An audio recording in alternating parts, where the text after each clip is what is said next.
of tune. Always having problems staying okay, 'cause I'm trying to keep the addies away. It's like I've been a little lost in myself, taking space for myself, disregard for my health. Always wanna be high, keep on living this lie. Say I'm sober, but I ain't if I keep wanting that life. So many memories about those days. The only thing to numb the pain, like dopamine inside the veins. The only thing that keeps me sane, I ponder on the past too much. Being with you is not enough, a hit to keep my spirit up. A little of that purple stuff. Disease, I'm feeling like an ass, feel like I'm running out of gas. I'm staring at the hourglass, hoping this pain will stop to pass. Never been this long without you. Going crazy, I need a bump or two.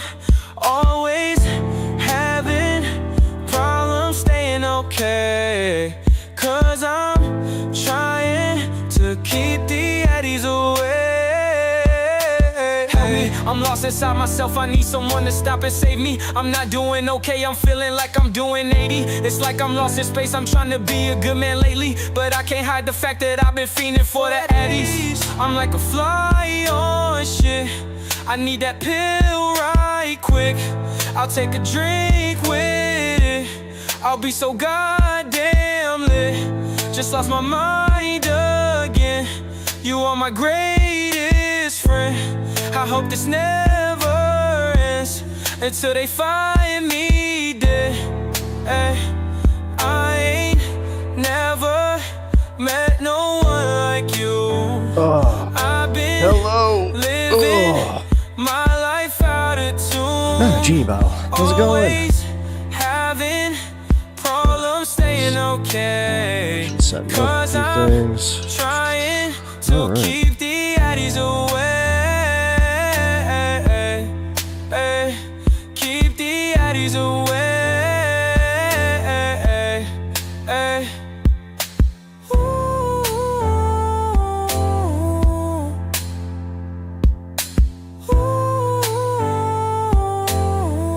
Alright.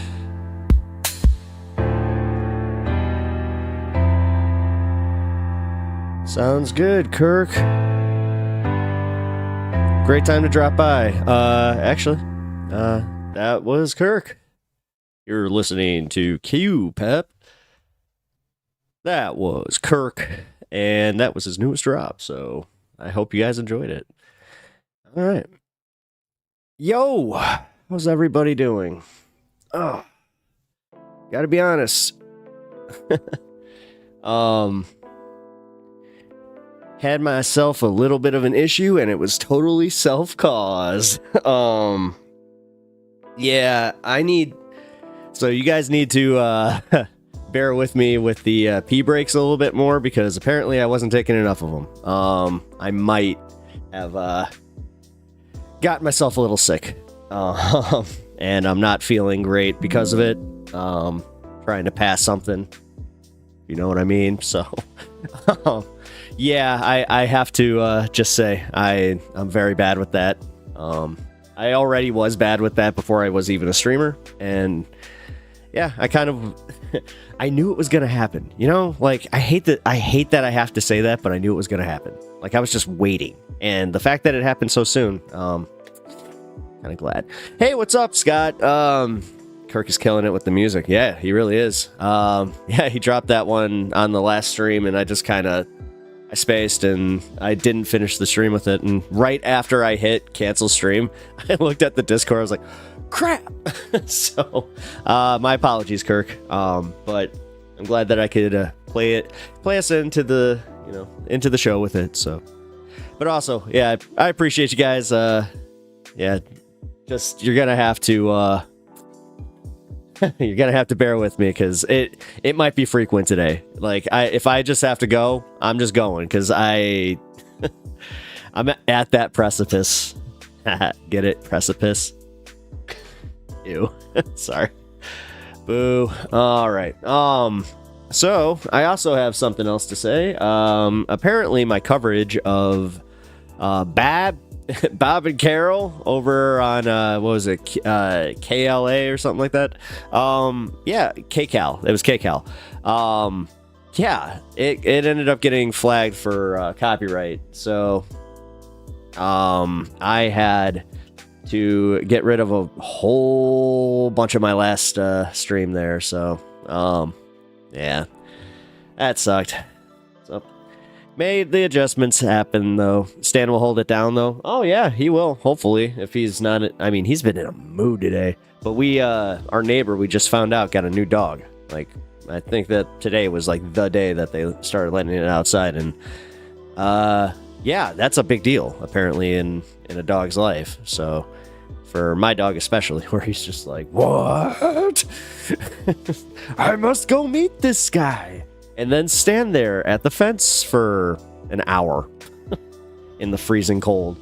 Dude, he came inside. It was it's sad because like he has like the big sad eyes on him, just like, oh, but he's doing like this dance where he's just like cold pause, oh, so cold pause. But yeah, when he came inside today, he was doing that for like 10 minutes. Just like, this was self-inflicted, man. Like, I tried to even get you in here. Like, I used the T word, man. Like I said turt, you know. If I say it right now, he'll just be like, what? And that could also cause a problem, because if he gets too excited, then for some reason, it's like my other dog, she doesn't even, they could be like clear across the house, not even make like a bark, but it's just like the excitement. I think they could like sense it, so it's kind of funny. But yeah. So we're going to cover a little bit of the fire stuff, but I'm going to be very careful. I'm pretty much just using Sky News and BBC.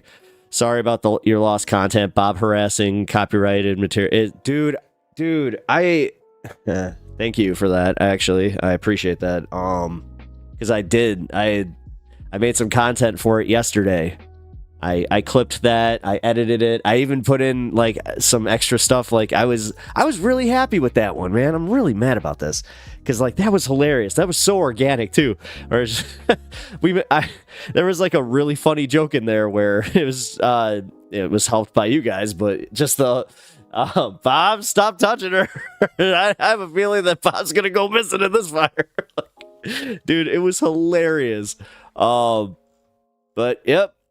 You know, say Livy, we must honor the copywritten content. So, what you gotta do? But that also, you know, I have to say, because that was the one that was giving all the emergency information. That's kind of crappy of them to go after streamers. However, I get it though, because like. Yeah, I mean, if I had monetization off, I would understand that. But I turned monetization off. They still went off. They still went after me for it. So I had to just take it out of the video. So, whatever. And I even shouted them out. I was like, I made sure to do that. I was just like, hey, shout out KCal, you know, for all the, you know, great content and just giving us all the wind updates. Like, for all they know, you know, all of my stream could have been from California, but jeez. Also, a little bit of housekeeping. We made the goal on the last stream. I actually meant to keep that on. I meant to extend the goal, but I'm dumb and I didn't know that when you go to edit it, it just completely resets it. So, yeah, I apologies to Scott and Kirk, who really contributed to that, and then also Bloodstone by Stars. I really appreciate all that. Ree, what's up, dude? Ree, I can't help it. Just Ree. What are you insinuating? It doesn't smell like bacon in here. Anyway, yes. So as I was saying. The new goal is to get me a new camera so I can not get made fun of as much for my potato cam. And also, I'm gonna be completely upfront with you guys. Inverted Mystic over on Twitch apparently his mom has the same camera, and his mom is about my age, so that kind of freaked me out a little bit. just a little bit. I was like, maybe I need to make this adjustment. So, man, I still can't believe this, guys. I still can't believe Bob and Carol. That was such a good bit, and the fact that like I had the whole thing clipped with him going after her hair, and I edited it. I did an edit down to like for the shorts where I clipped it each time that he was touching her. There was a disturbing amount of content there, guys. Definitely more than the 15 seconds. But yep, alas, as I was saying, I will not be able to release any of that content unless they want to release it to me. So I'm gonna go for it. I'll ask them, but I'm not counting on it, because the last time that I asked a local news org for permission to use their video, they denied it. So what you gonna do, YouTube?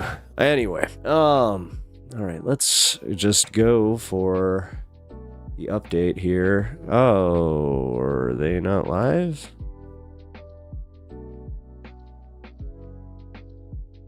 They are not live. Great. Hold on. All right. Well, we're just going to get a few updates. I think that I can use one live shot. But I have to be really careful with this, guys. LA Fires, the truth. You know what? Let's start with one of our favorites. Let's go with Kyle Kalinske, because I know that he's fair use. Man. They also made this like really, really murky, like as far as the fair use of all this fire coverage. So, hey, what's up, Ryan?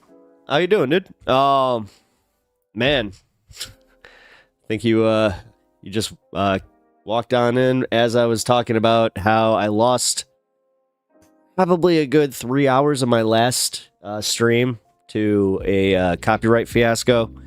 So that sucked. I'm just gonna say it. It sucked. But good news is I avoided the strike. So yeah, no strikes. We good. Speaking of, I just have to make sure occasionally now, just because I am on I am under the watchful eye of the YouTube algorithm right now, where they're just like, you better be good, otherwise you will get your strike. So copyright by who? You might be able to fight it. Yeah, I know. I kinda can. So I appealed for the fair use of it, as far as it's local news. It was KCAL. It was KCAL news. So, but for some, also they got some. They're kind of busy. I'm just gonna say maybe they got more important things to address than copyright situations. Hey, what's up, Mike? How you doing? I hope everybody is. I hope everybody had a good Sunday, because I gotta be honest with you guys, I really enjoyed Saturday. I did. That was definitely one of the most fun streams that I've had. But yeah, I'm thinking that might have been the one that did it too. As far as I was just saying, everybody, and everybody who just popped in. Sorry for anybody that was here from the very beginning. Yeah, I think I may have given myself a urinary tract infection or a kidney infection. So I am fighting that. And yeah, if I just say I gotta pee, I'm going. So how am I doing, or how I'm doing? I mean, yeah. I'm genuinely curious. Like, I hope everybody's doing well. I still also that copyright thing that's bugging me. But all right, so I got a update about the fires with Kyle Kalinske. Yeah, ouch. Yeah, it hurts. Like, actually, I'm gonna start this video and I'm gonna go upstairs real quick and take care of some business, because as I said, man, I wasn't kidding. It's gonna be frequent today, so just bear with me, please, guys. Bear with me. Also, LMAO, I know. I'm living, my friend. Drink a shit ton of cranberry juice. That's what I'm doing. And that's why I also have I took a supplement for it that's really helping, but it's also it's not, well, yeah, I think all of us are acquainted with niacin. I'm taking niacin because I have to flush out my system, and I talked to my doctor about it, and he was just like, how the hell do you know about that? I was like, well, yeah. I'll be right back here. I'm gonna start this. Thank you, Fire Fist. I really appreciate that.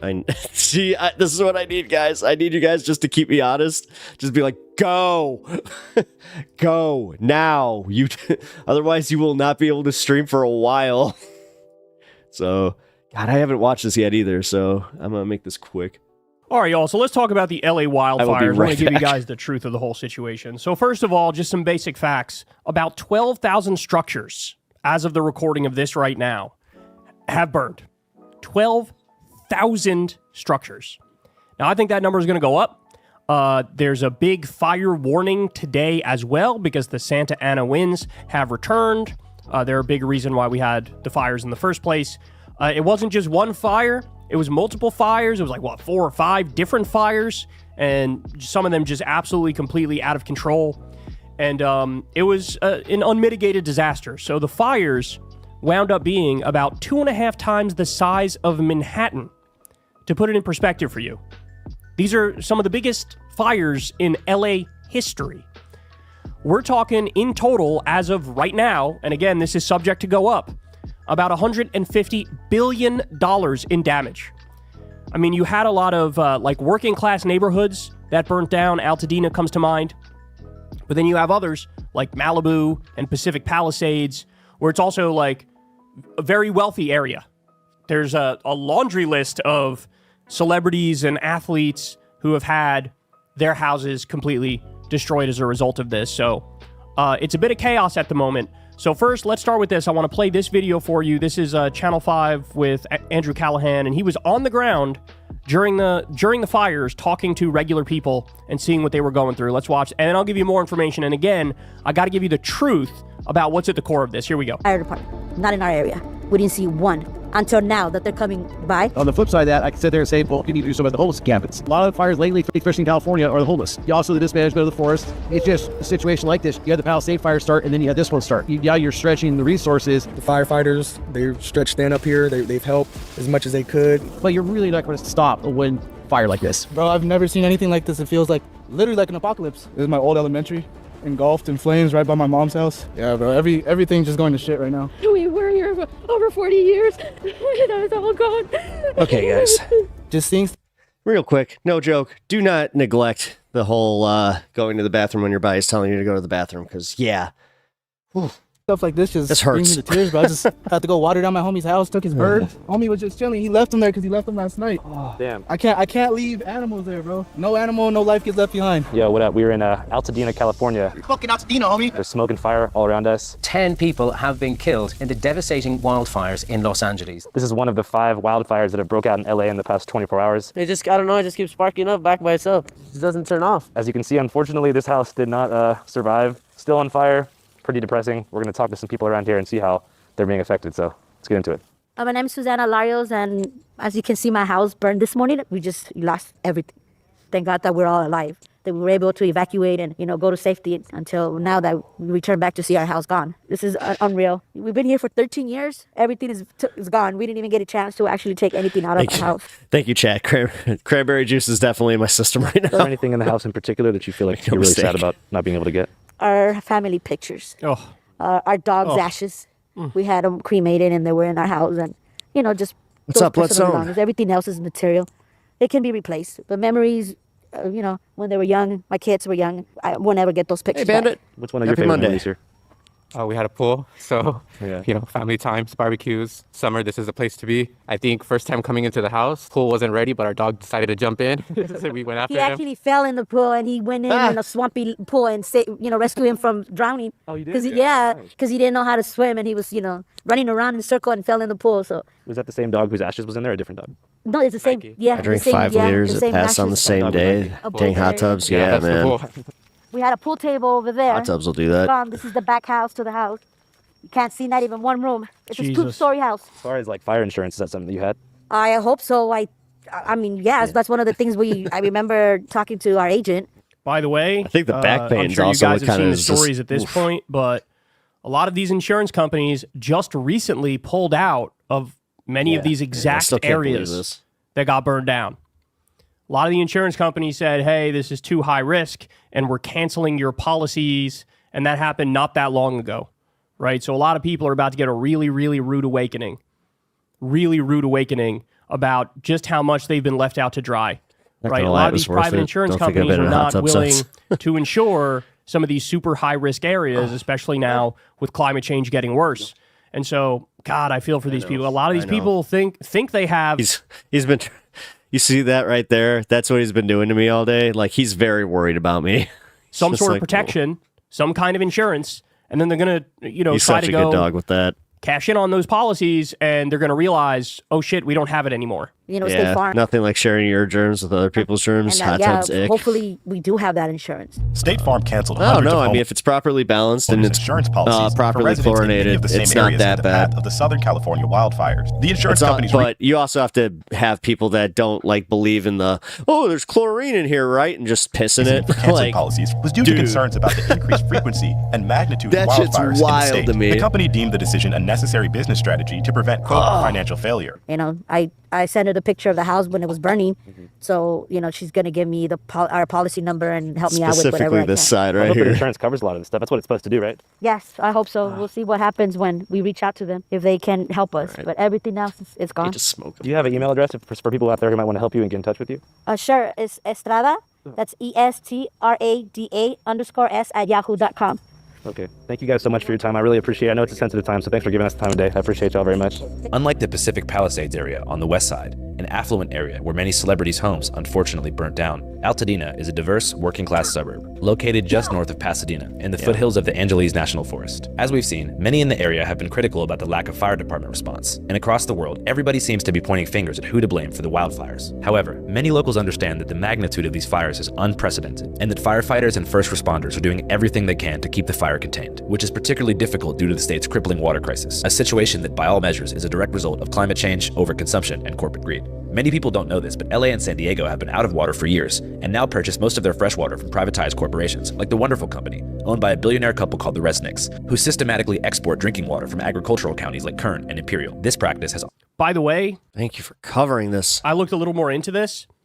So, I believe the exact number is 57% of the water for the biggest water bank for LA is owned by this one billionaire family. Now with girls you don't know. Man. That seems like a bit of a problem, isn't it? I mean, I don't know, man. Should people be able to privately own water resources? Well, I mean, this is a big discussion, right? That. Like, no, I know. Natural resources, should they I was responding to Mike James over on YouTube. really be privatized, or is that really, should that be owned by the commons? Isn't that the public?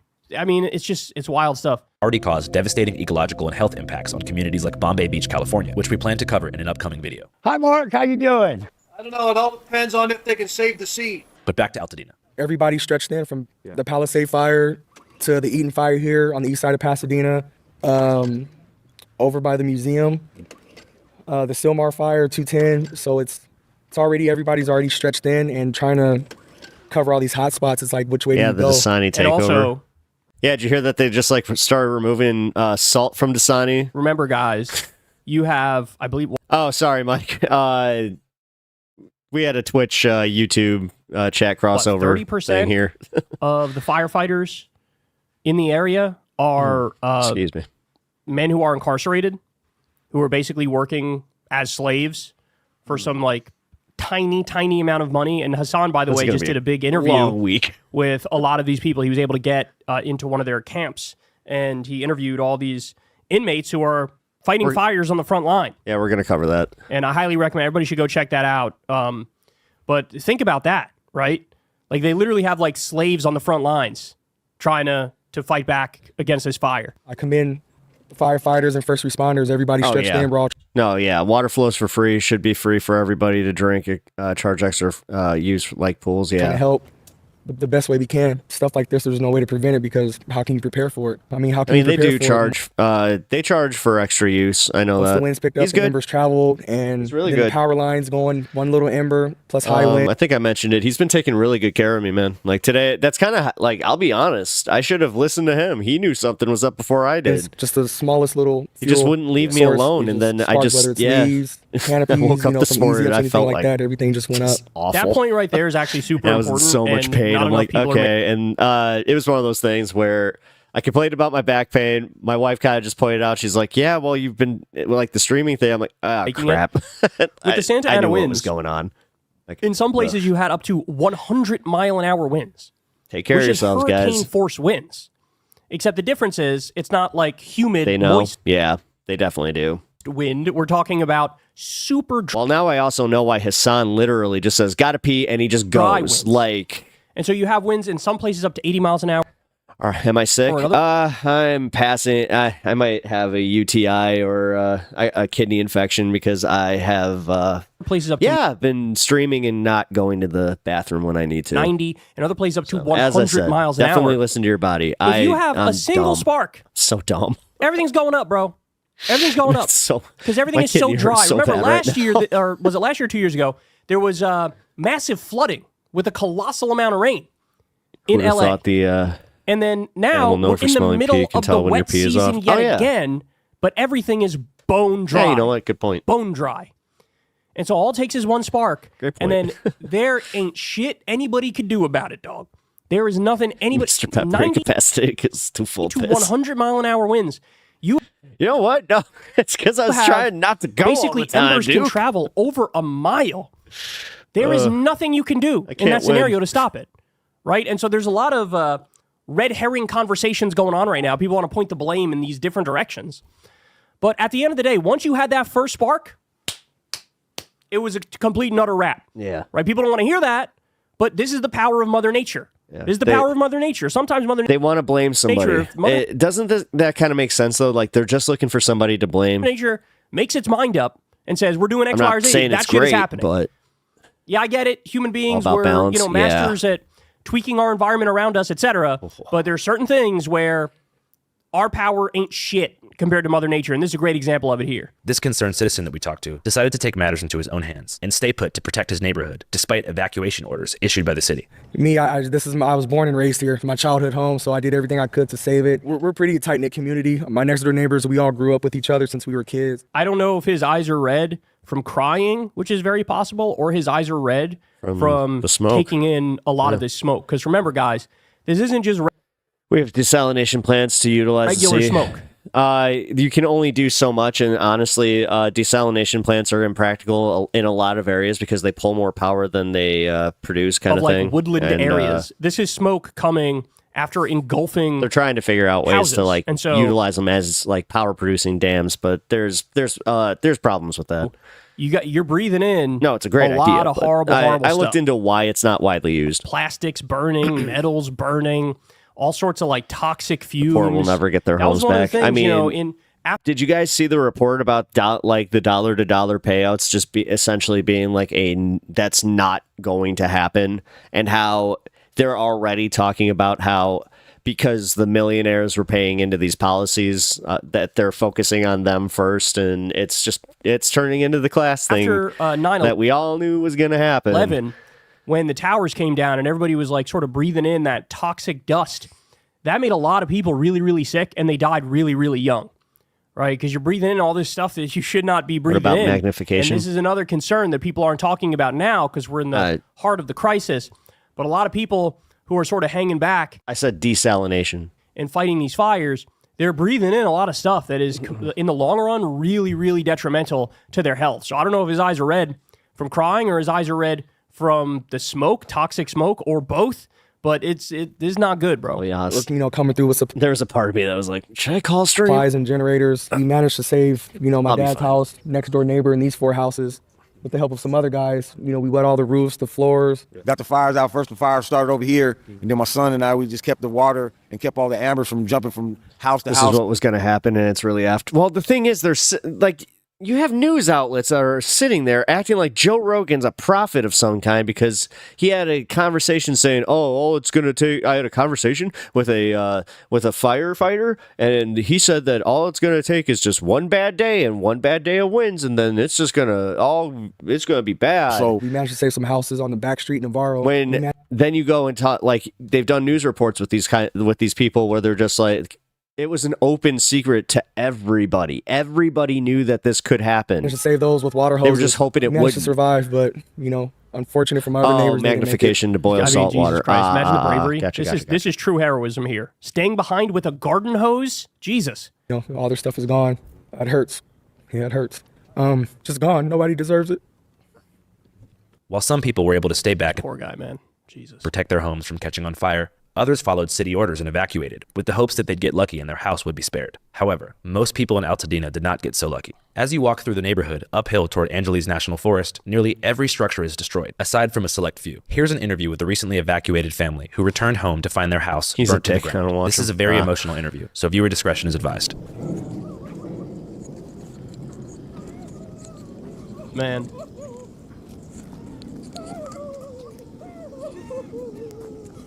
Oh.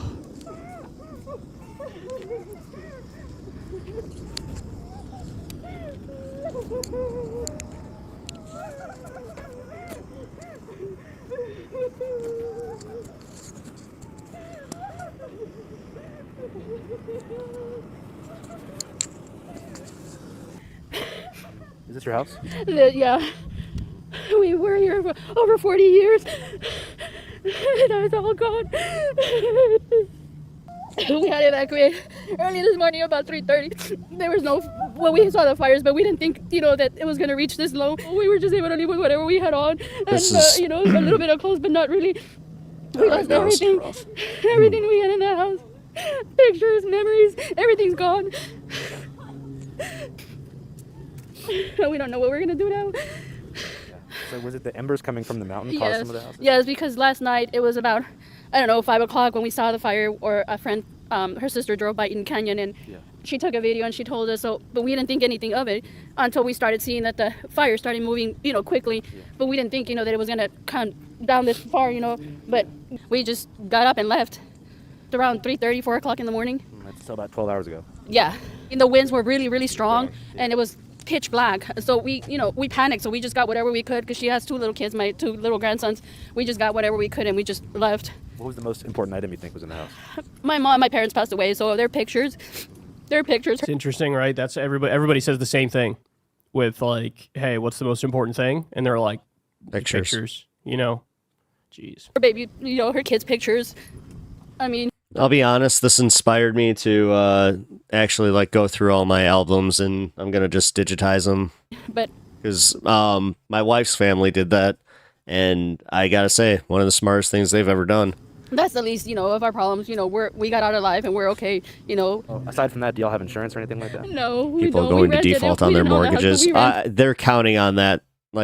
Yeah, dude, trust me, this is going to be bad. Because they're already talking about corporate buyouts. They're talking about just the way that they're going to force people to start building their homes a certain way, which if you haven't seen, there's a new it was this way where it sits within a retention wall, and it has the yard itself is the house where it's behind the retention wall, and it just has no grass. It's just stone. It looked kind of cool, but apparently these are newer houses that were built in these areas, actually Altadena, that were the only ones that survived. So they're talking about just building them all like that. But sure enough, it's just okay. So it turns out that this is a certain corporation kind of thing. And still, we lost everything. We don't know what we're going to do now. It'll take us time to pick up and, start over, but it's going to be hard. If somebody wanted to donate to you. You say New World Order, it's so weird, man. For all the conspiracy theorists that are right-wingers and are super into QAnon and stuff like that, they're just ignoring the fact that it's happening, and they're the ones pushing it. Somehow they got fooled into being the globalists. Some help and some aid during. They're pushing for the global elites to all come around just under the imperialization of America. A moment like this, is there any way that someone could do that? Like, do you have Zelle or something like that? We have cells. I wonder how much support, if any, the state will give those people. I mean, they're talking about, I mean, it seems like they're going to have some decent programs, but the biggest thing is how many people had insurance that were, like, they were in between insurance. Because, again, like, this woman right here is a great example where she just had no thought that this was going to happen to her.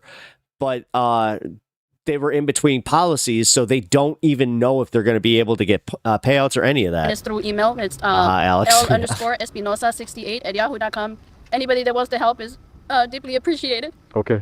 Thank you. Thank you. Jeez. So here's the thing, guys. A lot of small mountain towns have those, but they don't force people to build them because, they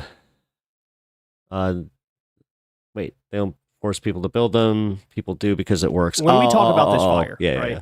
There's a thing that... No, but what I'm saying is now they're talking about city contracts where it's like that's pretty much going to be the like main option. People used to say when a natural disaster like this happened, and I'm sure you've heard it before too, it goes a little something like this. Look, you can't blame any individual weather event or natural disaster on climate change. But you can look at the trends, and in the aggregate, you could say, hey, we're moving in this direction. This used to be what people said. We've now come to the point where these events are so extreme, so common, and so devastating that I'm even beginning to see scientists now not add the caveat, right? You're beginning to see people be like, no, this is directly because of climate change. Yeah. So let me break this down for you. This just came out the other day. World breaches 1.5 degrees Celsius global warming target for first time in 2024. Data for warmest year sparks fears climate change is accelerating faster than expected. So I know, like... I wonder how it compares to our government support for people's houses getting bombed. Well, you might see a lot brought up from, and it's not just going to be, from the leftist coalition in America. I have a feeling a lot of people, specifically the right wing, if you think that they think that we're spending too much money on Ukraine, I think Israel might be on the chopping block next if specifically they're not getting relief, because you're already seeing that in the areas that got hit by the hurricane in North Carolina. We're actually going to be checking out a piece on that in a little bit here, how they just have been forgotten about, and now with this happening, they're worried that all this federal funding that they were getting is going to be diverted, or they're going to get because they're already starting to get the runaround. Almost every year for the past 5 or 6 years, we would cover a story that's like warmest year on record, right? And every year, it's still the warmest year on record. Like it's happening every single year, virtually every year is like it's warmer this year, warmer this year, warmer this year, right? So why is 1.5 degrees so important? In other words, what the Paris Agreement hoped to prevent... Israel right now is starting to work on independence in terms of ammo from the U.S. because of that, yeah. Together happened more than 2 decades earlier than expected.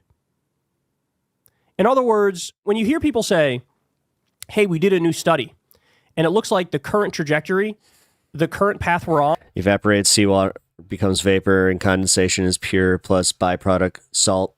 ...is actually worse... Yeah. Then what? And I'm not arguing against it, Jeannie, at all. I'm sorry if that's what you thought. I was just saying this is the reason that they aren't implementing it right now, as far as like on the wider scale. Scientists thought was the worst case I know scenario. It works, and I know that it has worse like a lot of than what they thought was the worst case scenario. That's real. There's a lot of good. That's true. That's happening. We are 2 decades ahead of breaching the Paris Climate Agreement, and we just breached the Paris Climate Agreement in terms of the amount of warming that we got. I need you to stop and think about that. I just see the salt, and I think sodium. By the way, what happens in these situations? It's exactly what we've witnessed. It's a Mystery Science Theater joke if you don't get it. More extreme weather events, more natural disasters, but it's on both ends of the spectrum, which is why, whatever it was last year or 2 years ago, you had massive flooding in LA during the rainy season. And then but now you have conservatives using that as a like gotcha kind of thing, where it's just like, oh, I thought it was the warmest and driest. How did they get that much rain? It's like, did you not see that it happened in like pretty much 2-3 days, and then all of a sudden it was just like boom. We're bone dry in the middle of the rainy season, and there were these massive wildfires. Yeah. All right, more. Let me play. I mean, the Canadian wildfire. Did we already forget about the Canadian wildfires that were happening just last year? Play this for you. This really puts things into perspective. In the last 150 years, the I think that world was has warmed on average 2024 by just over 1 degree Celsius. And our atmosphere now contains concentrations of carbon dioxide that have not been equaled for millions of years. We are today perilously close to tipping points that, once passed, will send global temperatures spiraling catastrophically higher. If we continue on our current path, we will face the... Hearing this man's voice legit makes me feel like I'm a little kid sitting on my playmat, just like... collapse. just listening. That gives us our security. Food production, access to fresh water, habitable ambient temperature, and ocean food chains. And if the natural world can no longer support the most basic of our needs, then much of the rest of civilization will quickly break down. Please make no mistake. Climate change is the biggest... This guy fits as a scientist. This is Robert Attenborough. He is the voice of pretty much every nature documentary you've ever seen. ...threat to security that modern humans have ever faced. Yeah, what happens when our food production breaks down? What happens when we have permanent Dust Bowl-like conditions? What happens in that scenario? It ain't pretty. Collapse of... We are definitely on the tipping point now. Civilization. Yeah. We're having that conversation now. More. New study on the LA fires. Conditions are up to 5 degrees Celsius warmer, 15% drier, and 20% windier now compared to the past. Yeah, but here's the thing. I know that they're trying to like wash this from the internet too. Did you see that Mark Zuckerberg, who has also been in the news this week for other reasons, is building a compound, like a full ass compound in Maui, and he's doing it in a way that is essentially it's a doomsday bunker. So it's almost like he knows something that we don't know, and it's almost like they're doing this thing where they're just kind of like trying to hurt us, you know? We ascribe the strengthened winds... Dude, for real. I'm not even trying to go conspiracy shit with this. It's starting to become like, hey, anybody else getting this vibe? Temperatures and drier conditions to human-driven climate change. Natural climate variability likely played a minor role. So you heard that correct. Now, the old school caveat of like, hey, you can't say any one individual... One world-ending disaster at a time, please. ...event is because of climate change. You can just look at the trends in the aggregate and extrapolate out from that. Now you have them saying, oh shit, oh fuck, no, this is because of climate change. This is because of climate change. Now you can look at an individual disaster and say, climate change. Okay, look at this, guys. The thing that hasn't sunk in for most people is the scale of climate change. We're talking about the whole planet. Yeah. I saw a scientist on the news today saying not only is 2024 the hottest year ever recorded, the planet is hotter now than in at least 100,000 years. Here's what that looks like, guys. Here's what this looks like. Look at this. Ready? Look at this. Yeah, they're not sending rockets up there for nothing. See, it's phase one. It's what us folks in tinfoil has been trying to warn you about for years. Trust me. The thing is, I've never... As much as I've come to ignore like the Alex Jones crowd, because the problem with that is too, it's so easy for everybody to just go, see, we've been telling you about this, but it's like, yeah, but you got so lost in the sauce that it was hard. If you don't acknowledge that like a guy like Alex Jones might have been right about something, but also was so blatantly wrong about other things, then it's kind of like, come on, man. See this, I hate that modern day Nostradamus crap. Blue zone, this is the safe climate zone. Being able to see global like shifts and patterns is not what I would call just being like, whoa, look. This is how long we've been in it for, right? And QAnon definitely did not help. And then boom, we've absolutely skyrocketed. And if we stay on the current trajectory, 4 degrees Celsius increase in temperature before the year 2100 under our current policies, which are bear-hugging fossil fuels until the end of time, until the fucking penguins catch fire. Look at this chart. Sorry. This is the trajectory we're on. I immediately thought of flaming penguins. I'm like, sad, but also kind of like. Well, my metal. view is that this is only the barest beginning. The planet is still getting hotter. It will keep getting hotter as long as we burn fossil fuels. These kinds of disasters will get much worse. So yes, we have to take measures now, but at some level, eventually, and this is going to what all these suggestions will be completely overwhelmed by how hot the planet gets. We're at only about 1.5 degrees now. What it's going to be like when it's 2 degrees or 2.5 degrees above pre-industrial levels, it's going to be a nightmare that we can barely imagine right now. So these kinds of little adaptations, we need to do them, but it's going to be a little bit like trying to stop a huge wildfire like this with a garden hose. At some point, it's just not going to work at all. So we have to address the root cause, which is fossil fuels, as quickly as we can for our survival. We're going to have impacts that we can't even really predict right now. They're going to be synergistic, things hitting at the same time, impacts to our food system, heat waves that kill millions of people in a matter of a few days.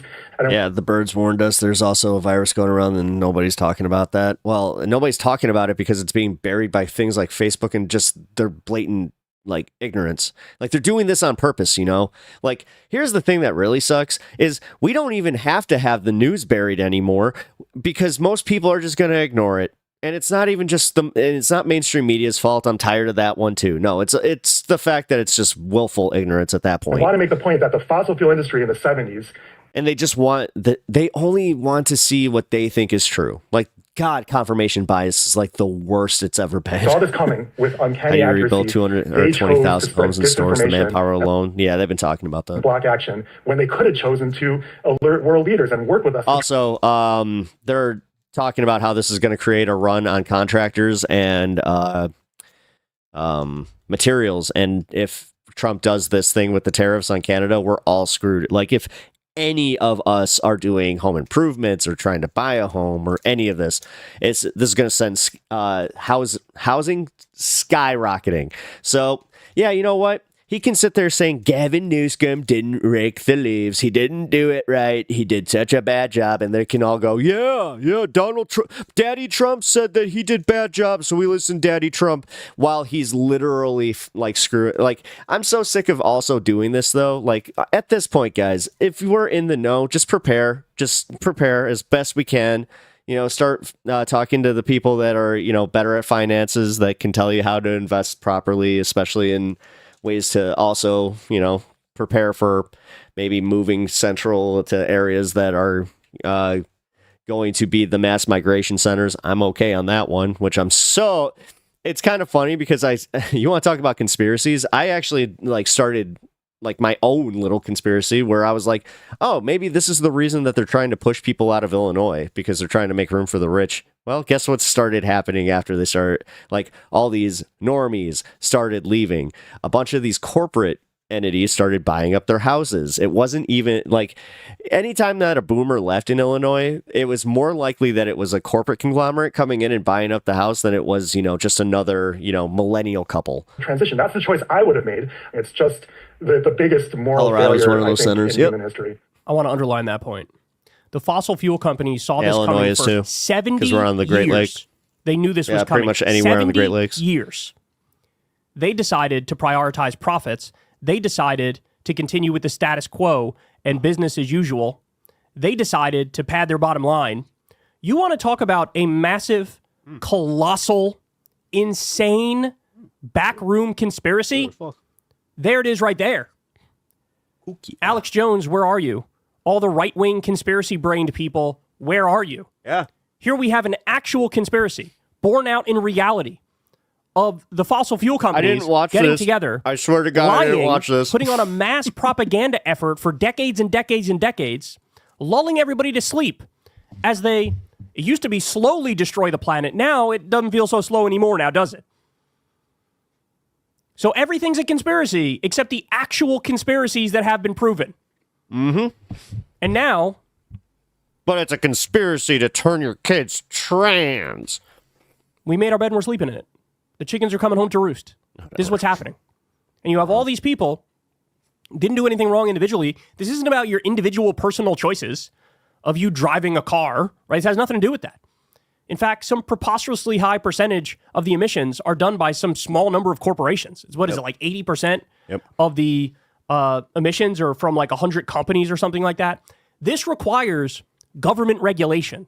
This requires an immediate transition to green and renewable technology. And by the way, don't tell me we can't do it. We absolutely 100% can do it. We already have the ability to do it. We are not doing it because the fossil fuel industry and their lobbyists have bought our governments, and our government is cucked to those industries, to the robber barons. Here's your conspiracy. Here's the smoke-filled back room. Here's what's happening as a direct result of it. And these people have nothing to say. In fact, Alex Jones and all the other conspiracy-brained idiots on the right, they're on the side of the fossil fuel industry. They're on the side of the conspiracy. They are. Because ultimately, Alex Jones is a libertarian. He'll tell you he's a libertarian. He's all about capitalism. He's all about profit. He's all about, burning fossil fuels, right? This is part and parcel of his ideology. So he's in on the real conspiracy to destroy the planet. He's in on it. Yep. There are consequences. And the thing is, it's like these people are just like, oh, it's to cause World War III. It's to do the big A. It's not. It's so these corporate entities can come in and buy up the land. Dude, at what point? At what point do they find, like, because with Luigi, we almost got there, but we're going back to it with these fires. They're starting to already blame the wrong people. And, like, you want to talk about class consciousness just, like, taking a strong pivot, even though you'd think that with, like, Malibu's burning, well, it's the celebrities, blah, blah, blah, blah, blah, blah, blah. Now it's turned into like, oh, it's Sodom and Gomorrah, it's the leftist ideals. It's just like, holy crap. At this point, I have just given up. I've given up on those people. And also, if anybody actually thinks like that, especially like here, big fuck you. We're witnessing them right now. By the way, one of the I should point insanity. This out too. Instead of having this conversation about the conspiracy that was out in the open from the fossil fuel companies to pull the wool over all of our eyes, what's the right talking about? I'm not kidding. I saw people blaming Israel. How the hell did we do it 11 hours away by the fucking... Yeah. Can I say this? I'm not sure if that's memes, though. They'll buy up all the land and it'll be too expensive for anybody to live there like New York. That's what they're... Thank you. DEI for the wildfires in LA. DEI. Mm-hmm. That's code speak for... It's the black people, it's the women, it's the gay people, it's the trans people. Yeah. This is their argument. Honestly. And the fact that every time I hear that, anytime I hear the words DEI come out of somebody's mouth, now I immediately go, oh, that's your code. Why? Okay, Because cool. there's like a female fire chief in LA. Now, by the way, that female fire chief has been going after the Democratic mayor, Karen Bass, saying the exact things that the right-wingers would want her to say. Yeah, but notice how they're not bringing up the fact that they overfunded the police department. But they don't care. Weird how that mayor's not, like, getting praise for that like she thought she probably would. I don't know. Like, because what's the point of that? What's the point of these Democratic mayors trying to capitulate to, like, the farthest right around them? Where when defund the police was happening, they were the first ones to go, like, now. Like, even I admit it's bad, like, marketing, but, like, they immediately were just like, nope, we can't be doing that now. We're going to, like, I assure you, people, we're going to double down. And then, you know what they gave more funding to the police department. They still had these QAnoners, these MAGA idiots going, they defunded the police. This is why. Woman, so she's not qualified in their eyes. Right? Now, by the way, the warmth you ready of for their this? God, then What percentage of the... If this was the warmth of their God, then Colorado would be burning down too, because we are just as sinful according to the Bible. The LA Fire Department they don't are see women. It that way. I hope you're sitting for this. Also, they don't see it like Florida being that way because, that's a conservative stronghold. The fact that it hit Florida, Georgia, North Carolina, and these people are, like I was just saying, we're going to be covering it here in a little bit, but how they're just the forgotten ones with the federal funding and rebuilding. DEI is a big problem. We can't fight the fire effectively. Why? Well, there's too many women, bro. I saw multiple people and they had fundraisers on their posts. I think that they were legit blame the Jews as always, I guess. I'm not even surprised. Well, the far right in America, that's like, dude, that's anytime you hear George Soros, that's what they're doing. 3.5% They're not actually blaming billionaires, of the fire department in LA are women. And the idiots on the right are blaming DEI. Andrew gets back from Greenland and tells his dad it's not green. It's all white there. Perfect, says Don.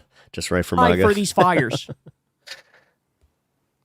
Medieval. These places will be abandoned to left and rot like places in the Midwest that took a hit when Walmart's opened and then eventually be left behind like a parking lot in an empty building. Yep. Peasant brain, dumbass mindset, bro. That's what this is. And then let me show you this. Yeah, you want to see short-sightedness and just like how like unfettered capitalism just ruins landscapes too. Like look at the way that they built all those mega malls that are just, now sitting, rotting, and they literally make our communities look awful, and they could be turned into, affordable housing. Nope. Can't do that. We can't house people. That's ridiculous. But we can certainly go on next door and complain about how there's an increase in homeless people. Just to show you the scale of the problem, what we're dealing with. I moved out of the city into the suburbs so I could get away from the homeless. More than 40 million acres of land have burned in remote Siberia Meanwhile, in we're 2020. all sitting here just like, well, and not an arsonist in sight. In a warming world, forests burn like never before, creating even more warming and more wildfires. Think about that number. 40 million acres have burned in Siberia. 40 million acres, and not because of arson. This is climate change, man. This is what happens. And finally, so we've had the bulk of the conversation here and what's at the core of this. But also now let's just have the conversation about infrastructure, right? Because oftentimes, I don't think people have, it hasn't really sunk in with people just how stuck in the past we are with our infrastructure. Yeah. Well, it's because they don't want to invest in it, and that's the thing. That investment would require higher taxes, and people don't want to pay higher taxes. It's almost like if you were to subsidize Medicare and like not commodify all of our fucking, health, we'd almost be willing to pay a little bit more into infrastructure. Weird. FDR and the New Deal. That was the last time we really now a lot of people who gripe about the homeless are homeless themselves. They have become the things that they hate. Yep. Oh boy, do you know there's a few of them that are sitting there thinking about just maybe about the Facebook post that they had posted the days before that. With our infrastructure, right? Yeah. I want to show you one of the things they have.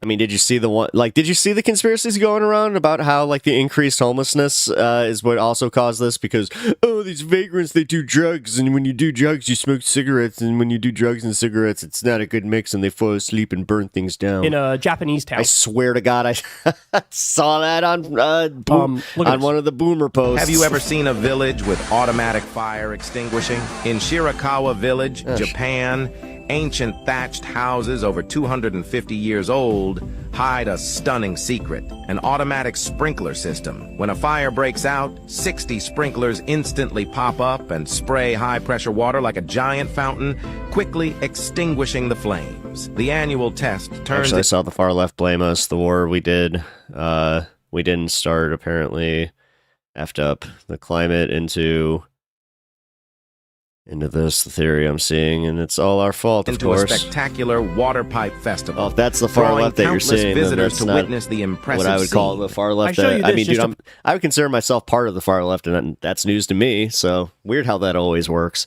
Weird how it's all like people tend to do this thing where they're like they'll take an anecdotal piece of evidence, like one chatter or like one person's YouTube page, and just go, look, the left. Point out, we don't think big anymore. That's a problem. Right. Trust me.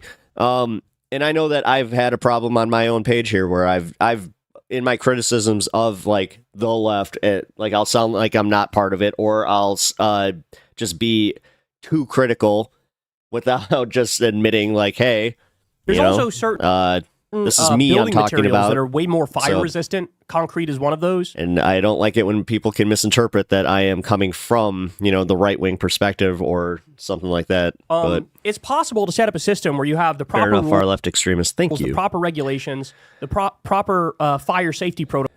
We don't let them speak for us. Bloodstone by Stars Investing will cause people to realize they could have done more. Sorry, man, my eyes hurt today too. All this time, and we're bamboozled by their government. It is not profitable for the government to improvise and to improve the lives of protocols citizens, where you're much more likely to be able to fight off a situation like this. Again, this is with my to be clear, dyslexia with this on. particular fire and the Santa Ana winds up to 100 miles an hour with the embers flying over a mile, it really was a case of like Mother Nature's got us by the balls on this one, right? But having said that, you want to have a fighting chance, right? You want to have a fighting chance of not losing an area 2.5 times the size of Manhattan. But we don't think big anymore in this country. You know? Well, no, but also it's not like just about like these situations too. It is about like you want to talk about improving infrastructure. It's also about, so nobody talks about how with these weather events that we need to stabilize already existing houses. And I'm not talking just about, you know, roads or whatever, like government infrastructure. I'm talking about giving us tax cuts. I'm talking about giving us the ability to, you know, reinforce our already existing structures so it can withstand this stuff. You guys before. Nobody's talking about that. Like, seriously, there should be a government program specifically in, I'll say it, like in Illinois. Like, we could use a government program that would help us reinforce our house, like the siding of our houses, so this doesn't keep happening. But, and yes, I'm a little selfish on this one because I did have something happen. My idea. Your eyes hurt. My man is falling apart right in front of us. We should have the #1 infrastructure in the world. My kidneys, my eyes. I'm sorry.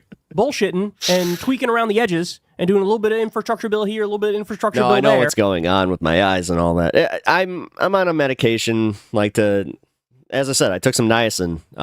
So niacin, that it also does that. Like, I actually should ask, do you guys get that? Because, like, I get, like, not pain, but, like, I get that thing where, like, light kind of hurts a little bit. And, right? But it's Why only are we not when I talking take about having niacin. #1 airports in the world?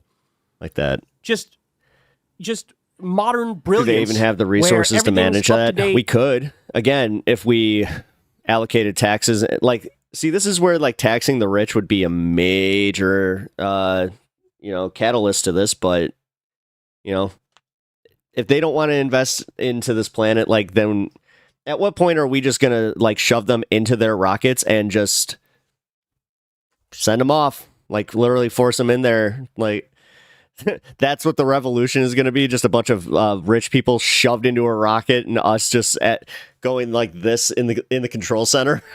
Everything's Pep needs a Becchiotomy. New technology. Everything's gorgeous. My doctor says Why I don't need we a have regulations Becchiotomy. like this? We don't think big anymore. We don't think big anymore. But it's time that era makes a comeback. Niacin is it helps you pee. Like, it helps you flush your system. It's actually, they recommend it. Like, say you have a test coming. You know what kind of test I'm talking about. Well, this one will help flush your system back, especially because the scale of the problems we're facing, and it's good for when you have issues like this. It demands it, but nobody's taking it seriously, and nobody's doing the right things. So, there you have it. That's the truth about the LA wildfires. Hey, y'all, do me a favor and like and subscribe. It helps out. It just sucks, though, because, it literally, it makes it so your bladder is just like, you barely have any warning. So, yeah. TMI, I know, but you know what, guys? Somebody said it in chat. I'm falling apart right in front of your eyes. Man, I can't believe that this wildfire, like, we covered it for, I think, 5 days, right? 4 or 5 days. This is insane that we're not even a full weekend, and this is what they're coming out with. Like, this is insane. Speaking of which, an hour time for a break. Yep. All right. I'll be right back. Any live feed? Yeah, here. You know what? Here. Give me 1 second. I got a live feed. Will Rachel Reeves? No. Okay. Sorry, Sky News. I guess you don't want to do it.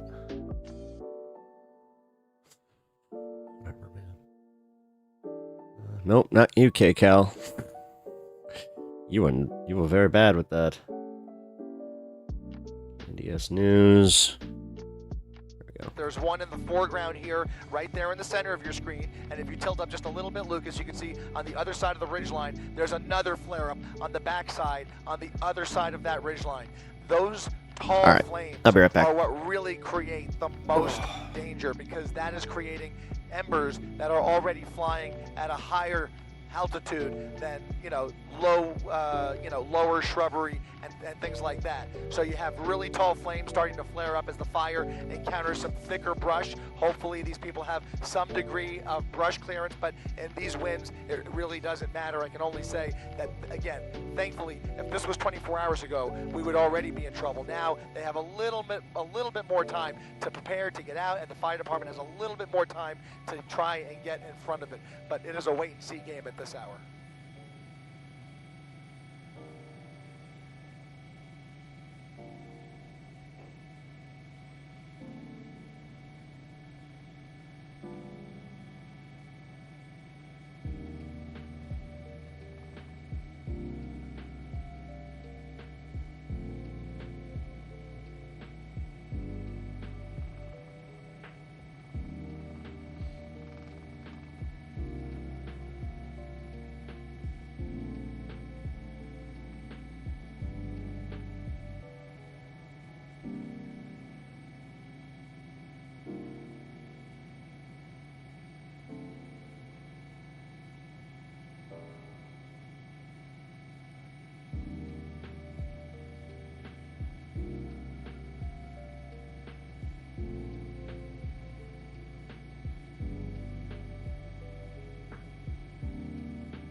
Buddy. Yeah, he took over, eh? Look at that. Man. Wait, what is this now? No, it's dark. I'm back. No, this is live. So the way that I looked into this, so this is they darken it so they can get better views of where the fires are. But yeah, this is live. This is the live CNN News 18 cam. Oh. Thank you, Scott, for looking out there, man. I actually really appreciate that.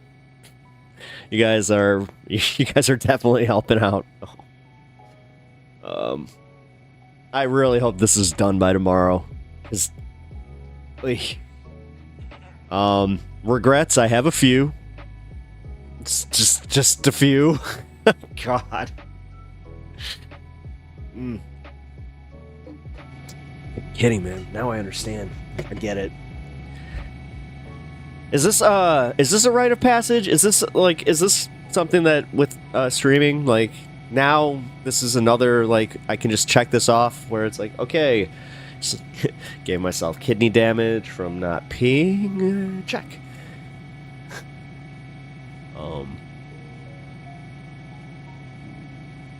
Alright, so that's yeah, because here I want to do, let's see if I can get at least an updated story about Hollywood Hills.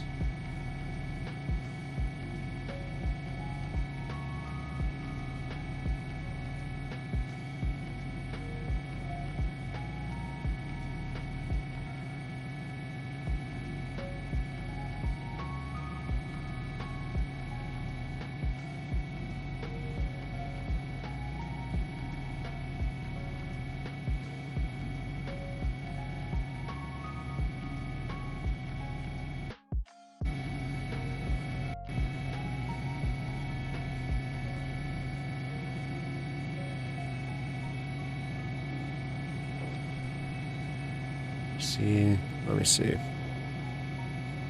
Oh, hey Sean. I just saw that you're back. Good to see you.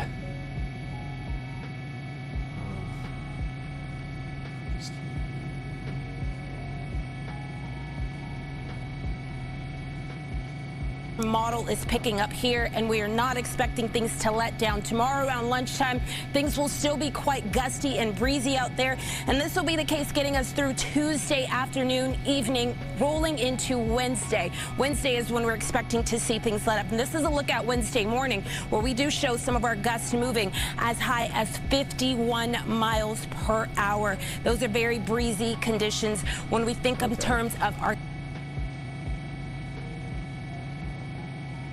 All right, so this is the Hollywood Hills.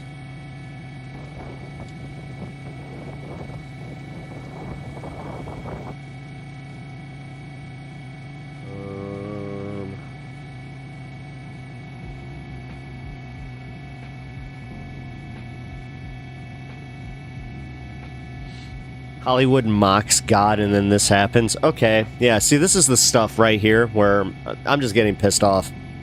Especially as an ex-Christian, it's just like... New spot fire. Yes, yes, because... yeah, okay. Yeah, cool. Merciful God, my ass. They honestly think like that? Like, what the hell?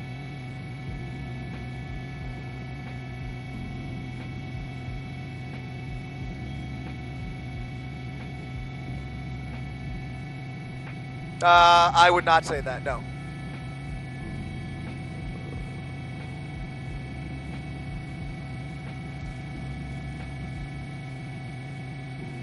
And this morning, the death toll continues to climb as these large wildfires spread in Southern California. It is devastating to learn that 24 people have now died in this. It is just awful. The fires have now scorched more than 60 square miles. That's larger than the whole city of Aurora.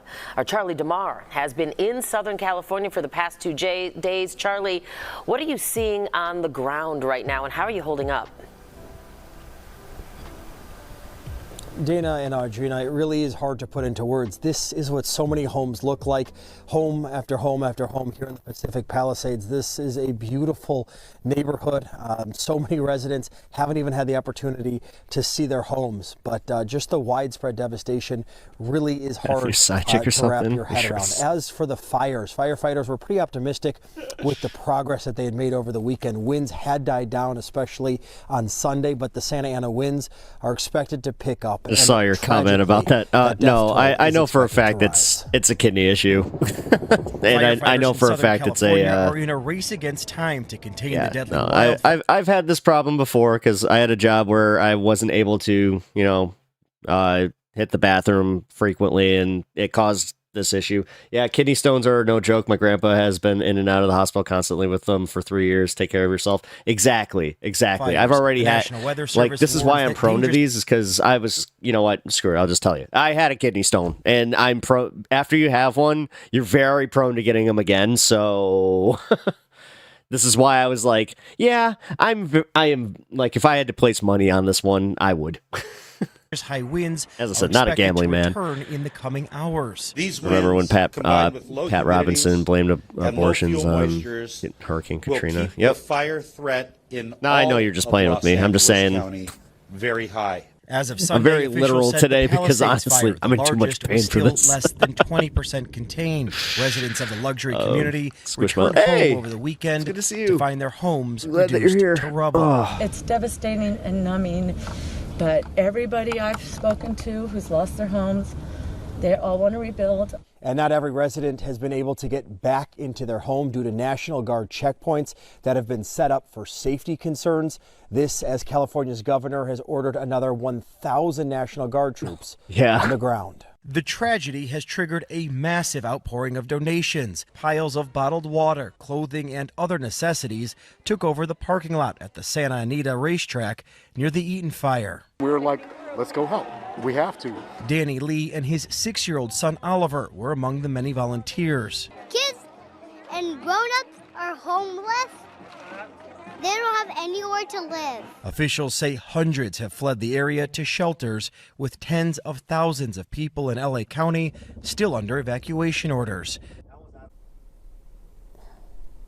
and a little sense of normalcy today, especially for kids. They're going to go back to school, at least the majority of kids here in Los Angeles. There's just 8 schools that are closed. Those are schools in some of those hard-hit areas and schools that are located in the evacuation zones. Dana and Audrina. All right, Charlie, we're so grateful for all of our crews out there, including you guys, keeping us informed. Thank you so much. Now, I appreciate that. Oh. I really do appreciate that. All right, I need a break. Sorry. Like, I just need a... so I can focus on you guys, because I feel like I kind of just, like, talked through the Kyle Kalinske one. I should have just... it should be a massive and Eden is on fire. Like, when you say Eden is on fire, what do you mean by that? Ugh. I hope you get there. Oh, thank you. No, I appreciate that, man. I appreciate, hey, like, seriously. Like, the fact that anybody is just like, you should definitely be bigger than you are kind of thing. I really appreciate that. I've had that said to me a few times, and it means a whole lot more to me, and I actually pay attention to that. What I don't pay attention to is the people that are just like, you need to quit. I remember being a kid and wishing the school would get destroyed so I wouldn't have to go back, and the weekend ended. I wonder how those kids feel now. Yeah. Well, they probably feel a little bit different because, like, COVID kids, man, like, they're a different breed. They're either very agoraphobic or they're the opposite, where they just do not want to be home. I'm doing what I can to share your content. Oh, thank you, man. I really appreciate that. I really do. I took a friend in errands, and now one of my $100 winning scratch off is missing out of the stack in my sun visor. Lena, I'm sorry. I've heard those hurt. Oh God. You know what? Kidney stones are. This is why I am gonna be preachy today about this, especially while I have this pain just so fresh in my. It hurts so bad. So I'm going to be very, like, big brother right now. Like, no, you take care of yourself. You go pee, and also you hold me to this, like Scott did earlier, where it's like, once that hour hits, and if I haven't gone yet, tell me to go, because I have so many regrets. And the fact is, I know when I did this. I know exactly when I did it. I'd rather suffer. Trust me. That's like, at that time too, on Friday, I was kind of at that point where I'm just like, oh no, I'll be fine. I'll be totally fine. And I know it was the Friday stream, not the Saturday one, because I kind of... Future commie kid right there. Yeah, exactly. Uh-oh. Her drinking beer helps.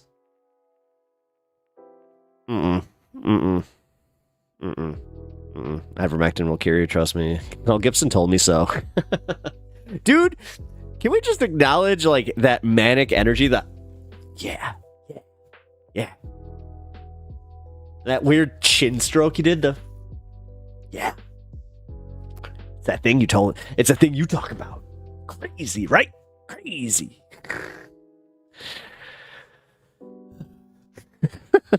The fact that Mel Gibson he's platformed, Candace Owens has been platformed by Joe Rogan now, and then now you have people going out and just blatantly lying, like Mark Zuckerberg. I doubt I'll reach the age of kidney stones. Hey man, I hope that you're... I mean, no. Also, my first kidney stone was when I was about your age, actually. I was about 21 when I got my first one, so... Yeah. It ain't about age there, dude. No, what it is it's about the... Oh, I can hold it. It's so dumb. The Garden of Eden was a paradise Adam left with Eve. Now it's burnt down, and it's taken a while to regrow. I mean... Yeah...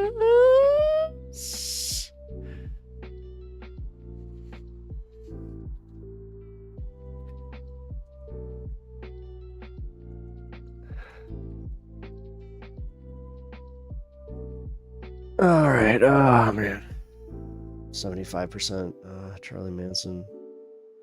Surprised I made it this far as I have.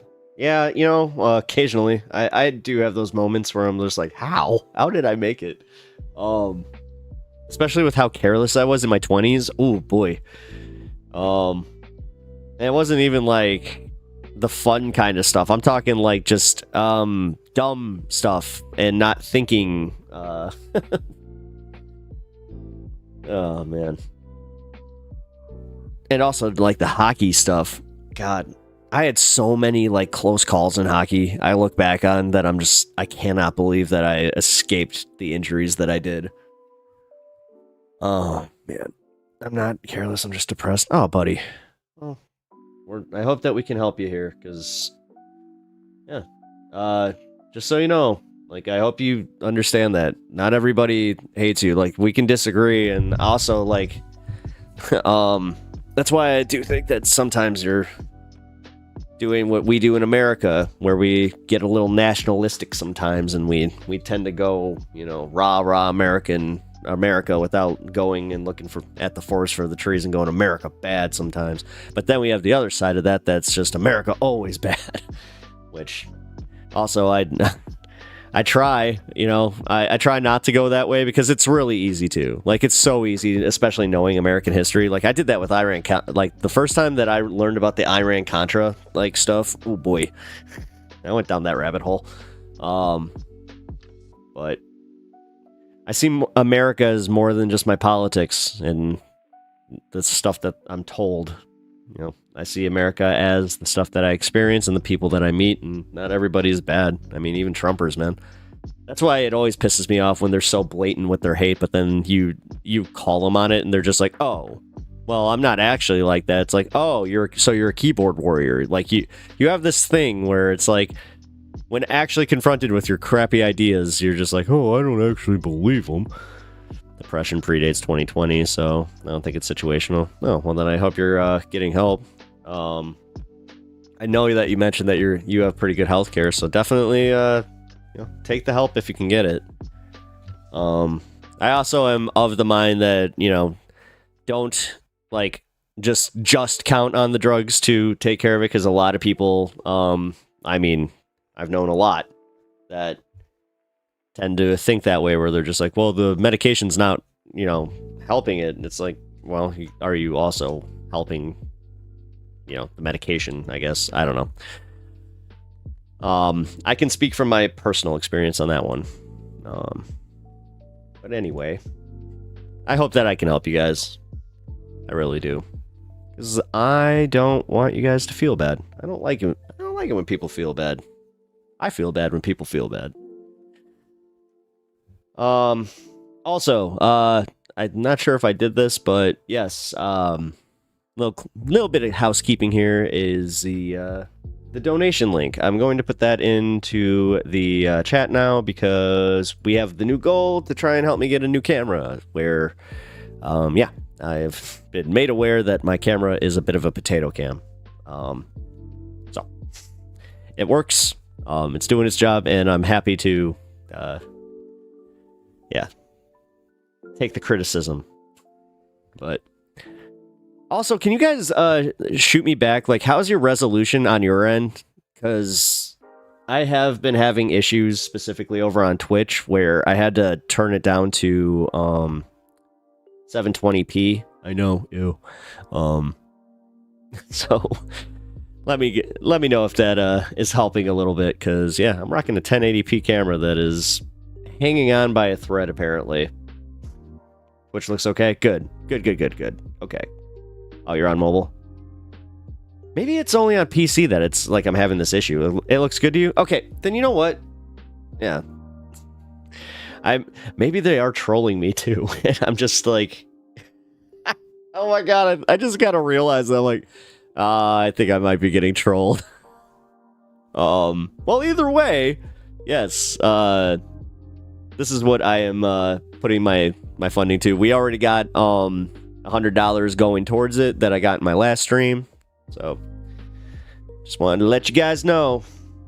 And I'm not trying to get like one of those crazy cameras. I'm just trying to get a decent 4K that will age a little bit with the stream. So here we go, and we're going to go to the next segment. To stream at. There we go. And I appreciate it, guys. God, I appreciate all the help. Monetary, just chat-wise, and also looking out for me, because that, yeah, you guys care. Thank you. I'm flattered. Ooh, I can smoke now, too.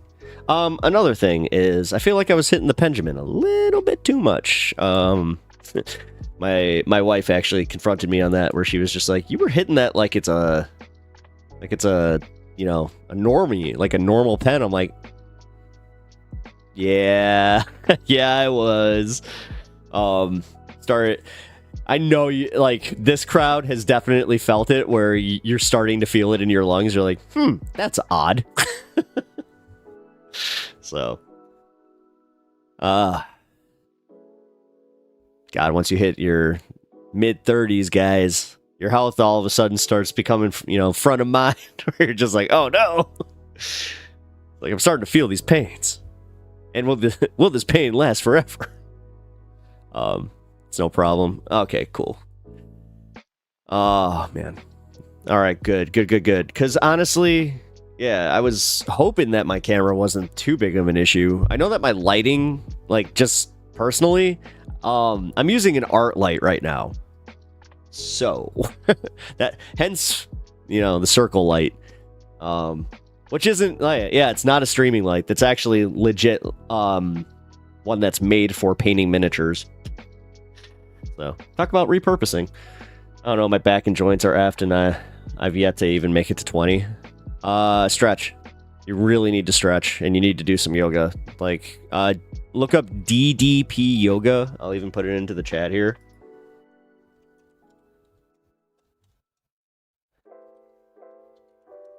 There you go. It's a really it's a simplified version of the stretches that you can do, and like the breathing exercises that you can do. Diamond Dallas Page Yoga. That's literally what it stands for. Diamond Dallas Page was a wrestler in the 90s and early 2000s who he actually started wrestling when he was 35, made it big, but because he was a little bit older when he started, he felt like all of this a lot more than his contemporaries, so he started doing a bunch of yoga, but his biggest problem was realizing that he couldn't sell it to the boys, where he was just like, you know, I know this yoga would fix these these other wrestlers' problems, but they don't want to do it because they think yoga's gay. Or like, you know, oh, gay, you know, my wife does yoga. Yeah, like, whatever. That's the toxic masculinity shit that I hope we can all get over at some point, where it's just like, ugh, you guys are so dumb. But yeah, he actually he made it where it's just, as I said, simplified. It's the breathing exercises, basic stretches, and like simplistic exercises that can really help you. So I do them personally. Like, that's the type of yoga that I do. I kind of mix that, and then I also do a little bit of meditation while I'm doing DDP yoga. So that's just what works for me. I'm not really like big yogi guy or Buddhist or any of that. I just do it. That's just what works for me. So a big one that, here, I'll just show you. Oh, jeez. All right, man. You good? All right. Here. You see? All right. Yeah, all right, I'm good. You just want to... You want to do that? You know what I'm doing? Yeah, but you do this, and you just, like, you raise it over your head, and then just keep bringing it down. But you want to get, like, a bunch of breathing in there, and that's one of the top exercises that you can do to help your breathing. I need to stretch more yogas. Woke Tamaga yoga has been known. Stretching is underrated. Gets the blood going. Oh, absolutely. Absolutely. Yo, baby. I'm sorry. I just realized. I crackle and pop like a bag of chips being sent out. Yeah, that's literally. Also, I think that you're. Again, not trying to get too preachy, but you might have inflamed joints, so you might want to look at your diet. If you're like eating a lot of like processed foods and like chips and crap like that, that will inflame your joints like that. Again, I'm not trying to be preachy with this. I really am not. There's nothing worse than when somebody gets preachy with their diet and just like, oh, you got to do this, man. Like, I'm going through that right now with one of my friends where he's super into his carnivore diet and he just will not shut up about it. It is infuriating. Because I get it, man. I get it. And it's also one of those things that people like that will never just be like, oh, well, this works for me, but then not just acknowledge, like, they will never acknowledge, like, yeah, but it may work for you, but it may not work for everybody. Should do that as part of your stream yoga move every 2 hours. Actually, not a bad idea. You know what? Bandit, thank you for that idea. I really appreciate that. I think that's not a bad idea. If I can figure out a way... what am I talking about? Figure out a way. Just move my damn camera. Nah, 90% of my meals are cucumber, pepper, tomato, and salt. That's it. That's literally it, dude. You're not getting proper nutrition. Like, you need... it's not like the food pyramid. Like, trust me, at least you didn't grow up with that. The food pyramid wrecks so many damn kids. And parents. As far as, like, our diets. But no, man. You need to balance out. Like, you need a proper mix of, like, proteins. Again, if you're not getting proteins from meats, like, if you're a vegan or even a vegetarian or any of that, you need to still get you need to diversify. Also, if you're eating too much salt, that will inflame your joints like that. Food is hard. No, that was one of the hardest things for me when I was a 20-year-old. Like, I had the worst diet. I think I mentioned it, man. I'm not kidding. I pretty much lived on fast food, Mountain Dew, and cigarettes. Like, I weighed 152 pounds at that point. Like, I was a scrawny little kid. And I'm not even talking like little kid. I was that until I was like 25.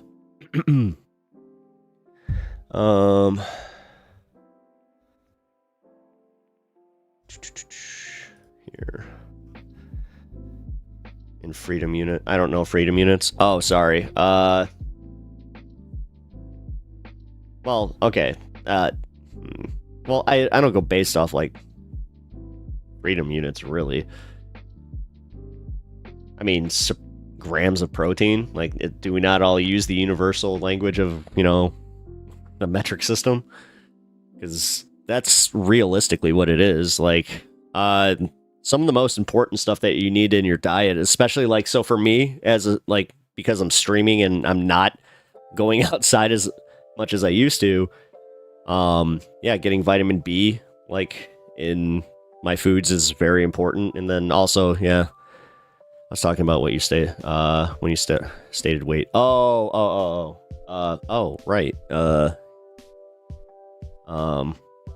What is that?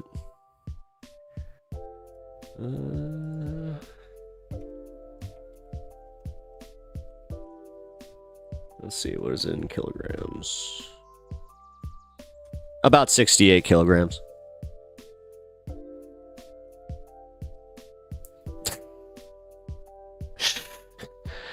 Still, not great. Tell them to go outside. Being sedentary is going to kill you. Well, yeah. I mean, honestly, the touch grass thing, there's better ways of telling people to go do it, but it's not right. Like, definitely go outside and get sunshine and just kind of, read a book outside whenever the sun, like, if the sun's out. But that's what sucks about, like, living in a cold climate. And also when, you're in the middle of winter, yeah, there's not a lot of sun. So that's also why, because of where I live, I have to keep, B12 is a big one. Got to keep that. So, but also, don't make the mistakes I made where, like, right now, I'm literally dealing with it because the other part of that is me trying to be healthy. I do keep up with my vitamin intake. I keep up with all that. But sometimes I have too much, and it's what was causing my kidneys. Like, here's a good way to tell that if your kidneys are overworking or like you're pushing your kidneys too hard is if you have like really foamy piss. That's a surefire sign that, and like that, if it just like does not go around, like if it looks like a foamy beer, that's when you know that you got some bad kidneys, or like bad kidneys. That means you got something going on with your kidneys. What's up, Distracting? What's up, buddy? I'm glad that you can pop in. It's good to see you, man. I miss you. You've been working a lot, so. I take vitamin D, C, and multi. Nice. Each day. Yeah, see, I mean, that's also like if you're peeing a lot. That's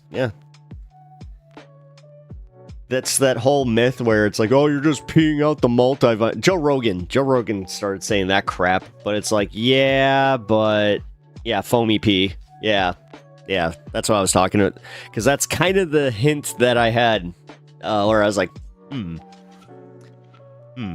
like beer foam. Yeah. Trust me. Yeah, that's what it looks like.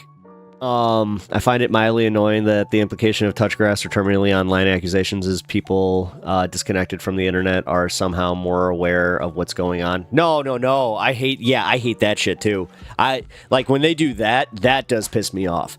No, the big ones are the ones who are just, you know what I mean, when they say terminally online. I'm talking about the ones who are terminally online to the point where it's just like, yo, you need a break. You just need a break. It doesn't have to have a smell. It did for me. Yes, it did for me.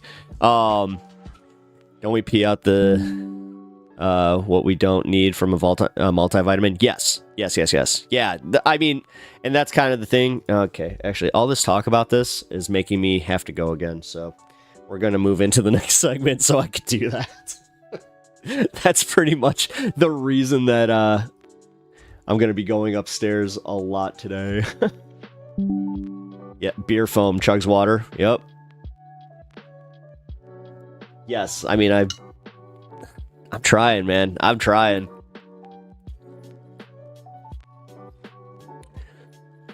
Terminally online, people tend to be worse about saying someone hasn't touched grass. Yes.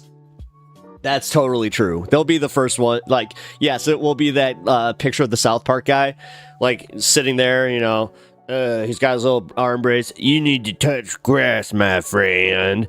Even though I haven't left my basement in over 2 days, and yes, I may have peed in my trash can, but that just means that I'm economical and also smarter than you. I don't know why. Whatever. That's how I picture the quartering. Yes, as long as it's stomach soluble. Yeah. That's actually a big one. Is you got to make sure it's stomach soluble. And I do take a stomach soluble multivitamin. Okay. So we got Politics Girl. She's awesome. She's combating the LA fire disinformation. Hey, Fen the Monster Floof. Yo. So I'm gonna take a real quick pee break and play this. Fen the Monster Floof, give you the quick update. I have a little bit of a kidney issue going on that is caused by me not going to the bathroom enough, so I'm trying to stave that off. So I want you in the know just so everybody's on the same page. Okay? Cool. Don't forget to spit on the ground. Spit on the ground.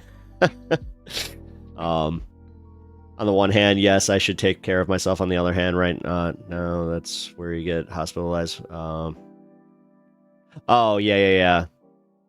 In the IDF. Oh, I see what you're saying. Well, I mean, if you are being hospitalized for a kidney, but dude, I don't know, man. Just don't put yourself in the, like, because it sounds like you're actually, if you're eating that much salt and you're offsetting that, but you do drink like a lot of water, and like if you have multivitamins, you could end up having a kidney stone because, yeah, man, that kind of diet is bad for that. All right, I will be right back. So there is a lot of misinformation going around about these fires in LA, and I want to try and touch on as many as possible to try and put a stop to it because they are hurting people, not helping. Off the top, two dumb ones. Looting has not been decriminalized in LA. It is illegal, and those engaging in it will be arrested and prosecuted. And honestly, who takes advantage of people who have been taken out of their homes or fires to loot? The Oregon firefighters are already here fighting fires. They are not stuck at the border at emissions testing on their trucks. That is a blatant lie already debunked by the Oregon fire chief. But let's deal with the bigger lies that are being spread because they're getting major traction and it helps no one to spread lies in a crisis. The lie. Los Angeles ran out of water to fight the fire because liberals are dumping water into the ocean to save some fish. That is wrong. LA never ran out of water. As of January 6th, the California reservoirs were at 122% capacity above their historical average. We have more water in them right now than we've had in the last decade and a half. Fish protection does not directly impact firefighting resources. These are two completely unrelated issues. So stop conflating them. The fire hydrants ran out of water due to mismanagement. Wrong. Water that comes from fire hydrants is stored in tanks. These tanks have a finite amount of water, around 1 million gallons, and when the tanks get below a certain level, a pump kicks in to refill the tanks. The reason some of the fire hydrants ran dry wasn't because there was no water. It was because they were using an unprecedented amount of water, fighting multiple fires at the same time, which emptied the pressurized tanks faster than those reservoir pumps could refill them.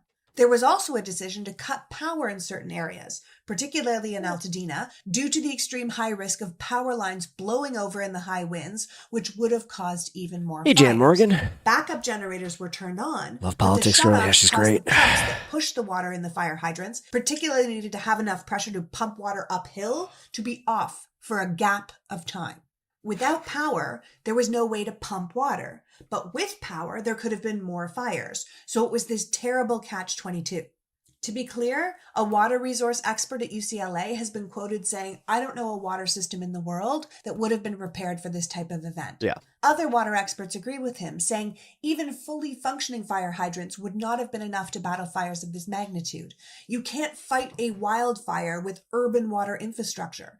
Fires like this are fought from the air, and that was impossible with the hurricane force winds. Yeah. There are so many people talking right now with no understanding of how firefighting works, or the complexity of water management, or with any understanding of the constraints of doing these kinds of. What are you talking about, politics, girl? These people are experts in everything. They were experts on COVID, they were experts on public health, and now they're experts on this. Come on! During these extreme weather conditions. So they were just experts on inflation. Maybe we got to be fair. Maybe we got to give them time to pivot. If you don't know what you're talking about, maybe stop talking. Yes, one reservoir near the Pacific Palisades was empty, as it had been Just asking a lot. drained for repairs. But that was due to the fact that January and February are usually the wettest months in California. So it was thought to be the most appropriate time to do the maintenance. Newsom is investigating one of the reservoirs that wasn't full for some reason, I believe, as well as the dry hydrants. So I'm not sure that's 100% at least not proven that it's simply they used up all the water. I mean, it's not as simple as they used up all the water. The way that I had it described to me by my firefighter buddy, shout out Bill. I appreciate you actually chiming in on this. He got a hold of me and was just like, no, you're right, but and like the media that you're watching is right, but it's being explained very poorly. He's just like, because it's not just the way that like these communities are, up on a mountain. He's just like, no, what's happening is you only have so much water. Like these hydrants are only able to really like produce so much water because they're designed to put out like fires from say, 1 to maybe tops 5 houses, and then it gets allocated like to other places on top of the fact that they had like other places that were draining those lines. So essentially the ones at the bottom were not getting or at the top were not getting the water. I think we don't know enough, like the fact that she's pointing out the lies, but I just like the fact that she's framing it like she has the answers. I don't necessarily like that. I mean, I appreciate her trying to break through the information, but yes, like me, I'm literally just like, nah, hey, listen, I'm not the expert. I'm I'm just a conduit, guys. And as a reminder, we don't typically... That's why I also give like the dumbest explanation, like I just said, like, yeah, you know, they try to pump water here, but then they can't pump water there. fight fires directly with reservoir water. Reservoir water can be used for water drop planes, but the no way to fight a fire hurricane, 80-mile-per-hour winds. Yeah. You might have heard that the city, particularly the Democratic mayor, cut $15 million in the fire department's budget. That is true, but it is also false. Yes, fire officials have been asking for the ability to meet the dramatically increased risk of disaster-fueled fires, fueled in part by climate change, which the fire department understands, as do the insurance companies who have been quietly canceling people. I think the fish narrative is ridiculous but funny. Fire insurance due to climate change, while politicians tell you it's a hoax.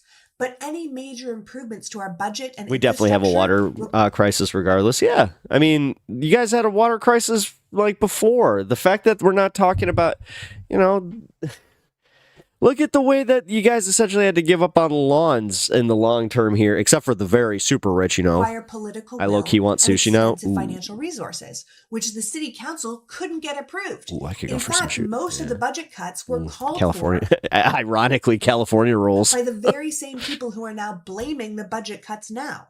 It is a right-wing tactic to privatize public It wasn't set up for all the hydrants to be open at once. That's exactly, yeah. You know what? Thank you, Bandit. You articulated that much better than I did.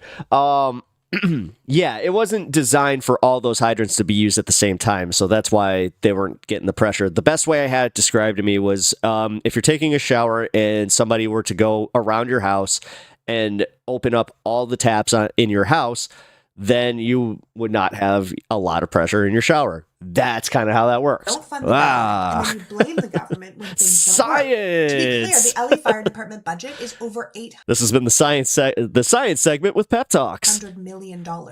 And budget experts have weighed in, saying that budgets are fluid. They're not fixed. Often departments go over budget when necessary, and those costs end up being covered. Too. Yeah. In fact, the long-term budget of the fire department was still in negotiations when the fire broke out, and it looks to be about $50 million higher than it was the previous fiscal year. You might have heard that the state, particularly the Democratic governor, Gavin Newsom, cut the fire budget by $100 million before the fires, when the truth is the number of California fire personnel and budget have nearly doubled since 2019, mostly under Governor Newsom's time in office. Cal Fire's budget is now $3.8 billion. We now have the world's largest aerial firefighting fleet, and our forest management, i.e. raking the forest, is 10 times larger since Governor Newsom took office. We've been hearing DEI hiring was the problem. Nope. DEI did not cause the winds or the fire or the lack of rain since last May. DEI hiring simply opened up the door to a wider group of talented potential firefighters. No one was hired who wasn't competent or capable of doing the job. This is just a way to discredit more fair hiring practices and to be subversively racist. The same people making the DEI argument blame diversity hiring for the Baltimore Bridge collapse when a cargo ship malfunctioned and drove into the bridge, and when a plane panel detached on a Boeing aircraft because of Boeing's shocking lack of regulations. It is a dog whistle, and it would have made zero difference to this crisis. As the head of the board for Firefighters United for Safety, Ethics, and Ecology said, no fire agency is going to sacrifice training and fundamental fire control and operations at the expense of DEI training. In fact, he went on to remind us that diverse teams are statistically better at tackling complex challenges, working under pressure, and fostering community trust during emergencies. But ultimately, he said, there is no number of people that could have stopped all these fires with these conditions. Now, there is no doubt that a lot of discussions have to be had about fire budgets and water management and housing development and insurance and outdated infrastructure, but climate change is at the top of that list because this extreme weather stuff is not going away. According to Los Angeles city and county officials, these fires were the perfect storm event.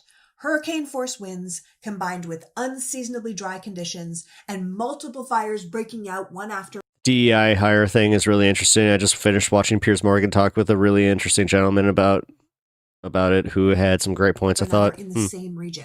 We couldn't even deploy the critical aircraft we needed to drop water and fire retardant on the drought-ravaged communities to slow that spread. It was just the ultimate nightmare scenario.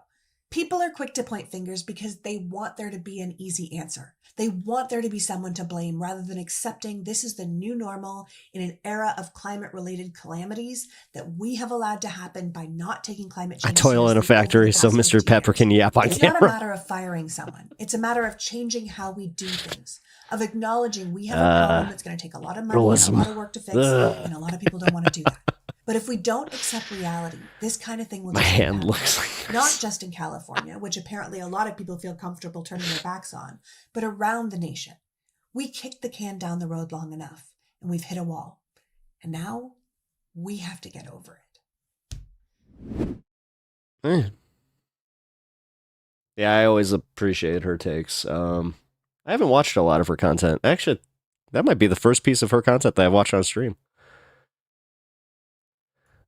I always like it, though. Her stuff is good. All right. Did South Park turn anti-capitalist? Let me put that into my handy dandy. Check the link.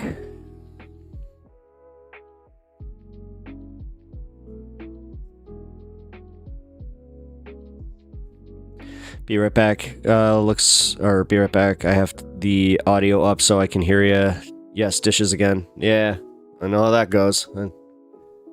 My dishes almost took me an hour to do today. Who is that? That was Politics Girl here. Let me link her video on it. Here we go. I'm linking in the chat.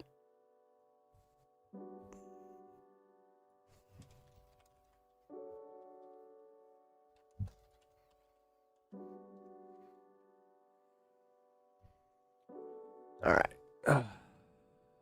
Bear with me. All right.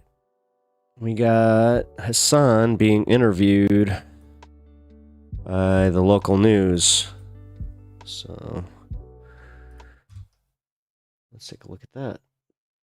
Okay, we interrupt this broadcast because I'm going to be on with Alex Michelson of Fox 11, and I'm briefly interrupting the broadcast. You're welcome, John Doe. To join in and talk to him about my experiences. Mark Lamont Hill was the guest. Oh, you were watching the Mark Lamont Hill debate with Piers Morgan. Yeah, you know what? I never did cover that one. Maybe I'll cover that that a little bit later here today because I was really interested in that. I love Mark Lamont Hill. I actually cover his some of his debates because every Monday he has a debate. So I'm interested to see who he's debating tonight. Actually, incarcerated wildfire firefighters. Okay. Hey, HASAN, how you doing, man? This is KTTV TOC. Can you hear me? Yeah, I can hear you. You're live, by the way, on my end as well, just so you know. 19 homes from our congregation. Okay, just I'll let them know. Down. This married couple took a final picture as they fled their neighborhood. A little bit of inside baseball. Turned inferno on Tuesday. Up next, we're going to talk about the incarcerated firefighters and their extraordinary work on the front lines. HASAN Piker, one of the biggest names online, went out, spent some time with them. He joins us live next. Stand by. We're to break and it's you. All right, perfect. What's up, Hi, Alex? Can you HASAN. hear me? I can hear you. You can hear me. Yes, perfect. Hello to your crowd, right? Yeah. You got You're 30,000 streaming people right now? watching you right now. They can see Oh, you. very nice. Hi, everybody. He actually just had that moment where he's We like, got a "Oh big wait, crowd he has watching. 30,000 TV people coming watching. out That's of more football than me." game, too. We'll start off by just sort of talking about what you saw out there, and then what are the key lessons that we can learn from it going forward. Absolutely. So we're going to be live on the Fox 11 in probably a minute or two. It's a very smart tie. I actually like that tie a lot. Appreciate you reaching out, and thanks for the work you do. I mean, it's important, and I think it's good to highlight this. Yeah, no, thank you. You guys have been doing tremendous coverage as well. I've been tuning in just to figure out what's going on in my backyard. So. And are you okay? You're okay? Everybody's safe? Yeah, we had a brief scare with the Runyon Canyon fires where my best friend, who also streams on Twitch, that was like directly on top of them. So they had to evacuate by foot because there was so Oh, Mark Lamont. Sorry. So much chaos. I actually thought you meant Hasan is a genius. Makes more sense that you mean Mark Lamont Hill. Traffic. So I had to go pick Excuse them me. up in my car, and they stayed with me overnight. But then they released the evacuation order, so they're back. Yeah, the firefighters did an amazing job on that one. They Yeah. basically put that thing out in like an hour. That's awesome. All right, well, we will see you on TV real shortly. Thanks again, Hasan. All right, yeah, thank you for having me. If you've been watching our coverage, you've seen some of the firefighters that are out on the front lines. Yeah, good at his job. Are actually inmate crews, Wow. incarcerated firefighters. Hasan Piker is one of the top streamers on Twitch. He's actually streaming live on Twitch right now. Hello to his streaming audience. He is also a progressive pundit, and he's spent time, went out, and met some of these incarcerated firefighters, streamed live with them, and learned a lot from talking to them. Hasan, good to see you. Welcome. It's good to be back, Alex. Thank you for having me. Talk to us about what you learned meeting these firefighters. Are you kidding me? Yeah, so approximately at any given moment when there's wildfires happening in wildfire season in California, there's around 30% of the... All right, guys, real quick, just an aside. If my mom were to see this specific clip of me here, she'd just be like, I had to turn it off. It was way too busy.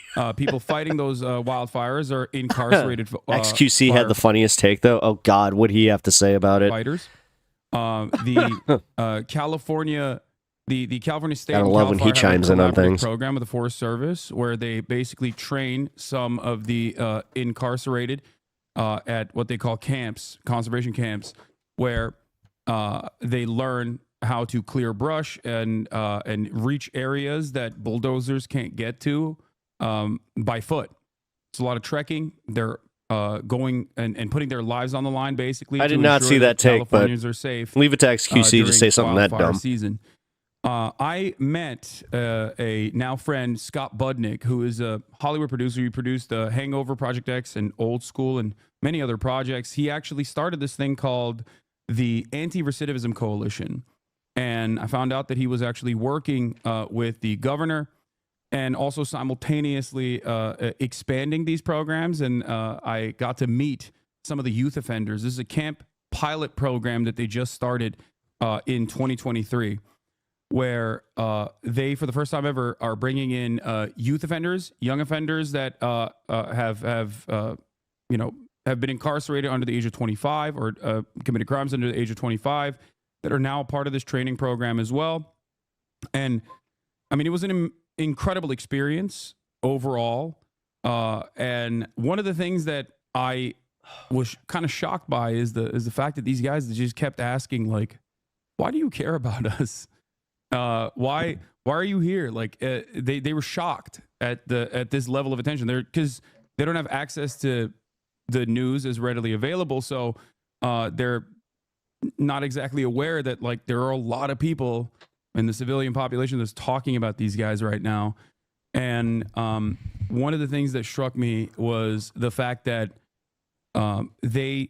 Hey, Fen, if you have a link to like the comments or like the Reddit post about that, then could you link that? Understand that these are very dangerous conditions that they're putting themselves into, but they really are appreciative of the fact that they get a semblance of dignity. Yeah, about the XQC thing. And a way to help with these communities that they're a part of. So it was truly a tremendous experience overall. And very eye-opening. And we talk about people going behind bars. Most people that go behind bars are eventually released.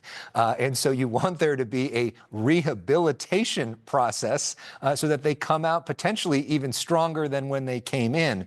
And I know for you. Well, yeah, and part of that is also giving them the opportunity to continue fighting fires, maybe. Like, the fact that these guys are then overlooked, even with their experience after that, and told that it's because they were prisoners, they cannot be part of the fire, like, be firefighters, when we have a firefighter shortage in this country. So, like, what the hell? You were really struck by the sense of hope. Isaac goes insane. You're so based. Yeah, so it's not a secret that the county jail structure and the prison structure in the state is pretty bad overall. Like, the conditions are pretty bad overall. There's a lot of violence. There are major problems. And from what I understand, aside from the fact that being able to volunteer for these programs allow these inmates to shave off some of their very long sentences. It also gives them an opportunity to train and potentially an opportunity for gainful employment after they're out, after they're released. And there have been a lot of initiatives to make sure that this is as ethical of a process as possible, especially in recent years. In the past, a lot of these firefighters, a lot of the incarcerated firefighters could only get... I actually just read your comment about him being the Andrew Tate. I wouldn't call him the Andrew Tate. I would actually go as far as say that he is the closest thing to like having the Joe Rogan influence that we have. It's just that he doesn't have like the comedy audience and like that kind of background. So seasonal employment, which we shouldn't be looking for a 1-to-1 comparative. Municipal employment in the Los Angeles Fire Department because like some of Hasan's policies, but he is horrible at justifying them. But I think even he notices that because he doesn't do debates much anymore, but spotlights them like going to the picket lines. It's pretty good. If you have a felony, I mean, you're not able to get EMT certification. This is something that I have to give a lot of credit to, the fact that he even did this. And if you can't get an EMT certification, you can't become a municipal firefighter. He doesn't appeal to men. That's what people mean when they say Joe Rogan of the left. Oh, but now he does. I mean, actually like 90% of the people, like the friends I know that watch Hasan are, cis guys. Nowadays, they're working on expunging some of the records as well for demonstrating good behavior and service for the community. And I think it's wonderful because one of the things that I heard from... that's actually pretty easy, is because left actually sees women as people and the right appeals to men who want women to be property. It's kind of... And it usually appeals to young men who are coming up and don't have that kind of like mindset. Like usually like, trust me, I've known plenty of dudes that are they're based as hell, but honestly, it took a while to get there. Virtually every single person there was the anxieties that they had as far as what they will do once they are released, what they like, how will they find an opportunity to reintegrate into society? This is something that obviously I read extensively on. There's a lot of data available on this. But it was truly interesting just seeing it in person, where these guys were also talking about the anxieties that they have about like wanting to become productive members of society. And this program, I think, is fantastic. And there are still some issues, of course, specifically around their wages. I think since the 80s, they had not seen any meaningful wage increases. I believe these guys are making $10 a day. They were getting around $5 a day. And they're doing now it's 10. Basically the same thing that everyone else in CAL FIRE is doing as well. One of the hardest jobs on the line, basically. And now that wage has been increased to $24 a day, and I feel like I was wrong. It's a wonderful opportunity for reintegration. It's a wonderful opportunity for rehabilitation. And the conditions of the camps are significantly better overall than the conditions of the prisons. But having said that, I think that there's still room to grow. This program could grow as well. And hopefully their wages can be fair in terms of adequate compensation. Because utilizing incarcerated firefighters as a way to displace the existing non-incarcerated firefighters is also, lowering the wages of non-incarcerated firefighters. Hasan, thank you so much for bringing this issue to our attention. We really appreciate it and appreciate the work you're doing. Yeah, thank you so much for having me. All right, we got some breaking news now, Susan. Camp Clear from Fire Fox in 11. Northern Appreciate California you. cost All right, thank you $30 so much. Have a great day. and that fire was considered the state's... There it is. I try to slam as much information as possible into the 3 minutes that I had there. Alex I don't know. Alex is the man. He would never cut me off. It's not like that. He wanted to offer more coverage to the issue. Was there anything you didn't get a chance Slavery to squeeze in? bad, Did you accidentally say maybe? conservation Yeah. camp? No, conservation camp is what I said. ChatGPT couldn't have done it better. Thank you. My conservative dad is watching Hasan Piker. Let's go. I disagree with Hasan on a lot of things because he's more left than me, but it's hard to disagree on his actions. Yeah. I mean, this is how we do it, chat. This is how we. If he's too far left for you, then I mean, I might be too far left for you. Oh my god! I just realized we got on local Fox affiliate a Cuban flag. Found a and Reddit clip of the Palestinian XQC, flag. Are they doing any kind of holistic coverage on the incarcerated Cool. firefighters? Like, is there any kind of opinion slant from this on Fox? My dad couldn't see you because he told me to set parental control so we couldn't watch Fox earlier. I didn't say Fox 11. Y'all, why are they playing Hasan Piker on these big ass TV screens at the restaurant like I'm invested? That's funny. All your videos off TikTok before we lose it? What do you mean? All of my videos on TikTok are videos that come from the stream. There's like very little original content on TikTok. Hasan's stepson, thank you for the 5 gifted. And Iffy, thank you for the 20 gifted subs. Why did they show this image, lol? Why does chat always have to play like this? Like, why do y'all got to play like this? Who was that nerd that Alex had you debate on TV back during COVID again? Oh, it was Michael Knowles. That's crazy that I'm literally live for 5 seconds at LAX, and the first thing I saw when I looked up was Hasan on the big screen. That's true. Everyone is currently. I love my dog. Everyone's currently tuned into local news. I mean, yeah, Kaya's great, on Zoom. but no, Stan's great too. Bald, by the way. Do you know the band Muna? The lead singer shared a clip from your stream yesterday on their story. I didn't see that. Yes, Felix is another Alex in the Hasanabi universe, in the extended Alex verse. Was this red flag warning? I was peacefully catching up to my local news to be in the know, and OMG, who is this? Red flag warning. At this point, yeah. Eventually, all right. Thank you. I will know every single person named Alex in the United States of America. Did you prepare talking points? I keep asking because as a regular public speaker, I like to see people just dome off so confidently. No, I did not have any talking points prepared ahead of time. Brother, you saw me. I do have the gift of yap, which is why I have the gift of yap, which can be dangerous at times because I get overconfident and don't prepare at all. And honestly, I was about to say, I'll be honest, when I read that it was the Asmongold, I was like, I hope that you're not trolling me right now. More about the personal humanizing stories like the ones you shared with us early in the stream, just talking about the guys as people. That was one of those times, like how you felt so safe being around them, etc. Yeah, I wanted to get information out about the program. I wanted to shout out Scott, and I wanted to shout out ARC, the anti-recidivism code. I have to say, man, Hasan right here, he did so much more for this than so many people. Well, not even just so many people, than the news itself. Like, this brought so much attention to just exactly what they do, how they're treated, how long they work, what they're paid. Like, this was, man, major props to Hasan. Coalition. So, and then I also wanted to talk about the program extensively and bring up wages in that limited time, so I didn't get to talk for longer. Okay. All right, we got the XQC thing that was found. Let's take a look.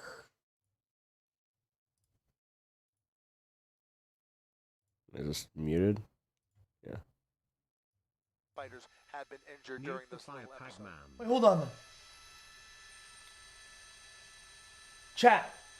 What if they, instead of putting retardant and hoping, why don't they just bomb the outer line? Like a line of bombs. Say, fuck it. Oh my god, he's so dumb. A bunch of bombs. And when the fire gets there, it's just soil.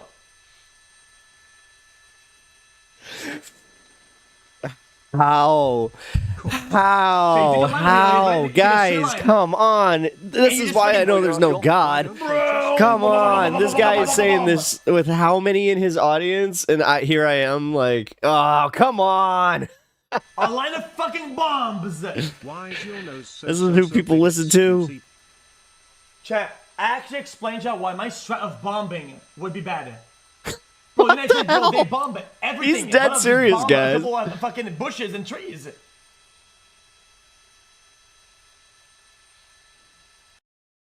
What? Dude. He's stupid, but he's right. No. Not.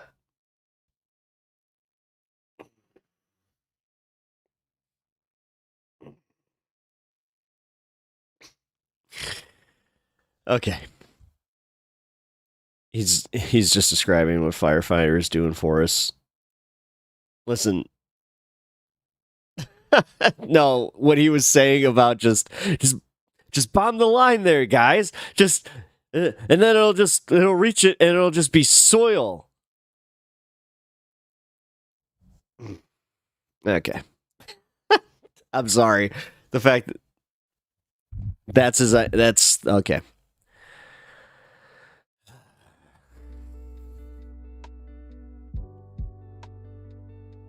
I still can't believe this is the guy. This is one of the most famous streamers on the platform. Okay. Is he exclusively on Kick now? I don't know about any of that. God, I wish I lived in a world where I didn't know who he was, but there's been enough of, him being covered by the people that I watch, including HASAN, so. He was saying bomb the fire line because you destroy what's flammable, which is what firefighters do on a small scale. That's not what he was saying. That's really not what he was saying. He could call the mayor and tell her his idea. There you go. I mean, there you go. I mean, he's got an... I'm surprised that his audience doesn't do that.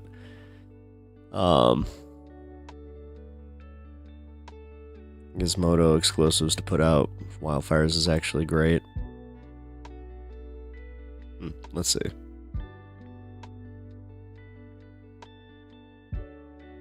I am.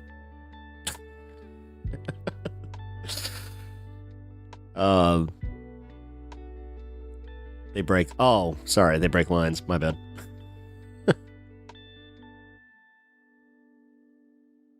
Oh my god. God, that'd be fucking wild. Is XQC actually right about that?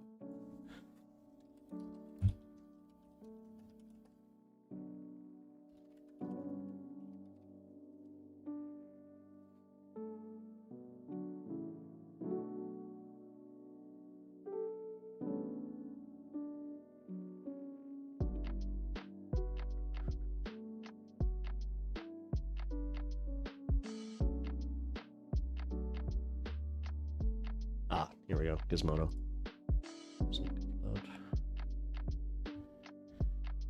From 2014.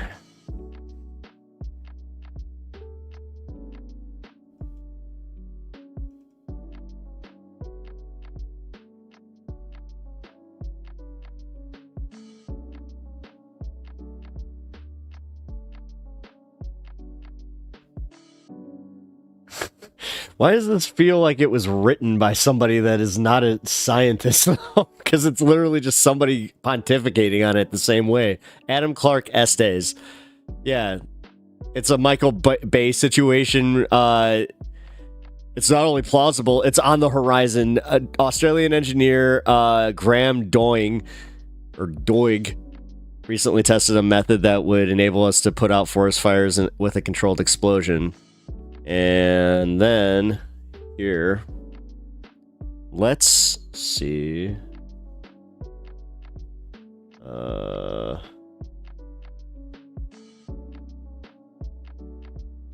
There's nothing past that. That's literally the only thing on the explosives being used. So, I don't know if there was anybody else going, yeah, or if it was like, yes, this test was conclusive and they're using this. No, I'm looking at the mental floss run right now. The 10 strategies. Yeah, I got you. It's number 9. I understand. But there's reasons that that's impractical right now. Same as flanking and hotspotting. Yeah.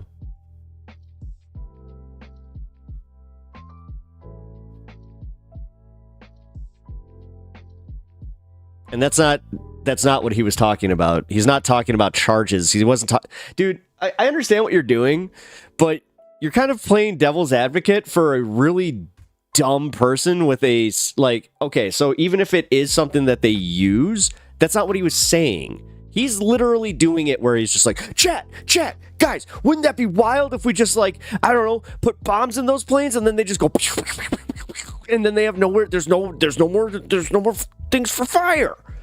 He might as well have just said that. Tanks instead of fire trucks.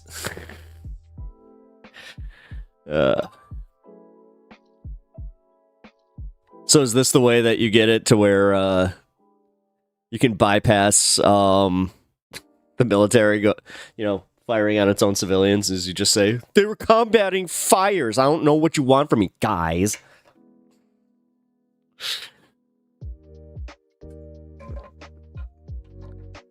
They just started loading up fire trucks with explosives. Exactly. Because XQC and his... Yeah. Oh my god, sir, there was a small toaster fire. So we... Yep. They had to put out the fire, guys. Just boom. Alright. This is our next thing here, and that's an wild face from Sam. Just wanted to give you guys a little peek. I would love to see the legal argument for someone trying to defend that in court, though. Exactly. XQC is so funny. He is something. I mean, again, guys, full disclosure, even though I am a Twitch streamer, I do not really watch a lot of that content. So, yeah, HASAN is pretty much like HASAN. Who else do I watch? Occasionally Matt Bender will be on Twitch, and the Surfs. Oh, and Angry Ginger. So, yeah. I don't know if that would hold up. Yeah, exactly. All right, so for Gondor, real quick, gonna be starting my segment.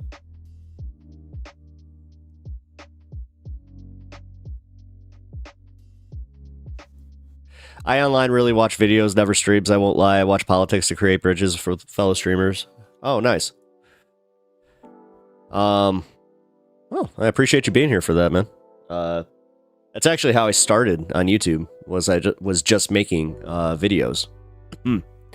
I would film I would actually break it up just like Kyle Kalinske, where I would come down here, I would do essentially a 2-hour show, just with all my segments spread out, record them, and then put out my videos. But I kind of learned that I really enjoy doing this. Like, I really enjoy live streaming, so I watch way too many streamers because I'm a yapper and I'm lonely. Oh, hey, I mean, dude, you want to talk about, like, I wish I had this when I was a teenager a little bit, because this would have been wild. We had AOL, AIM, so you kind of had to know the people at least, too, or then you learn that, catfishing, yeah, that was the wild west of that crap. I'm mad at Bender. Oh, really? I do not find spazzing out funny. Yeah, I mean, I don't find him entertaining, really, but I whatever. I also know that comedy's subjective, and I apply that to streamers too. Like, whatever you guys enjoy, I don't shame for that. Someone tried to do that when I was watching a Vosh thing. They're like, "Oh my god, you watch Vosh? Like, blah blah blah. He did this, and this, and you could still watch." I'm just like, you know what? I'm not doing this. Like, yeah, I enjoy his content still, and whatever. What he did wasn't that egregious in my opinion. Although his prawn folder was a little. He's one of those national treasures like Alex Jones. Okay, so like, if you just like laughing at people who are just wildly, like, they're entertaining like that, yeah, then yeah. But I hate to put them on that list, but Trump is the same thing, where it's just like, unfortunately, he says some of the dumbest things that just make you go, what? Yes, he did. He disrespected Vipassana and Michael. Oh, really? I didn't know that. Well, him and Michael were really good friends. So, are you sure he wasn't like,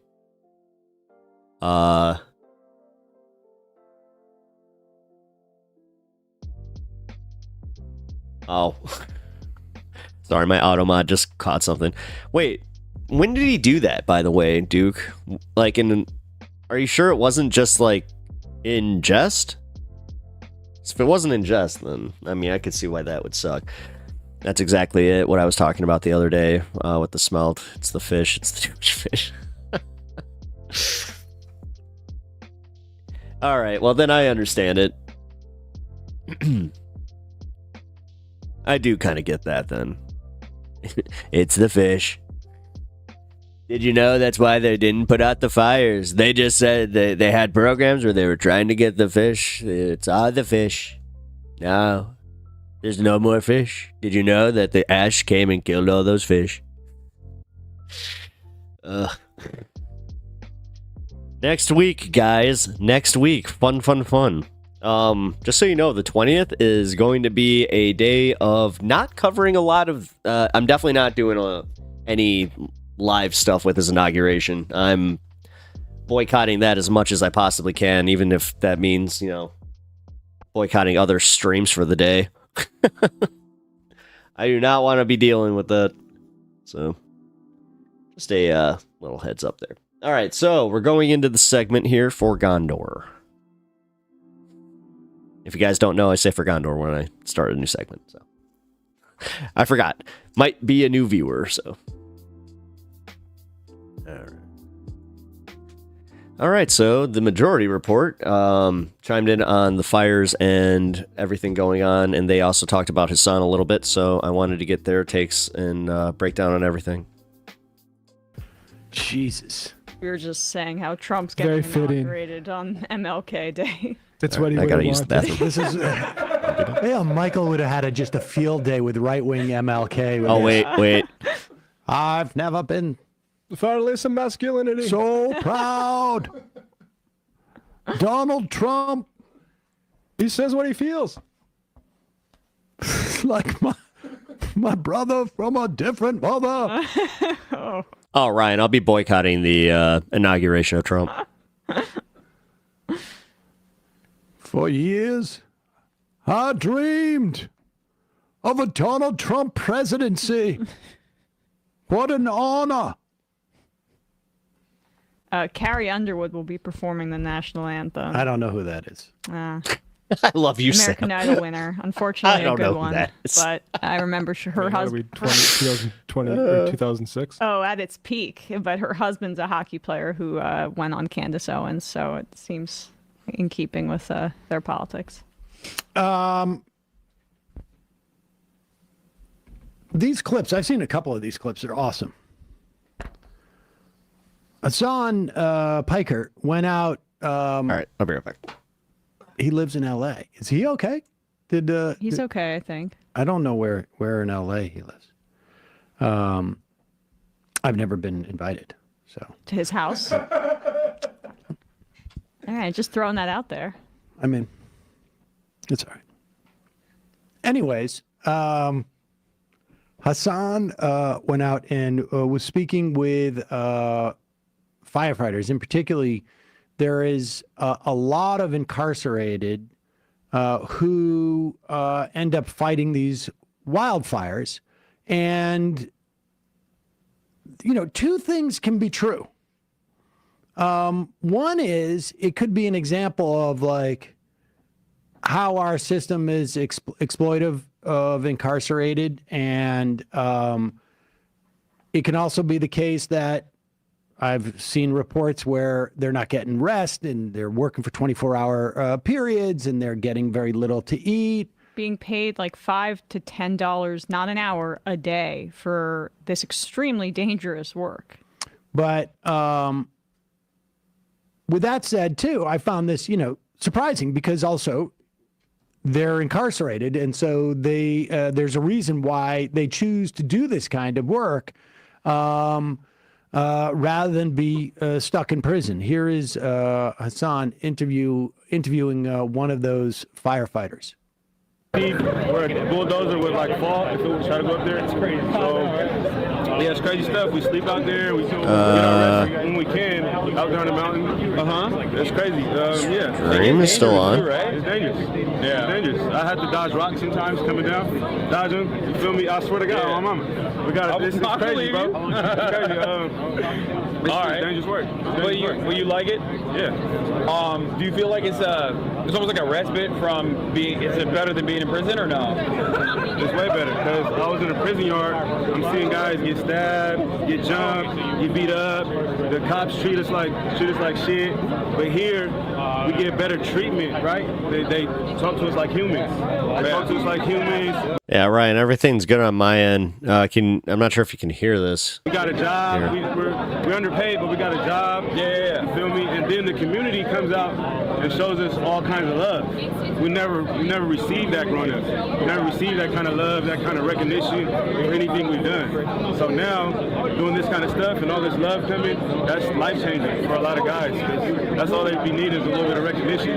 With this, it's life-changing, and we get opportunities at careers. How long was your sentence? You know what I mean? 17 years. 17 years. Yep. God damn. They're gonna shave it off. Yeah.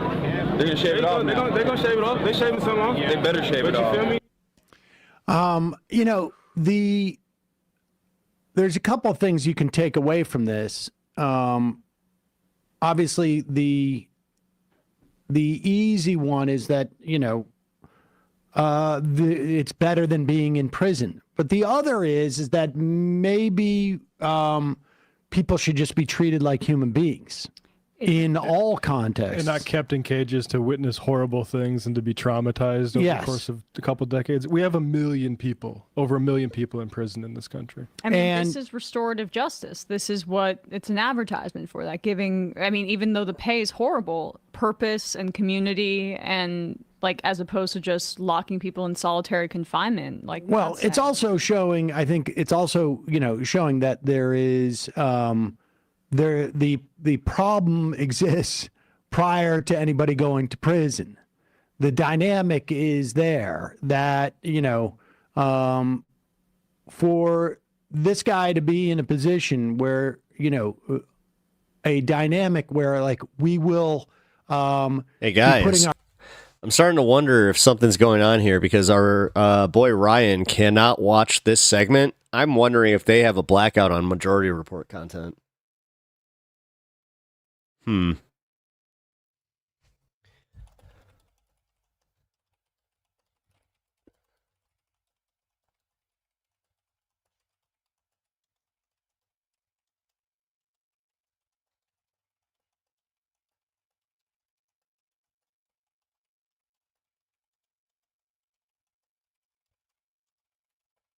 All right, so I just said that I hope he's not getting blacked out on his end. I'll pause and see if it's the content that we're watching. So Ryan is over in Israel, so it wouldn't be, I wouldn't put it past them for having a content block, and specifically having Majority Report on there would not surprise me in the slightest. But I'm also hoping that he's not just getting it like on my stream specifically. Our lives. That should technically be long enough for him to be able to sound off. Okay, cool. On the line, I just got every yeah, everything's fine on our end, so it's definitely him. You know, that Canada here, Toronto. Opportunity for self-worth. Sorry about your Maple Leafs. Is available to to a lot of people, but not necessarily to huge swaths of our society. And you know, it's very difficult to go to a school that's completely underfunded, that is dilapidated, that is falling apart, that to live in a an area where there is, you know, no That'd services. be wild if they are able to just like block that like this content specifically. That'd be wild. Is there, you know, food deserts, whatever it is, and feel like you have some self-worth. And so, you know, there's a lot of things that can be taken from that exchange that talk about how we treat. Yeah, he hasn't checked back in, so he might be blocked out from this. That sucks. And what kind of a different society we could That would have. Oh my God. If people could Just feel another- at least some measure Just add it to the list. of self-worth without having to go and risk their lives. Because, most people, not most people, well, a lot of people in our society don't have constant flashing signs saying you have no worth. Yeah. And so there's a lot to be taken about that. Yeah, they'd have to block the entire domain, right? Yeah, that's exactly why I'm kind of confused by this, because technically he's watching it on Twitch on my domain, so I'm just wondering, how does that work? Because I know that they do have an automated system for that, so yes, the name of the server would be blocked. Incarcerated okay. workers make up more of our economy than you might think. Then, And okay, it's not sorry, I'm just back. Okay, cool. firefighting. Cool. They produce goods and services at rates that, if they were not in I don't know where prison, you would went. be beyond poverty wages. I mean, it's essentially almost entirely all sub-minimum wages. But this is why I love that Hasan did that and spoke to the some of those firefighters, is because we have to humanize people in our prisons. Cool. We're in a really reactionary period, and everything is filmed, so you It's can important see. to do that, just like me. Just like how I have to go and relieve myself constantly. It's gotta make sure you do the same for the dogs. Crimes on the subway that are extremely hard to watch and are horrific. But when you see the overall statistics around the country, crime and violent crime is down and has been on a steady decline since the 90s. So then the question is if violent crime is going down. Yeah, for my VOD audience or VOD audience, I am dealing with a little bit of a kidney issue. So Why do so many people continue to be locked up for nonviolent offenses? And you have to start to ask yourself. Mike James, what do I think of Jank on YouTube? Or did you mean just TYT? I'll be talking about that in a little bit. Those questions, like who benefits from having so many people next incarcerated and segment. many of them doing labor for very poor pay. And that's not the overall driver of it, but you can just, instead of providing social services for folks, it's a lot easier for reactionary politicians to say, well, just let's lock people up and throw. Oh, sorry, Fen. I didn't. What is your interesting take? Away the key, especially if they have very little resources to fight back. Sorry. Yeah, I mean, it makes money for a lot of people to, this is the classic sort of neoliberal two-step, right? We create the problem, and then we get paid to solve it, or to fix it at least, or to put a Band-Aid on it. Right. Like the thing is like this isn't a sort of an opportunity in a horrible situation, but the opportunities need to be there for people when they're in their teens and 20s. It's actually not that hot of a take. Yeah, Tulsi Gabbard during Biden's first presidential run, basically, in my opinion, obliterated Kamala by saying she fought to keep people incarcerated for this very reason. Yeah. Again, broken clock. Like, not a Tulsi fan, but...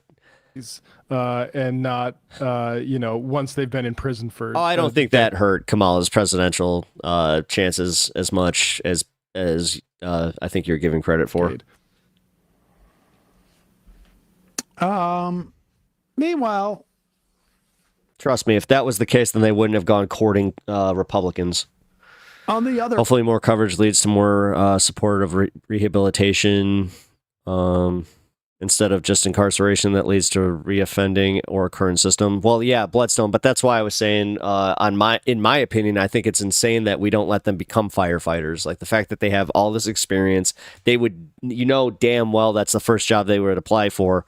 And then on top of that, we have to acknowledge this, that the firefighters in LA County, the top paid ones were, I think it was like $70,000.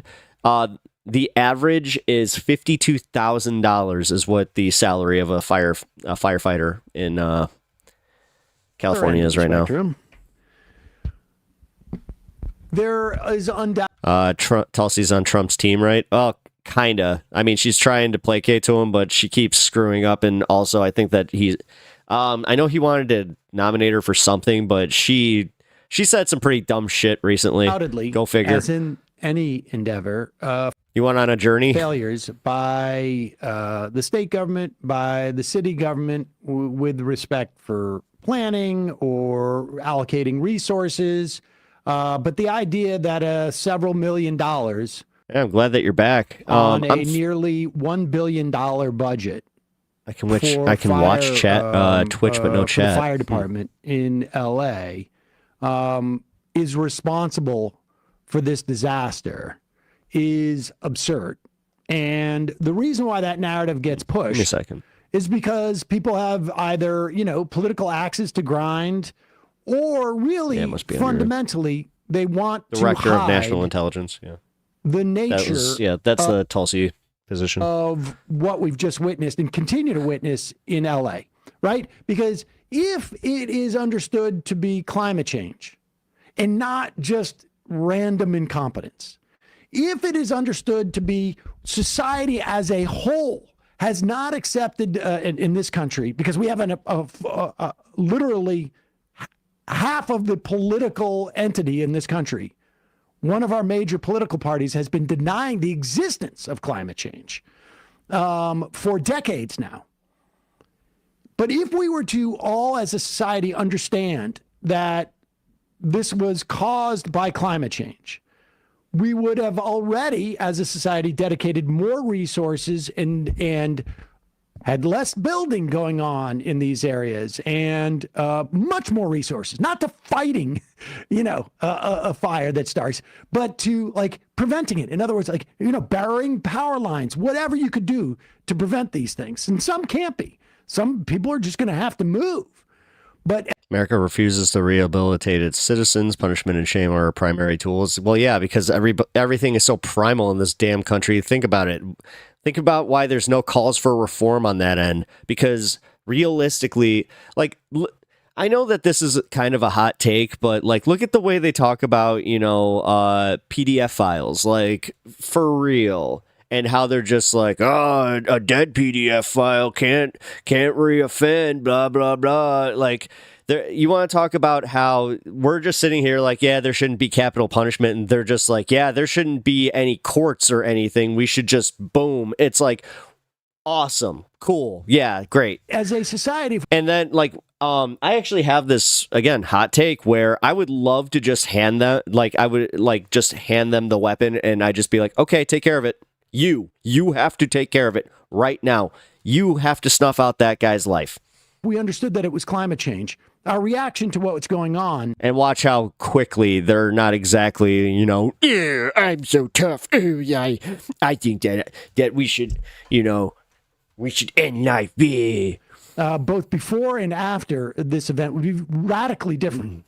There wouldn't be strings attached by Republicans to bailing out California. It's going to need to be bailed out. Now they're just going to allow, disaster capitalism. Billionaires are going to come in. They're going to buy up all of Altadena. I sent Bender a chat asking if he had tried Vipassana and how Michael raved about it. His response was, oh, yeah, no, Michael was way into that he was super into the new age spiritual stuff. Totally dismissive and wrong. I am not a spiritualist at all, and it is a secular practice. Yeah, they're going to buy up all this land. They're going to turn it into, you'll have a huge rental market, and they'll jack up the prices. It's just a profit opportunity for a lot of people. But, and that is why you will hear argument after argument ad nauseum about, 0.0001%. Honestly, I even castration, fine, but I think honestly I'm for harsher sentencing on that one, where I think it's insane that they even get optioned for parole. That's the stuff that honestly really pisses people off about the system too, is when it's just wait a minute, so you can do that and somehow spend less time in prison than somebody who commits a white collar crime or that's insane. But also I think that white collar crime is overlooked, and we need to if you want to talk about prison reform, we need to reform those types of situations where those guys can't just budget. I feel like I've been And banished. it'll go back and forth. I because mean, this- dude, a little bit, but hey, YouTube chat's great. Like my YouTube chat is awesome. It's, an interesting debate. You're in a There good was place. $50 million in wages increase for things, but that was offset by the $17 million. One of the arguments I've heard about the things going on with the fires is the lack of building and the bureaucracy blocking construction was one of the major factors contributing, or one of the major contributing factors. Didn't, go to contributing to the fires. Well, I mean, based on what Newsom's been saying about cutting the red tape for rebuild, there could be something to that. I don't know enough about that to really speak on it outside of just, yes, I do feel like this was mismanagement all around, but the fact that they're so quick to politicize this is also disgusting. And if I was, if I was a citizen of California and I just had my house demolished and like any of these assholes were trying to politicize it, I'd be just disgusted. I'd also feel like beyond devastated knowing that, oh, okay, so they're going to use me as another tool. Awesome. Questions about another just another way to commodify us, guys. Just another way to make us another number. Equity, on and on. The bottom line is this is climate change. This is what it's going to look like in community after community after community. North Carolina. Feels weird to see my you hear PFP people saying, now. the highway department didn't build the highway correctly. DEI. Same thing. Well, from what I've heard, it was just that on older buildings like like before 2008 weren't up to snuff for on fire code. But good for Newsmax for making it very explicit. He should for sure cut the tape on rebuilding. I hope he does. The problem with that is like cutting that kind of tape, then you're just setting up for failure again. Because if you're rebuilding with flammable materials just because you want to expedite on time, like that doesn't, I'm sorry, man, but that doesn't seem to really take care of the issue, does it? They don't. That just seems like it's pushing it down the line for another insurance, and then they won't have insurance on these homes because they're still going to be living in fire zones. Like they won't even basically they skip the interim step of having to pretend it's something else. They're just coming right out and saying, like, just in case you were wondering. Well, that's what I mean, though. He cuts the tape on bill me, like, so just theoretically, and I only know a little bit about this because I've had to deal with permits myself. I think Kirk also understands this because he works in HVAC, so I think he understands. When you get these permits, specifically, like, you do have people that are you have specialists that come in to make sure that everything is up to snuff. So when you cutting that red tape is also cutting the inspectors. And yeah, like I hate to say it, without red tape, the contractors are just they're gonna do really, really shoddy work just to get it done so they can meet these quotas. But then when it comes down to actually having like a well-built home, dude, these things are not only just going to be susceptible to fires, these things are going to fall apart within 5 to 10 years. We're already seeing that with these quick builds in America right now, because on top of the fact that we're using shoddy materials, because again, we keep valuing capitalism so much that we're not even taking time to, go replant the proper trees. And we're also not doing it, like, we're not logging in a sustainable way. So we're going to have a bunch of subpar builds that are going to just blow down with the next windstorm, which in America, I'm not sure if you guys understand this, but all of America deals with wind. Every single America, I don't care where you live, deals with wind. So 100-mile winds in maybe bring in some inspectors from other places. I think that'd be smart. They're going to have to, but at the same time, that's so again. This is also where I've been trying to explain this to people, that this is going to cause a bigger problem in the economy, because you're going to be taking away a lot of, like, yes, California is going to see a little bit of a boom from this, but you know who's not? The rest of the country, because we're already short on building materials. We're already dealing with the proposed tariffs from Trump. We're already dealing with all this crap. And when it comes down to like parts for cars, parts for houses, lumber, all of that, dude, we're about to get like majorly screwed and especially if Trump does these tariffs. I'm not even talking about the tariffs before that. Like, we're already seeing the increase in these prices. They're not dropping. So like, an I area don't know, that man. hasn't received a drop. I can just speak for me. I'm personally preparing for everything to get a little bit more expensive. I've been I've definitely cut back my spending. I've been saving up for the essentials. I actually like my car. I already know that I'm gonna have some issues with my car, but yeah. Drop of rain in 9 months. That's just standard fare. But they've let corruption seep into every single step of that with the red, so that the red tape ends up becoming bloated and ineffective. Oh, okay. But I want to go back to California. Corruption is the biggest issue. Oh, well, I could see that. Like in Chicago, corruption's a huge issue, especially with permitting, where they'll only give permits to like people that'll like either pay their fees or they're friends of the person. And utter incompetence from city I'm officials. stocking up on cleaning supplies, etc. Yeah, same. Anything that isn't super perishable, I have been stocking up on. And that's to keep people safe. And that's the other part of this story. Everyone knows wildfires in California are going to happen. They're like hurricanes in Florida. You know they're coming. The Santa Ana winds blow like this every single year. Pause it. If you've watched any of this coverage, and now we get this from the fire department, cool. They all say the same thing. I've seen Santa Ana winds. They've never been like this. And they say, I've seen Santa Ana winds. They've never been like this, and we've never had these. Yeah, I think that's like the case, which sucks because I've been wanting to travel to Africa. And 2024, hottest year on record. We've already crossed the Paris climate threshold of 1.5 degrees Celsius warming, meaning we're setting off a chain reaction of more and more of these I kinds was of about to say, as far as canned meat, Spam is not that events bad. that are going to happen. And so, Stocking up, this is like COVID all over again. Yeah.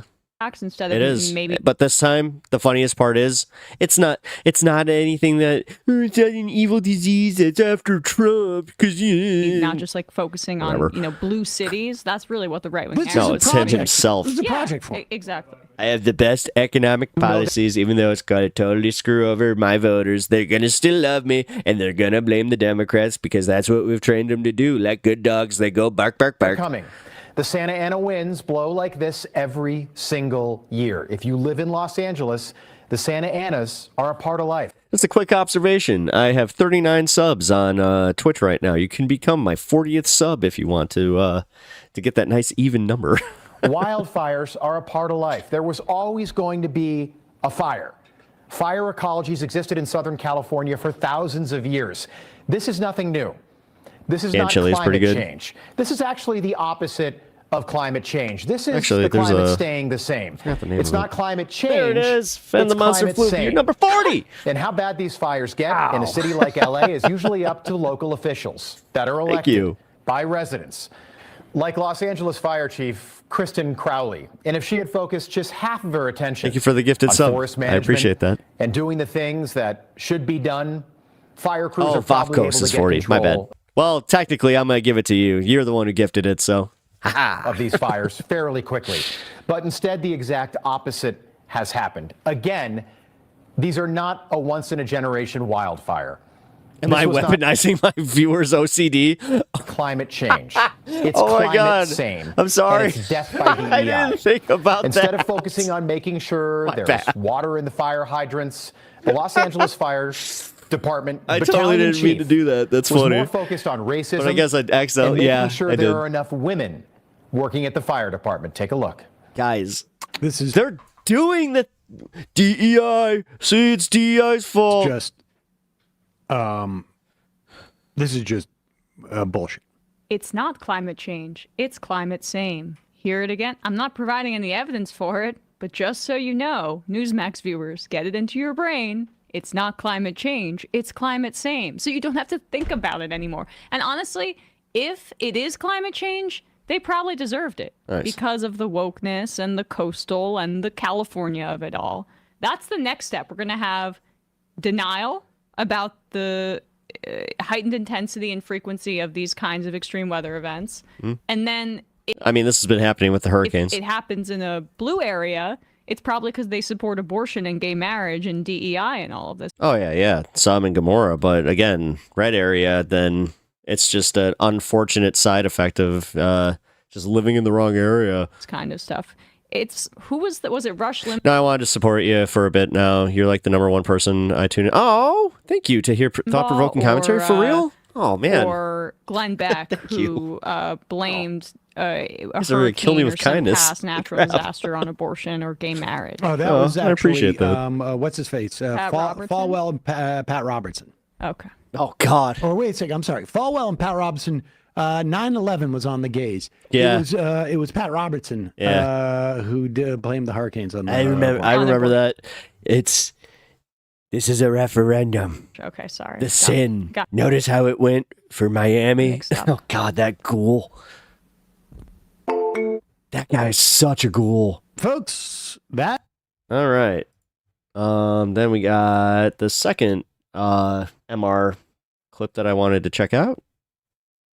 Let's talk about some billionaires here because when you think about, and this guy's just multiple hundred millionaire, right? Joe Rogan, he's not quite a billionaire yet. I can but he's confirm that as a probably, former at least in the hardcore past couple Republican, I years, loved made turning my brain a off. couple $100 million on one deal, probably $100 million on other. I don't know. I kind of understand that because, like, when I was like in my religion, that's kind of what that was, and it's so weird because I have that separation where because it wasn't political, where I'm like, oh, but everybody now equates their religion to their politics. We didn't have that. Like, I hope everybody kind of understands that that's kind of a newer phenomenon. Like, yes, there was definitely a push to like be into conservative politics, Ronald Reagan and all that crap. But they were not as egregious with it. They kind of took the separation of church and state semi-serious. So I don't His know. Spotify Like, deal is like 250 kind of feel like I've been dealing with that lately too, where I'm just like, oh, great, they're doubling down on all that You crap. gotta pay your agent. So you may only have 100. I think I'm ended for tonight because it's almost 3 a.m. I'm in 3 days and wake up at 5 a.m. and Twitch got messed up anyway. Hey man, sleep well. I hope that you can stop by again. Every time that you stop by, I really appreciate it. And also, I hope that your sleep schedule does improve. So yeah, man, definitely like be safe, take it easy, and stop by again. $150 million. We are in theocracy territory. I mean, the fact that we're in a theocratic oligarch right now, like an oligarchy, like that's what I see it as, or at least that's what they're pushing for. Any Christian that is in a super church or in a mega church that's just like, yeah, I love I love Elon. I love that he's trolling. I love that he's doing all this. It's just like, ugh. Bring on Again, nothing more Christian than taking joy in the,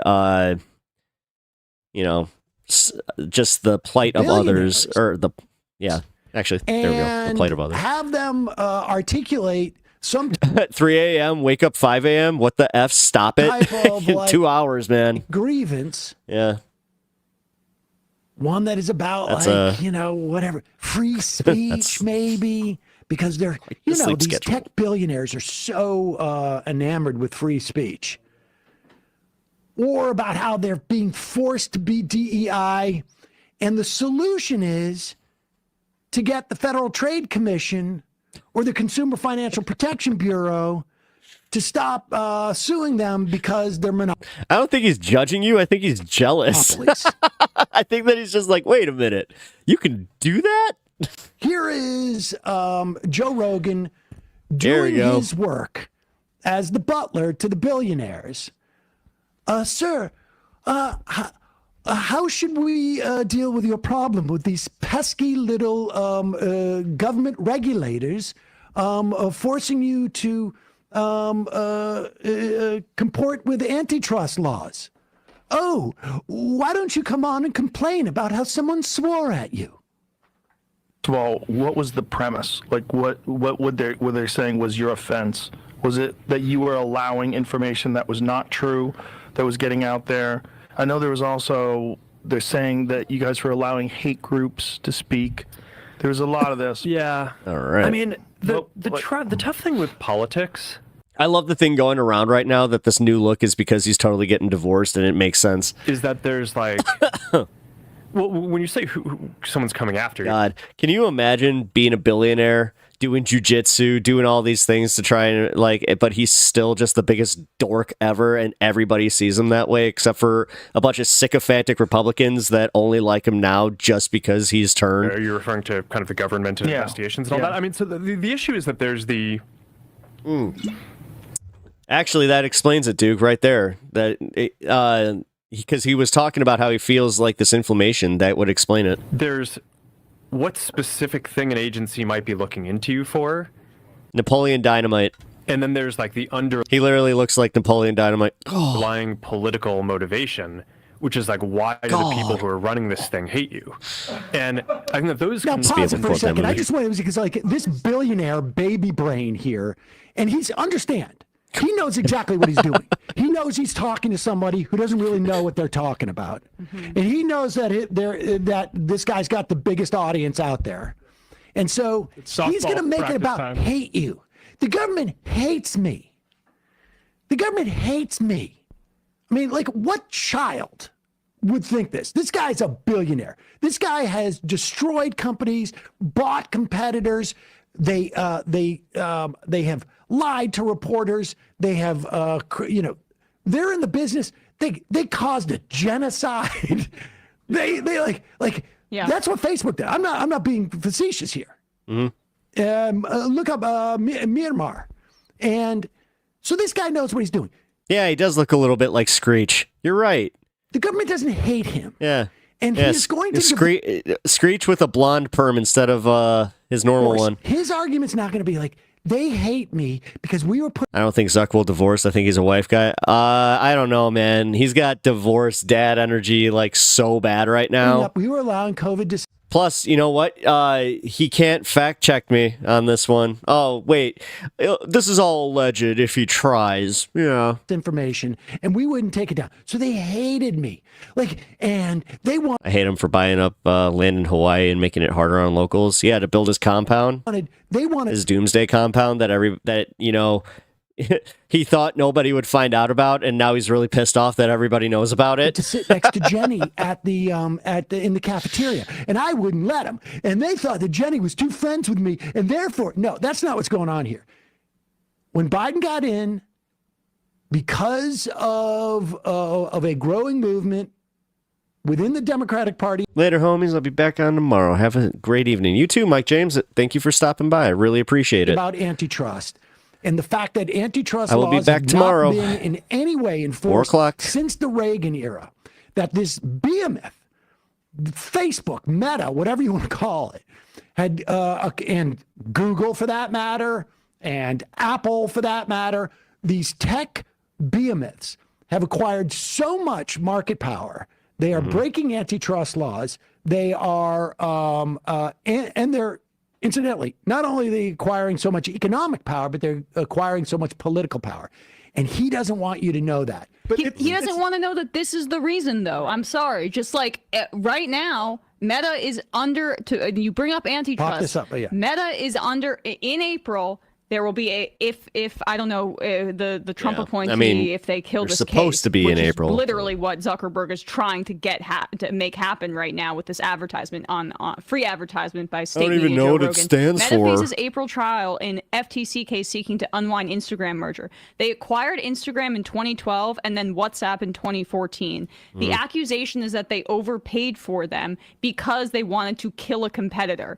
Instagram and TikTok, by the way, TikTok is Instagram's biggest competitor by The bunker already told us he was red-pilled. far. Yeah. And you know what the Supreme Court may uphold? A TikTok ban, which will just inflate this guy's net worth. So he and Elon Musk are in a race to loot all of us right now by killing these actions that would benefit the general public. Yeah, and he leans into the Fauci thing because anti-vaxxers are Well, because that's where the market, that's where he's sitting on. He's on the show. That's what I'm saying. That's what they want to hear. They're Water. herd animals. I am drinking water Led. But again, right now. these were the same people that are talking about Save the Kids the other day. Another reason that the FTC is looking at Mark Zuckerberg's Facebook is because of spying and profiting off data from kids.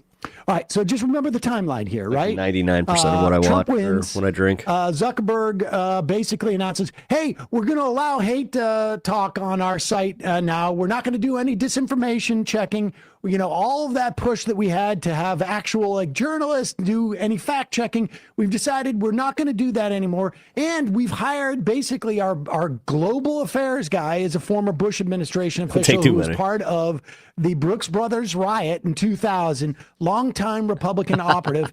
And then once they do all that, no, that was for your second one. this guy goes down to Florida to visit with the new monarch, Donald Trump, and I wonder if Joe Rogan's going to go like, well, wait a second. When you say the government hates you, like in the same way that I hate this guy who, I bumped into it, who was a real dick to me in junior high. Yeah. No, I didn't hear Ben Shapiro's take on this yet. Antitrust actions against you. Let's see if he does. Who wants to put a bet and see if Joe Rogan's going to ask that question? I just want to flesh out the timeline that you've just laid out because it's really important, right? The New York Times had reporting from over the weekend that they decided after the election, before Thanksgiving, in those weeks, after Zuckerberg was consulting with Meta board member, billionaire VC Mark Andreessen, that they were going to wind down all of the hate speech protections and the fact checking. Mark Andreessen went on Joe Rogan. Oh my gosh, yes, I knew I recognized that name. Yes. He was the one who told us that the Consumer Financial Protection Bureau was going after and debanking people. That it was Elizabeth Warren's personal agency targeting him and other companies. I wonder what he could have been talking about on the 26th of November, which is the exact timeline that the New York Times reported on, that Andreessen and Zuckerberg were working together to come up with this new pro-right-wing terms of service. And I'm sorry, I'm going to make a really stupid aesthetic point. The frickin' broccoli haircut and the oversized t-shirt with the chain, dude, you're not a 15-year-old TikToker. I would not That's be even shocked better. if this guy's getting right there. Because of this new look that he I'm has. glad that we're all seeing it on, like, because I saw this on Blue Sky. I saw somebody talking about specifically like the chain and everything, and they're just like, look at him. Incidentally, just, went on and he's said that definitely like in divorce mode. people are being debanked. The Consumer Financial Protection Bureau actually has gone after banks for debanking in this way. The complete opposite of what he's saying. I remind you also that when Peter Thiel's mentee, J.D. Vance, was chosen as president, to be the vice president nominee, Andreessen immediately endorsed Donald Trump. And then Elon Musk immediately gave millions of dollars, hundreds of millions of dollars. And then there's like the underlying political motivation, which is like, why do the people who are running this thing hate you? And I think that those can often be two very different things. So, I mean, we had organizations. The fact that this is why I can't watch Rogan anymore. The fact that he sat through this and didn't challenge him once, or didn't even just say, yeah, man, I think that's not right. Like, not once. He doesn't, he's been doing that more and more with these billionaires he's been letting on, and then he just lets them continue to spew it. And sometimes he even goes like, really, man? Oh, it's crazy. That we're like not really involved with social media. Like I think like the CFPB, like this financial. Basically, Shapiro said that Facebook started their censorship because the Daily Wire was too popular. I mean, I do remember the Daily Wire like being a major pusher of the misinformation. So I don't even know what it stands for. It's the pause it. This guy, you telling me this mofo doesn't know what the Consumer Financial Protection Bureau stands for? Are you like how effing dumb is Joe Rogan? Oh, cool. How effing dumb or how much of an accomplice is he to what these billionaires are doing? I mean, honestly, this is disgusting. Crazy. Yeah. What is it? Listen, I'm a businessman. Al Capone doesn't do this. This FBI, what is it? Mark Andreessen. I don't condone bullying, but he clearly has no friends that would ruthlessly make fun of him for this new look. Sure knew what it was. Federal Band Incorporated. Which tells you that, yeah, again, billions of dollars can't buy you, good friendship, the actual love of people. Coming after me for my taxes. Oh, God. He's above it. He's not concerned at all about the 2021 launched investigation by Rohit Chopra, the head of the CFPB, into Facebook potential. I mean, is there anything worse than the fact that him and Elon Musk both, like two of the richest men in the world, are just so desperate for the like me. Think I'm cool, like Actually, me. illegally using third-party financial data to target their ads. Dude. If he doesn't know about that, And then the Vivek Ramaswamy stuff like came out, and he's still talking about like, oh, they go for people like, you know, they don't go for Screech from Saved by the Bell. They go for Slater. It's just like, you're stuck in high school, my man. government, of course he does. Look, you know, We're covering the gaming scandal. Actually, the Angry Ginger did a really good video on it, so I want to cover that. that agency head looking into his Shout out company, then Angry he's Ginger. just really bad at his job. This whole Consumer Financial Protection Bureau thing that he just pulled, and go back, understand, this is the tell that this whole thing is a performance. That this has all been written by his crisis, his PR firm. This is how you approach Joe Rogan. Yeah. This is how you go on. This is how you dress. This is what you say. These are the verbs that you use. They hate me, says the Harvard grad billionaire. Do the gritty. Oh my God, go ahead. Two very different things. So, and we had organizations that were looking into us that were like not really involved with social media, like the CFPB, like this financial. I don't even know what it stands for. It's the. I don't even know what it stands for. The CFPB. You mean that's Consumer Financial Protections? Financial Protections for Consumers Bureau? Yeah. You mean, that's so convenient that that's the one. And notice, so I've watched this clip specifically, not from MR, but like I saw this on Rogan, and yeah, Rogan doesn't push back on it at all. It's the financial organization that Elizabeth Warren had set up. Oh, great. Yeah, see, but that makes it easier. See, CFP, Elizabeth Warren, you know, the teacher lady that makes you feel like she's telling you what to do because, you know, she's a lefty, and like the woke mind virus is just, it's permeating everywhere. You know, that woke mind virus is the reason that you guys are all broke. Like, come on. And like, that's what they're going to start saying, guys. And like, we just need to really, as a coalition here, start figuring out how we're going to push back outside, or just not even listen. It's basically, it's like, when you say Angry Ginger, I think of Copper Cab. Yeah, I don't know who that is. So like, we're not a bank, right? It's like marketplace. What does Meta have to do with this? But they kind of found some theory that they wanted to investigate, and it's like, okay, clearly they were trying really hard, right, to like find some theory, but it I don't know, it kind of. That's a tragic fumble. The fact they didn't elaborate means people are going to look it up, realize what it is, and laugh at them. Yeah.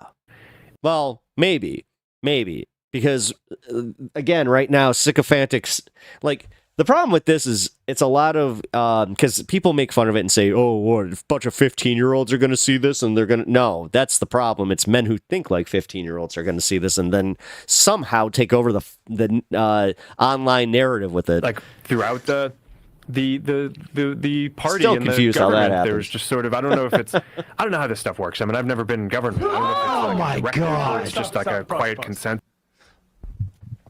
I have no idea how this works. I just own the company. I've only been in front of Congress how many times? The Consumer Financial Protection Bureau. What a putz. Is started to investigate, and incidentally, they did this in 2024. Actually, that's kind of that's what he looks like he's trying to do. I think we should call them the R-slur and do a kickflip on a skateboard. Let's just be clear here. They've been investigating him probably. But that's like the thing. He looks like he's trying to, appeal to the Tony Hawk crowd. For a year up to that. Which, that he cannot skateboard. Oh. So it's not like, they came in the day and they as someone who's hated us. not great at it. Because Facebook, and this may come as a real surprise. I wonder if I could still do a kickflip. Because this guy, I'm just up there. I just created this so people can connect been on with this each board in other a while. and check out if somebody else was hot. I had no idea that we were scraping everybody's data, and that's the way that I became a billionaire. I just woke up one morning and I got this big check from the business people, and now all of a sudden I now know that Elizabeth Warren is coming after us. Yeah. They have this theory that Facebook Marketplaces alone deserves to be shut down as a site. Hell yeah. I once bought a food processor from someone with a vial of rat poison inside the box and repackaged it. That was sus. Yeah, that's what? Just reading that, I was like, wait, what? What? Wait, we get what?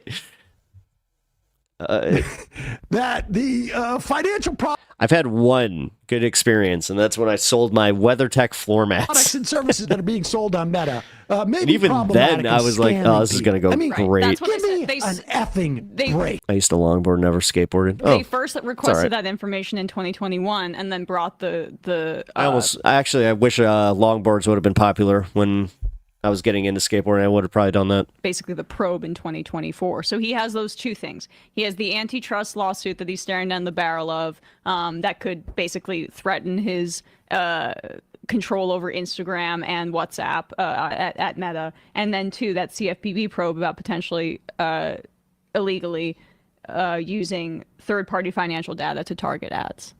And this is exactly what Andreessen said, almost word for word, when we covered that in November on Joe Rogan's podcast, the thing about Elizabeth Warren and the CFPB. And like the natural follow-up to when he goes on this screed here would be like, what are they saying they're investigating you for? Does he ask that question? Another thing we should find out.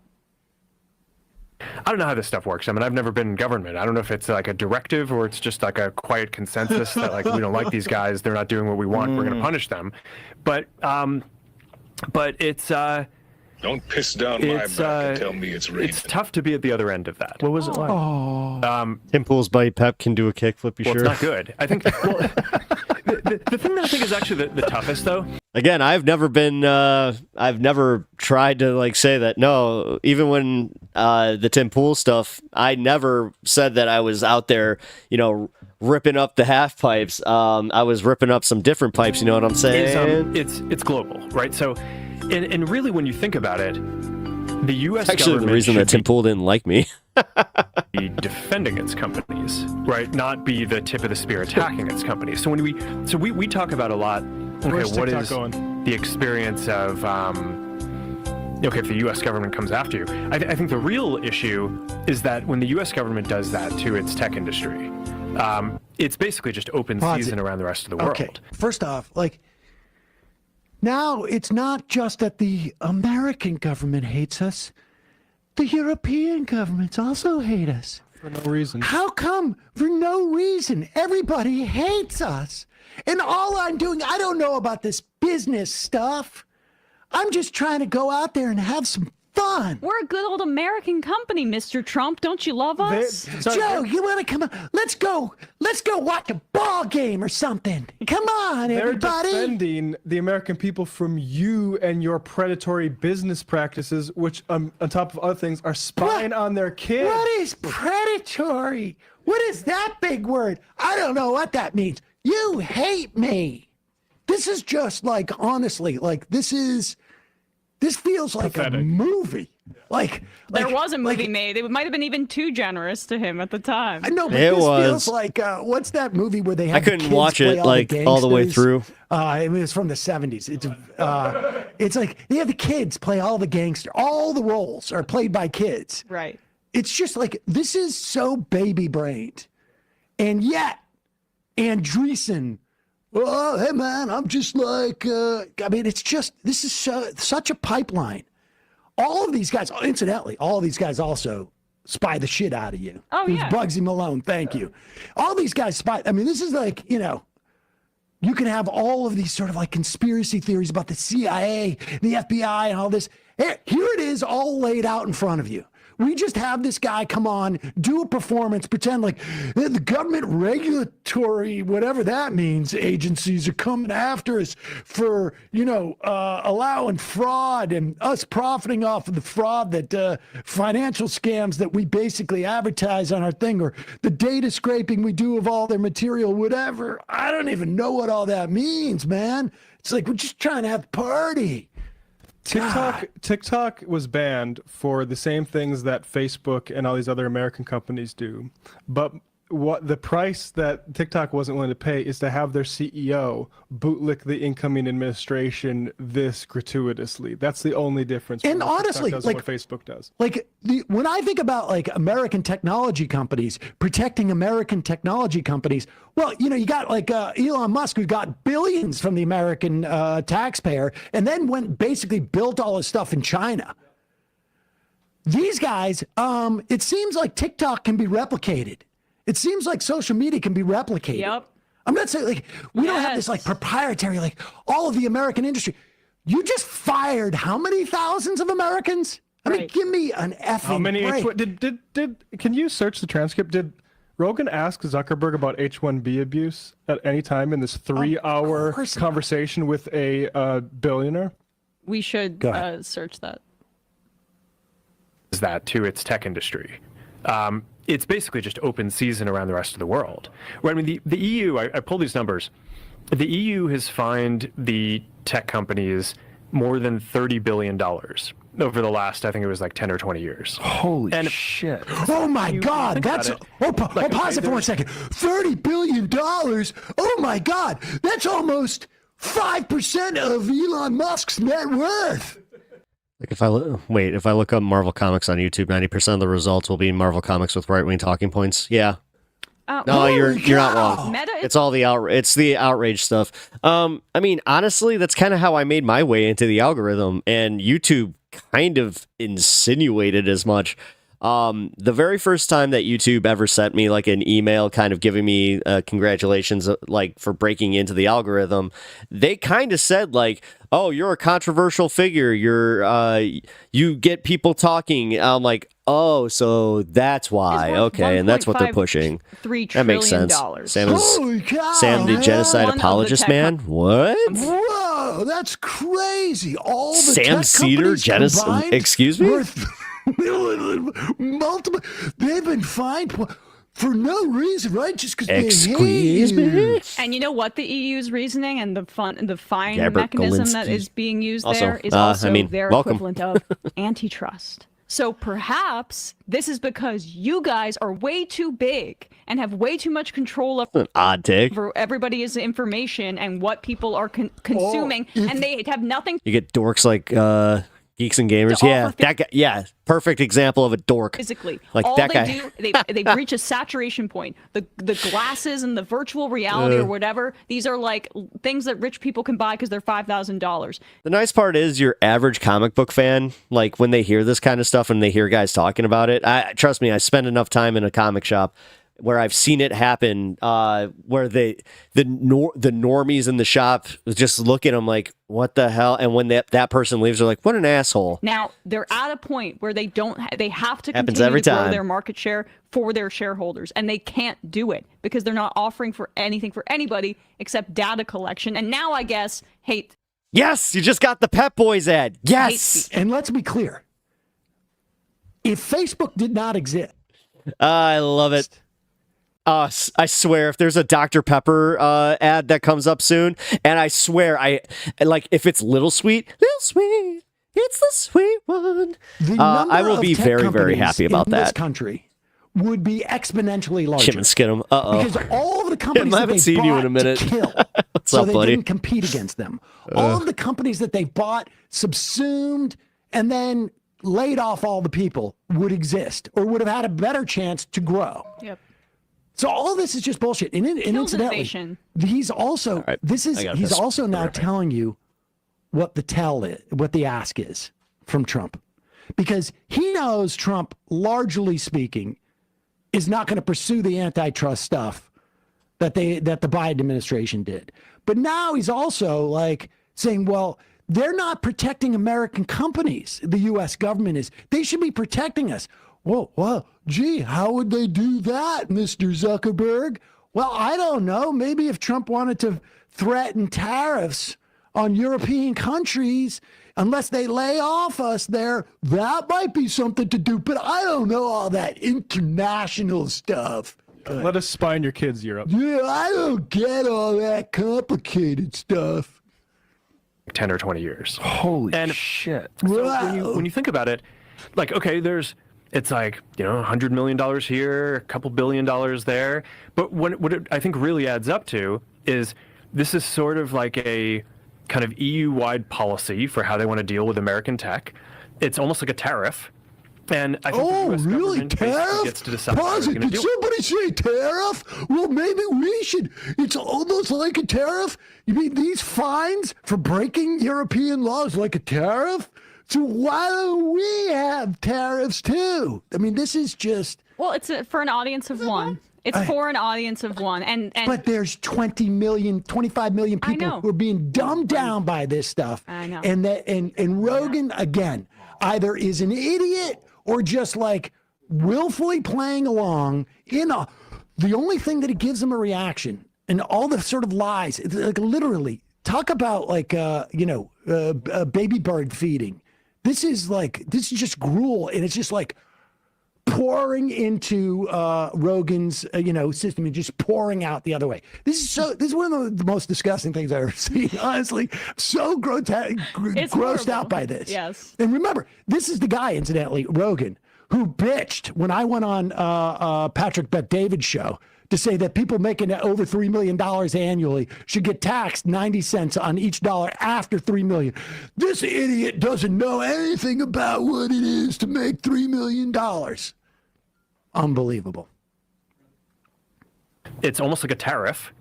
And I think the U.S. government basically gets to decide how are they going to deal with that, right? Because if the U.S. government, if some other country was screwing with another industry that we cared about, the U.S. government would probably find some way to put pressure on them. But I think what happened here is actually the complete opposite. Hint, hint. The U.S. government led the kind of attack against the companies, which then just made it so like the EU is basically, and all these other places, just free to just go to town on all the American companies and Pause do it for whatever a you want. second. But Incidentally, he's got the clock wrong. It was the opposite that happened. He's hopping EU dog has steak. much better rules on data scraping and data My dog does have a special smell to him, but protection and whatnot. And we He's a have good boy. followed their Stop it. lead. He's lying. Oh, yeah. he woke up Truth from his is, like, nap and he this came. is the only place that billionaires can And go with this stuff because laid down, a social take another network at nap. that size, So, it frankly should he's a be under the hardworking post dog. Come on. office's, jurisdiction and all the growth things and algorithms. Get that out of there. Just have a place where people can find the people that they know online. But he has this, and we have to like make it be some massive profit seeker. So now we're going to try to like farm the hogs, anti-vax hogs. And all these other places are just free to just go to town on all the American companies and do whatever you want. But I mean, look, obviously, like I don't want to come across as Wait, my Thai dog's breath smells like a 10-foot lobster, and I kind of love it. if like, yeah, my lab, she's got some breath that makes you legit sometimes get like angry. Like, you ever get angry at a stench where you're like, I love my dog to death, but I'm just like, we don't have things that we need to do better. Obviously, Like, we do. And when we mess something up, we deserve to be held accountable for that, and just like everyone else. Zuckerberg should rename Facebook to Clown Academy with the way he's putting on this makeup Joe Rogan is handing him. Yeah. I do think that the American technology... yeah, exactly. That's a good way of putting it because, yeah, Joe Rogan is just... The industry like, is here, a bright spot in the you want American this? You want economy. this? I think it's a strategic advantage for the United States that we have a lot of the strongest companies in the world.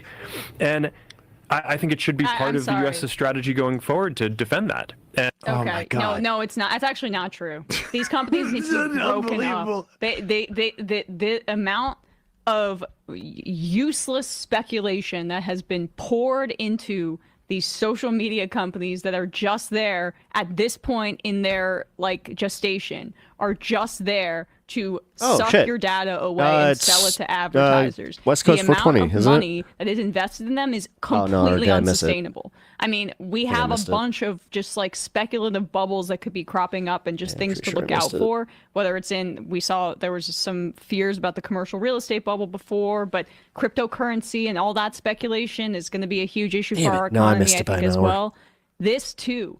If the American economy is reliant on these companies that have nothing, again, physical to offer except what I just said, then we're in deep trouble. It's actually would create much more resiliency in our economy to break these people up. But he's lying because he has his own wealth to worry about. I mean, in Western capitalists, they look at America and the tech sector because that's where profits can be made by people who just want to make money with money and not actually do any work. I think it's a huge dead end because you look at what, say, China is doing, putting money behind important things like defossil fuel, high-speed rail, exactly, or electric cars, and we're not doing any of that shit because people like this are effing around about AI and cryptocurrency and free speech bullshit, and it looks good to investors. So that's what we're going to continue sinking money into is this dumb bullshit. It's unbelievable. All right. Sorry, I wasn't even looking at the time. I was looking at the timestamp on my stream, and I noticed that I've been on for 3 hours and 20 minutes. So I was just trying to do some quick math in my head. To play more of this Yeah. Zuckerberg stuff tomorrow, but honestly, it is. Yeah, it's 5:22, and it's beyond California right gross how the multimillionaire Rogan brings these multi-billionaires 620. on, What? and simps fillets them in such a way, and while these guys are just lying, and so obviously lying, and so that they can ultimately screw all of Rogan's listeners. That's what's going on here. And I don't know if Rogan is a willing participant or just too dumb or just too odd, but I've got billionaires hanging out with me now. I got billionaires in the green room at Mothership, man. Yeah, and all of a sudden no longer interested in UBI because people don't want to work hard. Exactly. The everyman. He's an everyman. You're a fool if you believe that, or even if you like pay lip service to it. He's a loser. Oh, and you're in Arizona. Okay, okay. We got more clips. We got. You're on multiple streams. Jeez. But, yeah, I wonder Multitask. if, speaking of the green room, I wonder if Jared Kushner was there backstage to have a chat. I'm not saying he was, but he has been before. Without a doubt. Folks, I'm sorry. That sound me. No, yeah, Sam. That was perfect, man. And honestly, when I saw that clip specifically without Majority Report's commentary this weekend, I think I saw it yesterday. That was kind of my first thought. I was like, I feel like Sam would have a really good take on this, and yeah, he did. So I'm glad that I waited. But yeah, I hope everybody enjoyed the Majority Report segment. I kind of like covering a few things that they go through throughout the day, and today was one where, yeah, they just happened to talk about two subjects that I was really interested in. So, all right, let's go to the next one. No daylight savings here. Oh, lucky you. Yeah, dude, daylight savings in the Midwest is freaking jarring as hell. There's just no way to get around that. It's not fun. All right. Where did I put this other thing? Give me 1 second, guys. Here it is. Tim Pool. We go to the Tim Pool, right? Yes. Tim Pool's mad, guys. Did you know that? But it's not Sam Cedar covering it, so yeah, they don't do that in Africa. So it's weird for me and my BF. Yeah.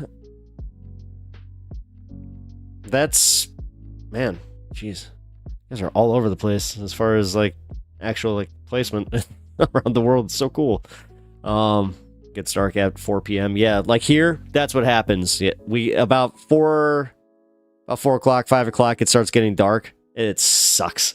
It sucks so much. I hate it. And then on top of that, although I did make this random observation that when that first started happening, we were having like a really bad weather pattern where it was just gray skies. So I kind of hit that moment where I was like, it's almost better when it gets dark because then I'm not depressed with the gray skies. So I love wintertime. You can say I went full blast all day. My boyfriend lives in Nambia. He's currently 7 hours ahead of me, but it swaps to 6 when we move forward. Jeez.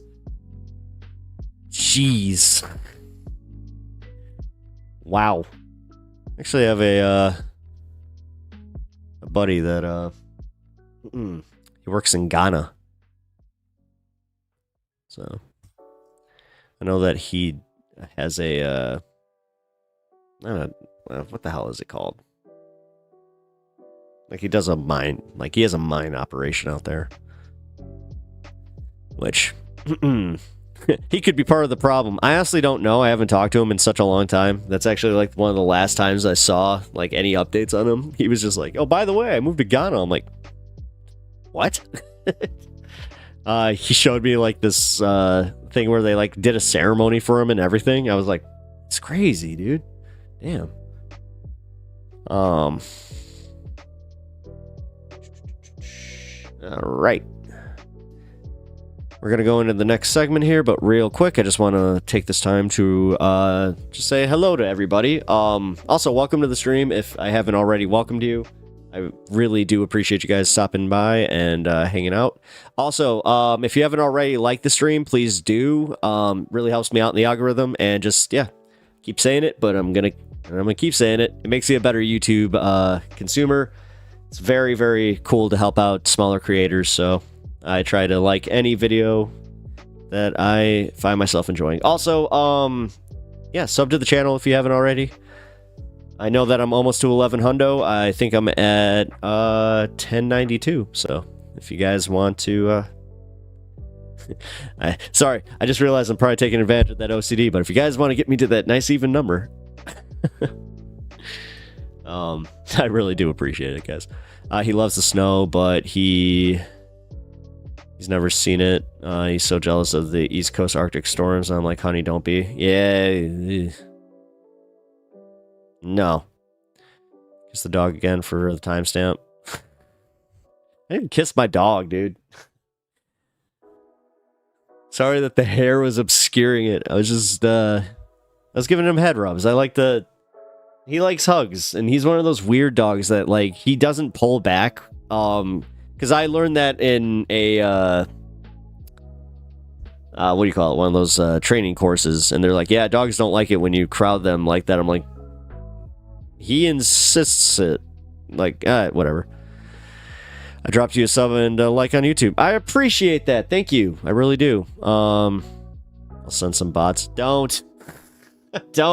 No bots. No bots. I'm trying to do this organically. Was that you who botted my page? I guess. Man. I gotta be honest. Like, that was jarring. And I mean, no.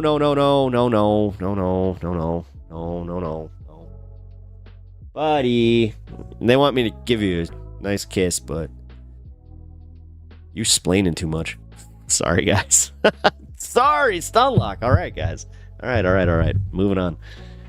Man, making me all self-conscious now. It worked. So, I appreciate it. Alrighty. Also, like I said, trying to get a new camera here. Although, from what you guys are saying, this seems to be fine. I'm gonna watch my playback of this stream and just see if I have a few people that are being whack about this, because yeah, I had two different people got a hold of me and we're just like, yeah, we need to get you a new camera, man. You got this potato cam, blah blah blah. Like, whatever. Yeah, I also got to fix my lighting. That one is more of a project. That one's actually like I have to go and buy new overhead lighting. No, I hate. I missed. I want to see your reaction. Sorry.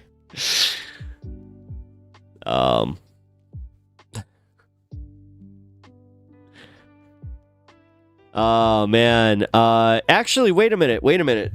Squish. Okay, so that was you. I was wondering what happened there. God, what day did that happen? Hold on, I can actually figure that out. It was 11 days ago. So it was the stream on the 2nd. Yeah, you can actually you can see it in the timestamp. Like, you can literally see me go, what? Like, yeah, no, I lost my mind with it. Because honestly, no, Squish, I actually made a mistake because I thought that was bad. Like, I thought that, like, I could be held to account for that, like, as a creator. So I was like, oh, I got to purge these bots. So I went to go and start deleting some. And one of them turned out to be an actual, like, account because, like, the person got a hold of me, like, they were kind of mad. So, yeah, I appreciate it. I do. But I mean, I'm trying to do this organically. I don't, like, as much as, like, it's not my fault. So cool. on that one, but I'm not going to sit here and no, YouTube, please don't. No, I'm okay. I was definitely, trying to do this organically, or am trying to do this organically as much as possible. I know that I probably have like a few bot subs just because that's the nature of YouTube, but as far as I know, most of my subscriptions are people. I've also I worked really hard to get to that 1,000, specifically where, because of the way I structured my channel, when I was doing my videos, I was making shorts that had nothing to do with politics, which was a mistake, where I was just doing cat videos. So people were subbing to my channel because I did so many cat videos. And yeah, then all of a sudden it just went boom. Like, I would get so many people subbing and then unsubbing. It was kind of ridiculous. Well, you've got me tuning in regularly, so I think that you've got something going on. That's awesome. God, you guys are really... Thank you. I actually get like flustered when I get compliments, but not in a bad way, where I'm just like, oh. Yeah, I remember saying be careful not to delete them, and you reversed the report. Yeah, no, I had to, exactly. I had to reverse my report, because I was like, ugh. I did not want to get in trouble for that. And yeah, I forgot who it was. I think it was, Metrics. It was Metrics who got a hold of me and was just like, I'm not a bot. So... Gotta hype up a homie. Much love for you. I really... No. Awesome. But I will also calm down on that a little bit, because, yeah, no, I am so, like, humbled, guys. Like, you guys are really awesome. I do appreciate everybody. So, but also, that's why I was saying, like, I probably should have said new equipment on this instead of just saying new camera, because I thought that, yeah. Where's the cat? The cat is upstairs, banished from the basement right now, because he was a very bad boy. He was very, very bad. I was cleaning up I was putting comics away, and he did some damage, guys. He did some damage. So he's on a little bit of hiatus. He'll come back when I have my little corner here more contained, because God, do you know how much that sucked? Like, for real. It was just a bunch of them too, where I found a bag of them, and he had teeth marks in the entire bag, and there were probably about 10 comics in there. So just talking about it, I'm still kind of mad about it. Alrighty, well, for Gondor, we're going into the segment here. I hope you guys like Lance from the Surfs. Shout out Lance from the Surfs. You know what? I've been really enjoying his content. Is it weird that he's one of those streamers where he's got a laugh that actually annoys me, to the point where it used to just annoy me to the point where I didn't want to watch it, but now it's kind of endearing, where I'm just like, okay, cool. The bathroom had been cat jail in my house for years. Yeah, cat jail to him is just literally closing the door and not letting him where you are. Like, he's one of those cats, and he will sit there just pawing at it for about an hour, just psh, psh, psh, psh. It's so annoying. But yeah, as I said, he did it to himself, guys. He did it to himself. But like I was saying, I was just talking about Lance. Yeah, Lance from the Surf Times. I really appreciate his content, and let's take a look at it. Oh, damn it. I thought I hit record on that. All right. Real quick. I'm going to just, not going to redo that, but just got to intro it. All right. Lance from the Surfs had some commentary on Tim Pool. So let's take a look at that. I'm always down for some Tim Pool commentary, and it's always more interesting to me when it's not coming from Sam Cedar, even though I love his commentary on it. Y'all follow this guy. You give him 39,000 likes. They go, oh, he just ratioed Tim. He was lying to you, and he knew it. I responded to him right away. Let's make a bet, $1,000 that you're wrong. And he wouldn't take the bet. Why not? Like, what did you think was gonna happen when you were hanging out with Nazis? It's so weird when I hang out with these Nazis. They do Nazi things. I don't know where it comes from, honestly. And who could have seen this coming? All right, I want to hear about Tim Pool selling to the Daily Wire or not selling. Streaming problems. Apparently, I don't know. All right, let's do a longer video on the Daily Wire story that went around 2 weeks ago and was picked up by a whole bunch of these people who are obsessed with the Jews. Jake Shields, I'm talking to you because you're a liar. You're a liar, Jake. And it's funny that people follow what you say because I do think it's not so much that you're a liar, but you're leopards, feasting. Jake Shields is a piece of shit. Massive transphobe. Yeah, Jake Shields is a massive piece of crap. Massive racist. You know what's funny about him, though, is that he's not of the pure white race. He's actually been called out by the other white supremacists who are just like, wait, you're not totally white, bro? I never said I was fully white. Ah, you lied to us. No, not pure. Which is always hilarious to see. It's like when they turn on, like... Although the thing is, can we just admit that maybe we shouldn't be taking UFC fighters,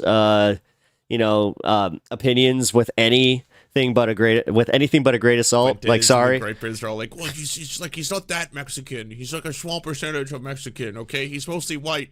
He's mostly pure. So that was really funny. But the guy, apparently Jake Shields is not beloved amongst all members of the right wing. And right now, him and Tim Pool have been fighting a lot online.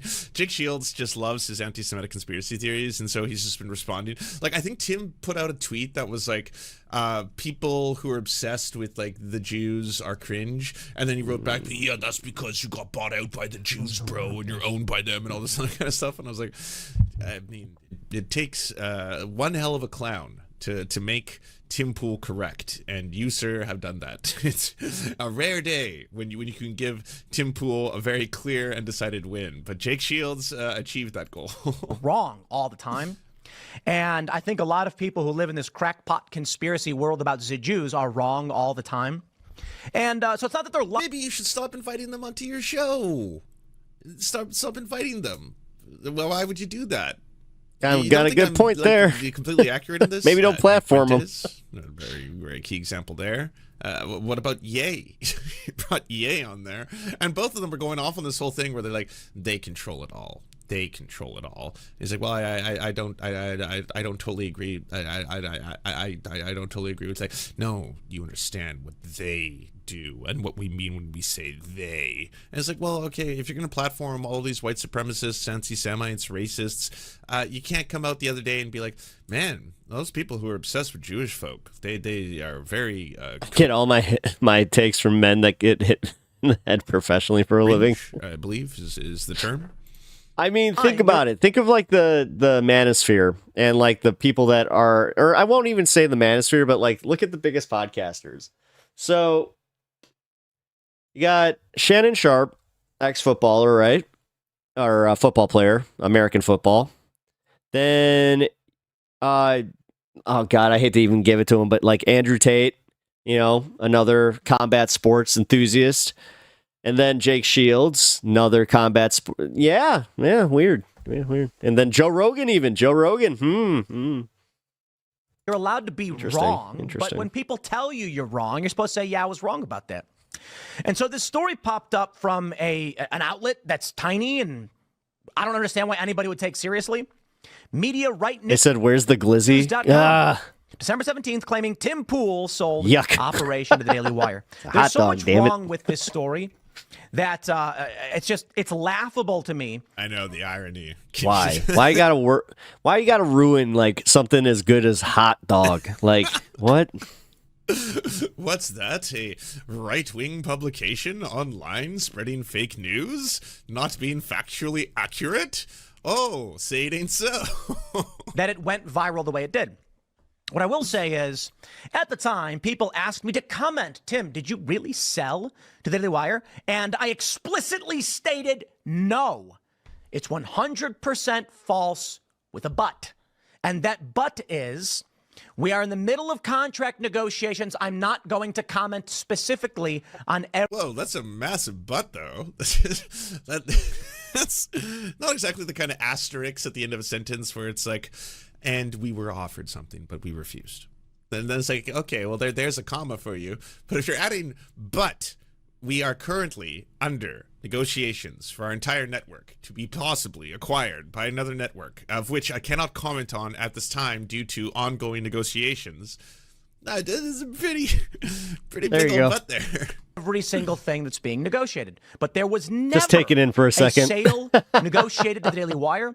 We had never, here's the thing about the story, is that it says that the Daily Wire already owned a minority stake in Timcast. That's fake news, 100% fake news.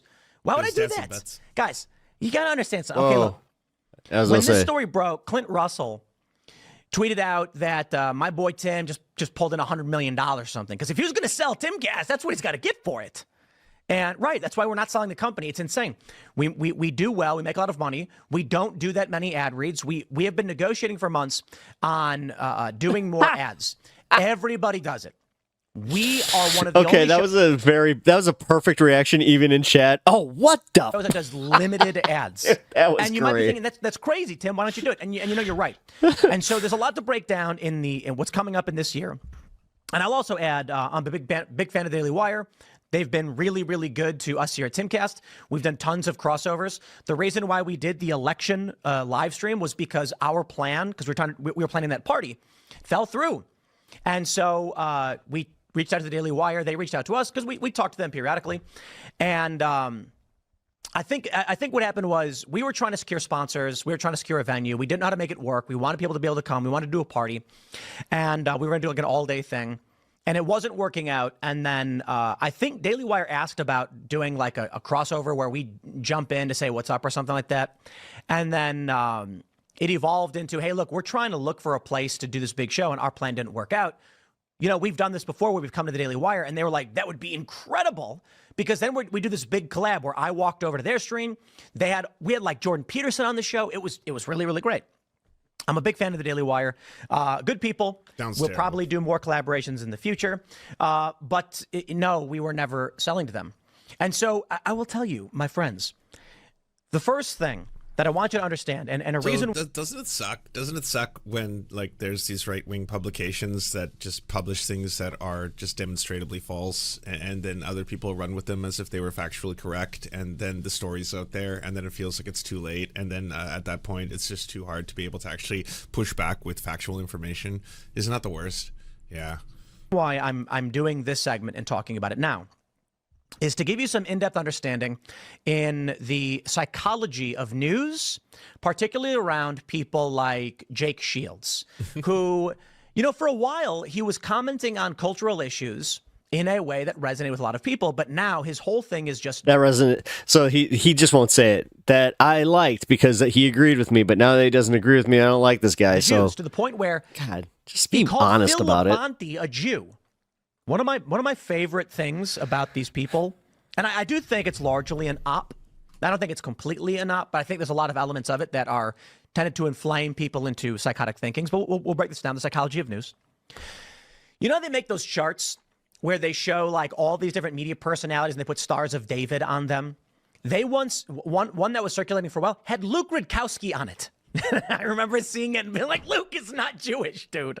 Like, okay, I mean, you can put Brian Stelter on there, and I know he's not Jewish, and it's funny, but I don't really know Brian Stelter. But when they put Luke Rudkowski of We Are Change on it, I just started busting out laughing. I hit him up. I'm like, Luke, since when were you a Jew? And he was like, holy crap, what? They were accusing We Are Change? He's anti-war, anti-establishment. He's critical of all of the war machine. For some reason, they put him on that list because these people are unwell. And I think there's a couple elements of it. The first thing, obviously, is, are there powerful interests related? Yeah, maybe just stop platforming fascists. That probably easy fix to all of this. Just across the board. Start to finish. Yeah, it's just really weird, They eventually kind of start saying that they want to eliminate the Jews, and then they start accusing random people of being Jewish, and then they try to justify their extermination policies based on that. It's just silly, those silly extremists. To Israel and Jewish people, of course there are. Are there a lot of people, like disproportionate amount of people in Hollywood, for instance, are Jewish? Yeah, absolutely. Jon Stewart even. look, I'm not going to sit here and say that like every single conspiracy theory about Jewish people is unfounded or doesn't have basis in reality. I'm not going to say that, but I'm just saying there's some people who just they take it too far. They take it too far. Come on. He's essentially just like, yeah, you know, the George Soros one. Recently, when the Kanye West thing happens. But what these people don't understand is this is what I bring up. He really is just a fundamentally unserious person. Of the news cycle. Like most Republicans, I'm talking but to some homies who are like, yo, bro, are you selling to the Daily Wire? We saw this news. And I said, what network are we with right now? And they went, huh? Is that how y'all talk to each other? I don't think so. I've been inside the Tim Pool house. That wasn't really how the discourse was going down. What network is Timcast currently signed to? And they said, I don't know. I said, why don't you know? I mean, if you're going to... You think it's chilly in Tim's studio, bomber jackets and beanies? believe these rumors about us selling the entire company in 2 weeks. Yeah, which is he's got to keep it at a certain temperature for that to be his wardrobe. Properties, IP assets up the wazoo, 20 different... Oh, wait. Sam actually mentioned that it was a little cold in his studio. Individual LLCs, trusts, S-corps. Like, come on, guys. It's nuts. I said, why haven't you asked yourself, okay, so here's some news. So when we were negotiating contracts, and one of the reasons why I'm like, I'm not here to comment on these stories because they interfere, and I believe likely this was an attempt to interfere in contract negotiations. And so I said, why don't you know that we are already signed to the same network as Tucker Carlson and Megyn Kelly? And my buddy was just like, I don't know. Nobody talked about it. I said, well, hold on. Don't you think rumors should be flying around with articles popping up saying Tim Pool joins the same network as Tucker? I mean, that's a big deal, isn't it? Tucker Carlson. You know, they call him woke right, apparently. Nobody cared. Now, why? What does any of these words mean? I'm trying to look up what exactly is the network that Tucker Carlson signed to. Do you mean X? Hey, ask yourself this. I hope all of Jake Shields' fans and Myron Gaines, shout out. I like Myron because, like, you know, Myron comes on the show. We talk. We talk about these issues, and he's always been very chill. Hey, what's up, Kenzie? Why is it that so many people who follow them only see Jews everywhere? And I'm telling you, it's because this is Jew I wear one long enough, it makes my forehead itch. Yeah. Well, the weird part is, like, he didn't even realize it, but the more he wore his beanie, the more his hair was thinning. Israel derangement syndrome. So. What the fuck are you talking about? Because they're fascists. They're racists. Jesus Christ. No, why is it that all these people I talk to seem to just... As someone under 40 who is now bald, Tim's insecurity is very funny to me. I rock my bald head very proudly. Be obsessed with Jewish folk. No, why are they obsessed with crime rates and black people? Well, why do they talk about these things all the time? Because they're racist. I just have unfortunate placement on my lighting. I'm glad I could provide my services. Mystery solved. Now, here's what they do to deflect.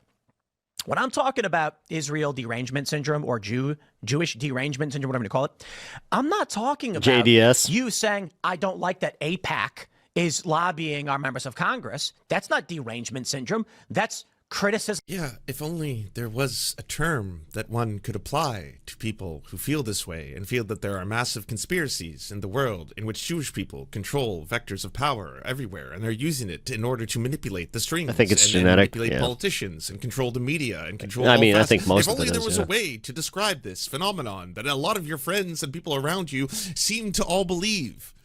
Of a lobby. I'm not talking about someone. No, it's unfortunate, but yeah, I don't like poking fun because, like, legit, one of my close friends, he's like, yeah, I started losing my hair when I turned 25, so saying, I don't like that Israel is bombing Gaza. I mean, he used to get mistaken, like, dude, it was so funny. Like, he would get mistaken as like a 40-year-old dude when we were in our mid-20s. Yes, I don't like that they're launching attacks in Syria and Lebanon. You're allowed to criticize all of those things, as I've repeatedly stated. See, what they do, though, is when I say, of course you're allowed to criticize Israel. Of course you're allowed to question the motives of individualist tribal groups for whatever reason. They deflect and say, Tim calls that Israel derangement syndrome. No, I don't. 100%. You're allowed to do all of those things. You want to know what I criticize? When they write these stories about the Daily Wire, and then Jake Shields posts something like, says the guy who just sold his entire media company to Jews. I said, you want to make a bet? $1,000. You buy me a bottle. Yeah, but maybe if you get in bed with fascists, the bed is full of fascists. Did you consider this? Do Tim and Sam have a good personal relationship? I thought I heard they did, but I might be mistaken. No. Hey, Distracting's girlfriend. I'm glad that you are also watching. No, I don't think that they would. I think they have a professional respect for each other. I think it's actually more mutual. Like, I think that Tim honestly does want Sam's respect, and that's where a lot of that comes from. So he gets angry when Sam pokes fun of him. And the other thing is, he also, without acknowledging it, knows that Sam is right. That's why it bothers him so much. That's why he does, the hyper focusing on Sam, as much as people like to say that Sam is hyper focused on Tim. I mean, this really seems to be a problem with the company. Which is kind of, I think that's a stupid criticism in general, where it's like, dude, this is YouTube. Like, what? I don't have this problem on the left. Not a single other leftist content creator. I sit there and I worry one day they're just going to pop into my replies and be like, oh, Lance, just because you sold yourself to the Jews. I don't Yo, have dude, that. Jim, come on. That's inappropriate. What are you doing? In fact, I don't think about it at all, ever. Bottle of Pappy if you're wrong. Oh, what's wrong, Jake? Homeboy couldn't take that bet because he knew he was lying. I don't think Sam respects Jake him. Knew he was lying. I'm going to say it again, Jake. I hope you. No, that's why. No. You hear this one. He respects the fact that he's got the platform he does, but no, he doesn't respect him personally, especially, or like I'd say even professionally, in the way that he like formulates his takes. That's the funniest stuff that Sam does. I love when Sam just goes right after him. It is hilarious. Y'all follow this guy. You give him 39,000 likes. They go, oh, he just ratioed Tim. He was lying to you, and he knew it. I respond to him right away. Let's make a bet, $1,000 that you're wrong. And he wouldn't take the bet. Why not? If he thought it was true, he would. It's pretty good popcorn. Like, what did you think was gonna happen when you were hanging out with Nazis? It's so weird when I hang out with these Nazis. They do Nazi things. I don't know where it comes from, honestly. Who could have seen this coming? Said, deal. I'll take that bet. Even if he thought there was a Oh, Jim, I know. Joke or not, I mean, I was just saying. 51% chance it was true, he'd take the bet. This guy knows he is lying, but he knows he gets traffic. He knows he gets the views, so he pushes the lies anyway. I'm going to say it again. Not trying to be the fun police. I tweeted, the quote, Jews run the world, people are so cringe, holy ish. And he responded, says the guy who just sold his entire company to Jews. First of all, I mean, the Daily Wire has like one Jewish guy in it. Jeremy Boring is not Jewish, but I digress. Fine. You see what he's talking about, right? He's not denying it. Who do we sell to, bro? He's going to the Daily Wire. I said right away. Same next day. I said $1,000. You buy me a bottle of Pappy Van Winkle. I'm not a drinker, but it's not about the money. That's why I said $1,000. You buy me a bottle of Pappy because we put it up for our guests. We actually don't have the booze here anymore, but that was the point. Homie didn't take the bet. Why not? Well, because he knew it wasn't true. And the only reason they're talking about it, and the only reason he's saying it, is that he knows he's going to get hits because of it. Now, I'll tell you why I think a lot of it is an op. It's not an op. He's just a racist. And you were almost there. And you were like halfway. It's like, yeah, he's going to spread some racism online because he's got a lot of racists who follow him, a lot of anti-Semites, a lot of Nazis, a lot of groypers, and they're going to ratio your ass. And then they're going to go on to the next thing. And that's what they do online. And then they go troll. If you look at a lot of the... I know, and that's the funny thing about all this is he did sell out to the Russians, technically. Like, if you want to talk about contract negotiations or where a whole bunch of funding was coming, I mean, we could talk about Tenet Media. But Tim Pool, technically, as he will be very fast to tell you, he wasn't himself directly signed to that network. He was licensing his content, and he was just being paid what he considered to be a normal fee to be able to take and cut and paste little pieces of videos from another channel and give them to another channel for hundreds of... As funny as it is, and is like... I was about to say as egregious, but it's not. The egregious one was Dave Rubin. His was like, I hate to say, I'll give him the little grain of salt where it's like, okay, so maybe you were just like not curious enough to go, oh, is it Russian money? I don't care. This is just another person, Laura Chen. She's a good, she's definitely got my best interests at heart. Right. And I mean, yeah, I did not know that people had such market rates online. That seems like a comically, almost cartoonishly high level of money to be paid to be able to take money from another channel, the secondary or tertiary channel of yours, and then give it to someone else. I would look into who exactly are the wealthy benefactors who want to take that and get your branding in exchange for what? But yeah, that's just what it is. From some of these accounts. Not all of them. An op doesn't mean everybody engaged as a bot.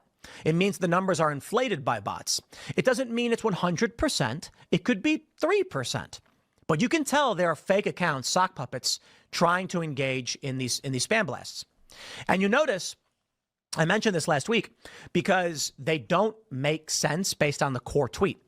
So if a bot farm isolates your account under certain qualifiers, we'll put it this way. There are people who like the Cubs, and there are people who like the White Sox. You don't need to go this deep. It's not complicated.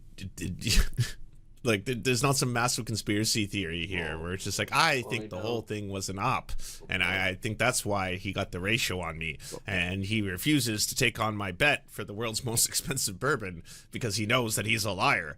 Yeah, he doesn't want to fucking take the bet because he's not there to make a bet. He's there to just get the ratio and then move on to the next person that he's going to spread anti-Semitism to. He's there to spread the anti-Semitism. One day, you with 1 million followers tweet, you know, the Cubs played really, really well today. I got to give it to them. Credit where credit is due. I keep forgetting However, he's a Cubs fan too. You've been a longtime Sox fan, but you're just saying, hey, they did play a good game. A bot farm sees that tweet and puts you in the Cubs category, and they say, this guy is a Cubs fan. It doesn't understand the nuance or the context around you saying, no, look, you know, they played well. When a bot farm attack occurs, individuals can't run every single account. So they have generic AI responses. It used to be more rudimentary where you'd see like 50 accounts all tweet the exact same thing. Now they're slightly different. But a funny thing happens. You say something like, hey, look, man, the Cubs played really great today. You got to admit it. Give them credit where credit is due. The bot farm says, categorize, Timcast, Cubs fan. The next day, as an actual Sox fan, you are watching the Crosstown Classic in Chicago where Cubs and Sox play each other, and you tweet, the Sox are going to crush it. I'm so bored, Jesus Christ. Indicator their bot accounts. They're not verified. Their names appear to be a random string of numbers. Jesus Christ, you can just be ratioed by a Nazi. It happens all the time. It doesn't have to be a fucking massive ass conspiracy involving bots and farming and all that kind of stuff. Very obvious. But when these accounts hit the like button or the retweet, it makes it look like your content is popular. So let's throw it again to this story about the Daily Wire. Let me show you. Look at this. Updated. It appears the deal is not happening after all. Hold on there, buddies, over at Media Right News. That's not what you wrote. Sean Smith, thank you for... tired of looking at $0 for the camera. Oh, thank you. Let me and I might have to reset the goal because, man. You wrote Pool additionally already had the Daily Wire as a silent minority partner in Timcast for months. Thank you. I appreciate that, man. The deal isn't happening after all. We don't know if it was canceled, if it was never going to happen. Pool got lots of criticism and accepted the initial reports, but refused to say yes or no until today. Y'all ran fake news. You see, this is the challenging thing about media that I can understand for a lot of companies, for a lot of politicians. This is wild because, like, this is your job. This is what Tim does for a living. Like, literally every single day. He often uses his own website as the source. He's like, going over to timcast.com. I've got a new article up here, and what it says and what it shows. My friends, look at this. It appears. And then you're just like, yeah, but you're the source of the story. That's not true. This never happened. You're just spreading fake news. And now that really sucks for the people who are on the other end of this fake news because they're going to have to try and debunk it. And by that time, the story's already running and most people believe it is truth. And like, if only there was some measure to be able to defend against this kind of bullshit from happening. And this is what just happened to you. Oh, God. It's not always so easy. So I'll tell you what's going on. We're still negotiating with ad sales networks. Thank you, Sean. We were never selling the company. And if I'm going to come out, and so I've got, let's say we got 4 companies lined up, and I'm telling all of them, we are in negotiations with other companies. This was an attempt to spike our negotiations that I think was more likely related to someone trying to burn a contract or something than anything actually having to do with media. They want me to come out and talk about it and give as much information as I can because it'll undermine my negotiating position for the contracts we're currently in. Now, as we are nearly complete with all of this, and January 1st has come and gone, and the story was fake news, I have no problem going into greater detail and shouting out this. I hope all of the people who get wrapped up in the Jew conspiracy theory that people like Jake Shields push recognize this dude is intentionally lying to you to get clicks. Again, I'm sorry. I take a special type of joy when like the biggest idiots amongst us are fighting amongst themselves. That this is just stop having them there's on your something show. to enjoy about Maybe this. you should stop having the Nick Fuenteses on your show, the Milo Yiannopoulos, the Yays. Stop inviting them on your show to spread anti-Semitic conspiracy theories and then acting shocked when the leopards suddenly want to feast upon you. Like, hey, how dare you speak out? How dare you speak out? I'm not saying all 39,000 likes were bots. I'm not saying that. I'm saying there certainly are bots involved. And there's bots involved in basically everything. Ooh, what's for dinner? Actually, I'm going to be having we've been doing a lot of casserole because it's been cold outside. So it's a French onion chicken casserole. Don't get me wrong. I'm saying like a French this onion dude soup. Knew the story was casserole. It's likely really not good. true at the very least. Because I offered him a bet. It's $1,000. Jake Shields got $1,000. What's the big deal? He can buy me a bottle of Pappy. It's not going to hurt his bankroll. Come on. He's not a poor guy.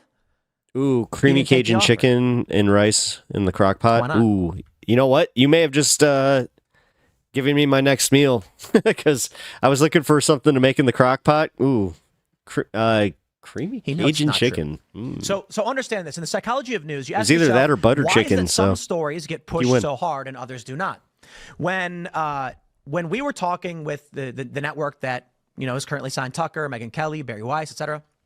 Good dudes, by the way. Shout out. Nobody. Am I one of the weirdos that like, even if I have an alcoholic beverage and if I'm at a restaurant or something and I order a meal, then I have to have like water because I cannot drink an alcoholic beverage while I'm eating like a meal. I don't know. I'm so weird with that. No rumor mill stuff was flying around. I mean, that's a big deal, right? I mean, Tucker Let me tell you, best Carlson- $8 I spent. Nice. We were actually signed to this network first, and what a network means is they basically do ad sales, and they. Okay, so he's talking about an ad network. That's what they were a part of, and that's fine. There's not really any story there. It's pretty wild that, of course, yeah, again, you get in bed with the worst fucking people. They're going to do the worst fucking things. They're horrible. They're not good people. It's not a surprise to me at all. Yeah, maybe stop platforming these assholes. Maybe stop hanging out with them. Maybe stop trying to reduce everything to like, oh, well, this is just... I'll say this much. I hate when people say, you shouldn't platform. You shouldn't platform. No, let them bury themselves. It's about not pushing back. So, no, I hate that shit. I do. I'm against identitarianism. Because it's content, guys. Like, at that point, so you're not supposed to platform somebody just because they create outrageous content. But that just means, like, especially on the left, it's like, no... Sam Cedar would not even abide by that because he understands that it's like, no, by platforming these people, you give them then you get to show people just how bad their ideas are. It's on you when you platform them to have a good debate and just be able to show them that. If you can't do that, then that's a failure on you. You just call a spade a spade. You know, these peoples are fascists, they're Nazis, they're racist, they're anti-Semites, they're fucking the scum of the earth. Jake Shields is one of the worst human beings on the platform. Blackmail operations, as have white people, black people, Asian people, Mexican people, I just noticed his Hulk 181 Hondurans, right there. Canadians. If I said Canadians run blackmail operations as a blanket statement, well, it's technically true in the sense that there are people in Canada who are Canadians and they run blackmail operations. This is derangement syndrome. He's got to be careful because I think he's going to get pushback on this. There's going to be all these people that are just saying, wait, is Tim part of the woke right? Is he trying to say that Jews do not, in fact, control the media? Is he trying to push back against that? Is he trying to, in fact, wokeify this issue? This sounds like wokeness. SJW, DEI even. But I'm going to say it again. I think Jake knows he's lying. I think he knows he's playing character because it makes money for him, it gives him a following, and it makes him feel like he has purpose. It really does break down to this. To all of the people who follow these guys, ask yourselves why it was they claimed we had sold to the Daily Wire when the story made literally no sense. Sold his entire company to Jews. Take my bet, bro. Retroactively take the bet. Retroactively take the bet. Is there anything new? Jake believes Elon Musk and I are Jewish because he said he was about free speech and I pulled my verifications. Now I can't go live. Oh yeah, Jake Shields was one of the people who lost his badge. That was during the entire H1B apocalypse. Oh my god, place, man. if you don't recall. So I thought a lot of that was What do having you to do with mean, Adrian you Dittman people? and him being embarrassed about Adrian Dittman, but now that it's been confirmed that Adrian Dittman is not in fact Elon Musk, so far as we know, but there, it's an ongoing story. More Oh, information man. could come to light, and then certainly that Connor Eats Pants stream was quite convincing. I certainly walked away from it being like, wow, that is so cringe. It has to be Elon. But Jake Shield, obviously massive ass racist, transphobe, pushing all kinds of anti-Semitic conspiracy theories online, shit like that. When the H-1B visa controversy began, there was this idea that like a lot of people noticed that Elon Musk may in fact be acting 1% less Nazi. And that was too much. You weren't allowed to even be 1% less Nazi for the Nazis. They were like, no, it's all or nothing. We got to go all in, okay? This is an exterminationist project. We do not tolerate even a little bit of tolerance. That's not what we're about. And it wasn't that, Elon Musk suddenly cared about people of other cultures, of other ethnicities, of other races. It was not about that. It had nothing to do with the fact that he suddenly wanted to, de-apartheid Clyde or anything like that either. He wants to exploit people. That's what he does. He's a billionaire. He's got thousands and thousands of employees. He likes exploiting people, and he's completely fine exploiting people from other countries. Granted, he can get to pay them less. And so the H-1B visa program for Elon Musk is a win-win. I get very talented people because people of different ethnicities and cultures and societies can code just as well as white people. And so they come over to the country and he can pay them less. And then as part of that, he gets to, again, make more profit. That's all it is to Elon Musk. It has nothing to do with him suddenly actually becoming 1% less Nazi. But for the Nazis, it felt like 1% less Nazi. So for all of them, they're like, oh! The whole like, oh! I think I have the button. Yeah.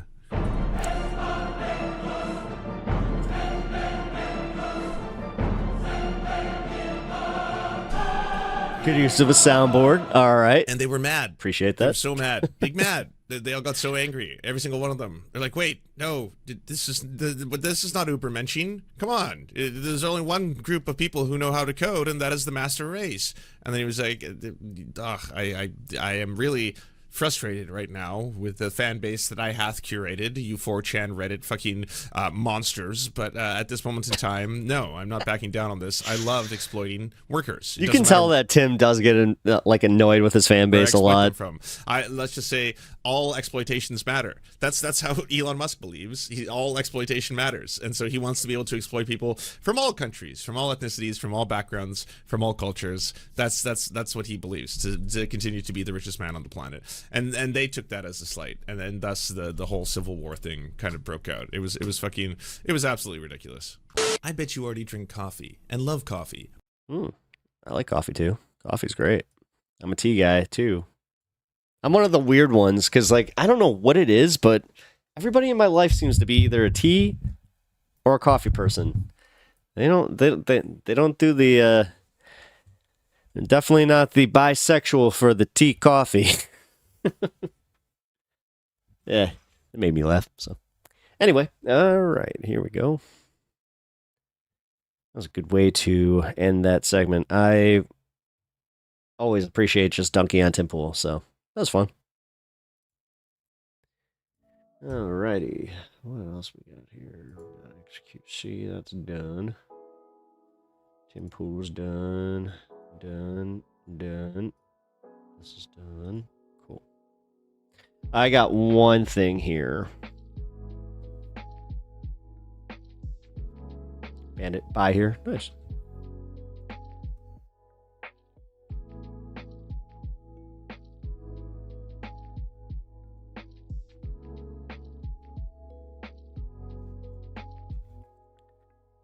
All right.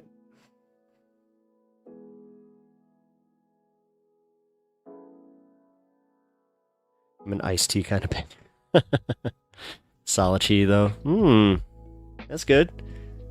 Man, I had a really good chai tea. I love that joke from Spider-Man. Chai tea? That's like saying tea. What's wrong? You just like a good chai. It was so funny. I just realized that I'm starting to get a little bit hungry. All right, so let's hope that Squishmallow just made me realize my dinner is probably upstairs. Gotta go get it. All right.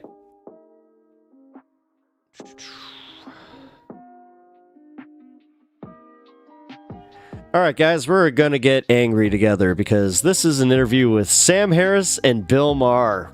Yeah, but at least it's through the lens of pondering politics, so we have at least some curation here where it's not just like, the mutual BJ fest that they give each other. So on his Club Random podcast, controversial comedian and political commentator Bill Maher sat down for a conversation with comparably controversial neuroscientist and philosopher Sam Harris, and the two, among other things, bonded over their shared disdain for MAGA and their fears for the future regarding MAGA.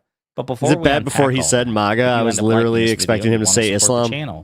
Please be sure to hit the like, subscribe, and alert bells before you go. All right, friends, I want to play a couple of clips from a very recent episode of Club Random, which is Bill Maher's personal podcast when he's not doing Real Time with Bill Maher. Yeah, he tends to get crossfaded, so drunk and high, and has conversations. 412. Some of them entertaining, some of them cringe. We got 7 minutes, actually. But again, one of the things that I appreciate about Bill Maher, it's one of the few things, is that whatever disdain he has for the far left, or however much he gets caught up on, niche culture war issues, and Sam Harris also struggles with this, both of them recognize that the MAGA movement is just more existentially dangerous to the political and civic fabric of this country than anything they see on Twitter from leftist advocates. And I appreciate that sort of perspective because they have stayed true to that. So in the spirit of that, I want to play a couple of clips in which they, muse over the threat MAGA poses to elections and to the political fabric. And then I'm going to play another clip in which Sam Harris talks about an observation he observed from a recent debate with BJ his Fesco, friend, but de facto MAGA Republican Ben Shapiro. But here's the first clip. I'll just make it explicit. I do think that one of the silver linings of him having won this election and having won it decisively is that it has discharged all of that pent-up rage and conspiracy thinking. I mean, in Trumpistan, is it? Well, they've gotten everything. Yeah. Right. So now they've got 4 years. No, they believe in elections again. Yeah. So our election system works, right? Apparently, and the elites couldn't keep the man down. But again, there's no conspiracy. The Jews. All right. So Harris is making a good point here. I have to just give him that. Didn't do the thing that we're worried about. But, again, and I don't think you're going to disagree with this, we didn't cure the cancer. We just pushed it further into tissue.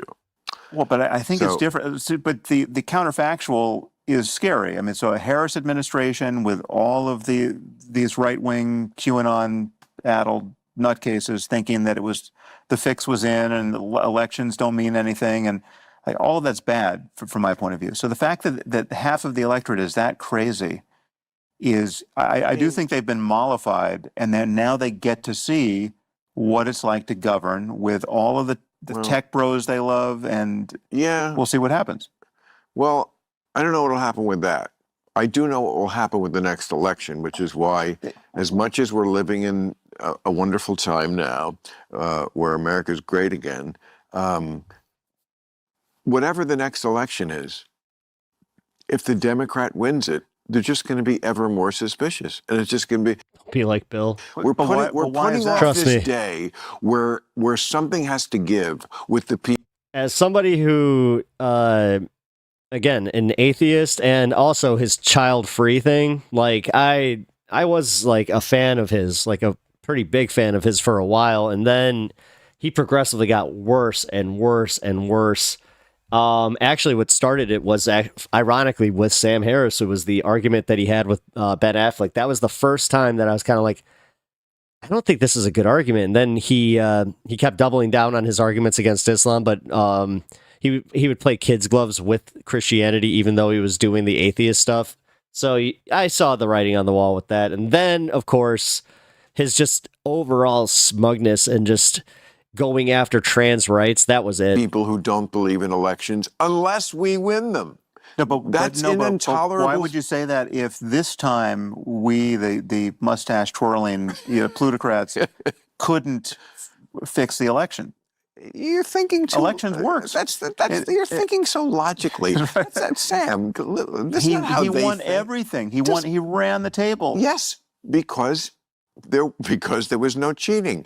But if he had lost, there would have been cheating. No, you have it backwards. Absolutely, but we've proven that you could have a fair election in the year 2024. You're living in the world where you're encountering people like you. Right. And that's not the world we live in.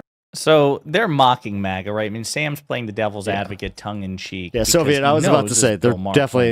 This is tongue in The cheek. 2024 election proves nothing as far as MAGA is concerned in terms of the Democrats' capacity to steal elections. Remember, they, without evidence, believe that we stole the 2020 election at the presidential level. Now, the various, down ballot elections that Republicans won, like Republican gubernatorial races or Republican senatorial and congressional races, even though they were on the same ballot as part of the same election, well, those were valid. I mean, Democrats didn't steal those elections. There was no rigging or cheating in that election because Republicans won those elections. So that's good. That counts.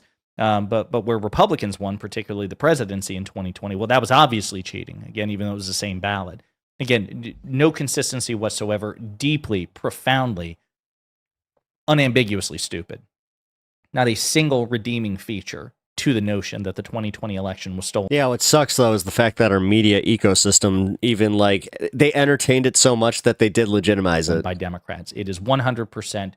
It is one of those few beliefs in the world that is from start to finish without nuance. His vids talking to kids are creep. His kid. It's also unfortunately deeply widespread. Vids talking to in the kids Republican is Party. creepy. There are tens of millions of people. I think who he meant believe his it. vids. And consequently, as Bill and Sam are talking about, I mean, the one with him hitting on Hawk Tuah girl, yeah. It's mutated into a belief need a that mentor. if Republicans win, it's free and fair. If Democrats win, it's because Democrats cheated. Honey. And note what Sam points out. The Like, irony. it's one of the creepiest things when she's just like, oh, yeah, you know what? You're like my Meemaw's age, so maybe I'll hook you guys up. My Meemaw's, she's single. And he's like, honey, you don't know me very well, do you? There. And then just doing the overt creepy passes at her, like, I can mentor you. Which is MAGA believes that Democrats who were not in power were able to rig and steal the 2020 election, the presidency. But All right, again, 2 not minutes. 1 minute, Republicans actually. won gubernatorial races, Senate seats, congressional seats, so they weren't powerful enough to steal that. That probably would have come in handy. But okay. But then in 2024, when Democrats were in power, when we controlled the White House, controlled the House of Representatives, when we had more power by far than we did in 2020, we somehow weren't able to rig the election. Now, they say too big to rig, and I'm not sure what that means. What does that mean, and what does that mean specifically in practice? Because you also said that the 2020 election was a blowout for Trump, and we somehow rigged that. So apparently it's not a too big to rig thing. Very strange stuff. But I'm with Bill on this, and I suspect that, if you ask Sam to, set his jokes aside, he would also agree that we are now seeing a trend, and it doesn't look likely to change, that anytime a Democrat wins an election, Republicans believe that the election was rigged, particularly with crucial offices like the presidency or like purple or swing state Senate seats, gubernatorial seats, things like that. But obviously the presidency most specifically. And Bill Maher's right. Something's going to have to give. And I don't know what that looks like or who's going to give first, but we have further escalated. We are seeing an escalation in this this sort of anti-election rhetoric coming from the Republican Party, because again, even though we are deeply upset with the outcome of this particular election, the Democrats conceded publicly and privately there has been so far a peaceful transfer of power. Oh, let's go. No insurrection, no plot to steal the election, no second. legal or extra legal challenges to the election results. But unfortunately, in order to have a functioning election system, you need both sides, both parties, if there are two major parties, to buy in, not just one. One party can't carry the entire system on its back alone. Something will eventually give. Here's another clip, though, in which Sam Harris makes it even more personal in a sense, because he reminisces on a pre-election debate he had just a couple of months ago with Ben Shapiro on the Free Press, hosted by Barry Weiss. No, I mean, I felt it. This may sound like a invidious thing to say about Ben, but did you see my debate with Ben Shapiro on for Barry on Honestly? I did not. Okay, so this is pre-election. Oh, So maybe I did. maybe like 10 I days read before it. the election. Was there a transcript? They might Okay, I have read a transcript. it. Yeah. Yes, I read it. So anyway, we did a debate, but I realized, and I'm sure Ben would disagree with this, but I think he would be wrong. Oh, we got the dog. That there was a freedom I had, like in having this debate with him, and I like Ben, and it was a totally, open-hearted debate. There was nothing wrong there, but I realized I was free. Like whenever he made a good point against Kamala Harris, I was free to agree with it. Right. It's like I got no. I mean, I know that I'm beholden to no one, not even my audience, on some level. Me neither. And it's just like Priceless. He knows his audience is Trumpistan. He knows he can't actually say he can't wake up tomorrow morning and realize, okay, all this stuff has gone too far. Trump is a fucking Nazi, and I don't agree. I want no part of this. His business is predicated. Tomorrow's business is predicated on him not doing that. He can't have that epiphany, and I can. It's an amazing freedom.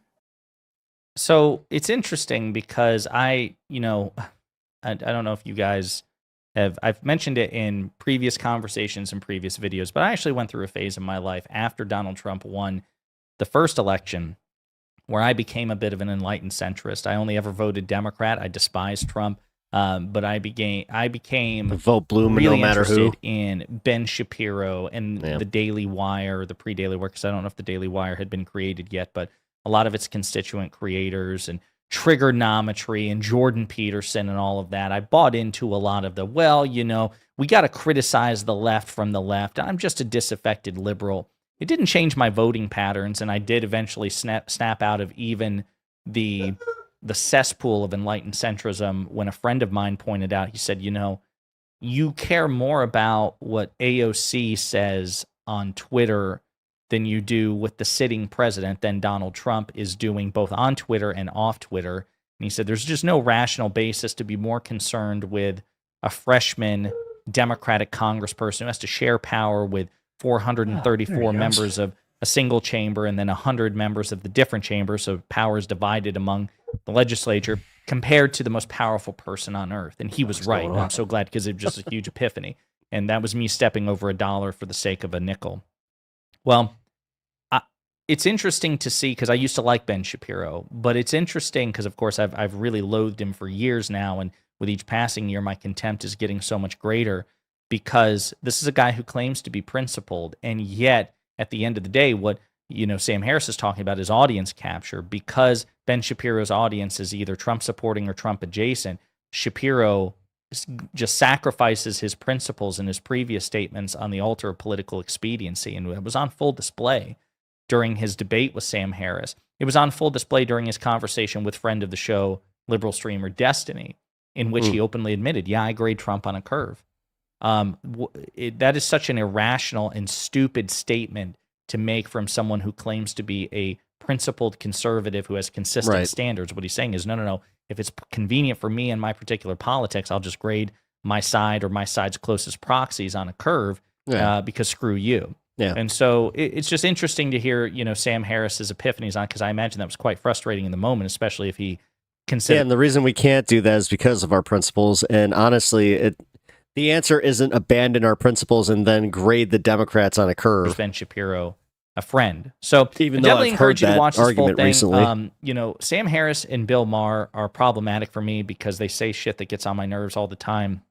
But again, one of the things that I really like Josiah's is that whatever we technically disagree one of on us. when it He just comes does to, more centrist trans content. issues and how important it is, and DEI and all this One stuff. of I mean, us. they're really One caught of up in us. niche culture war issues and railing against it and thinking that, I think that sometimes they confuse with what you see on Twitter with as a reflection of the Democratic Party as a whole. Maher is a bit better on that because he usually goes out of his way to say, okay, what you see on Twitter is not reflective of the Democratic Party.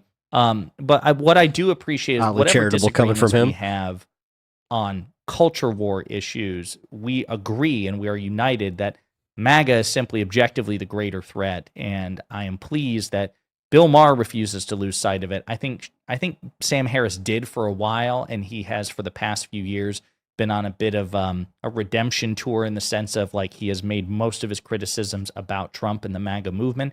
And hopefully that will continue to be the case because whether you like them or not, these two are wildly influential. Less now than ever. Because even like, I hate to say it, like the people that watched Bill Maher, since Politically Incorrect and all that, like, I'm not trying to be a dick, but they're kind of either leaving or they're just not watching him anymore. So, anyway, alrighty. What else we got?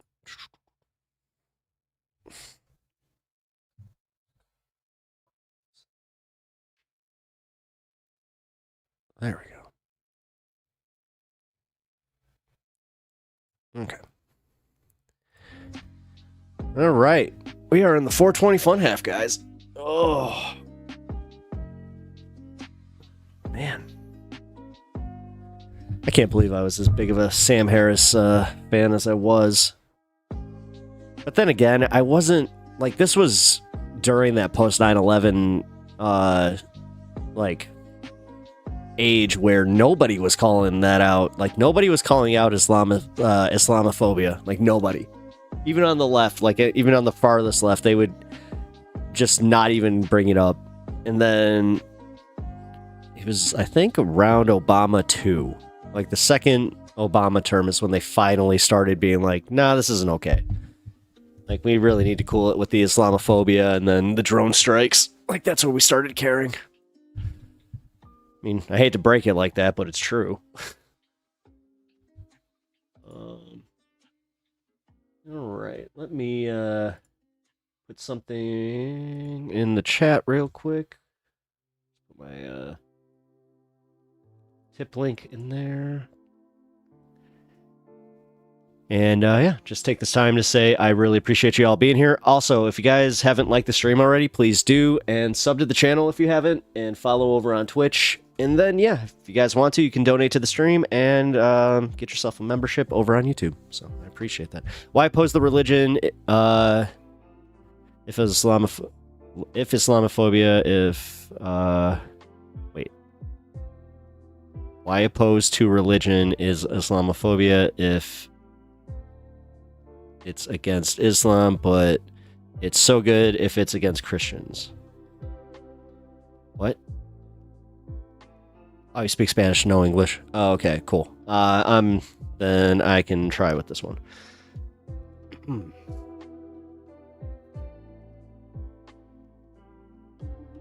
So are you asking why be opposed to religion if it's Islamophobic? Like, if it's Islamophobia, like, are you essentially asking why it's okay to be against or not against Islam, but it's okay to be against Christians? Because honestly, I'm against both. I'm against religion in general. I think it does way more damage than it actually fixes anything. Also, welcome to the stream. I really appreciate it.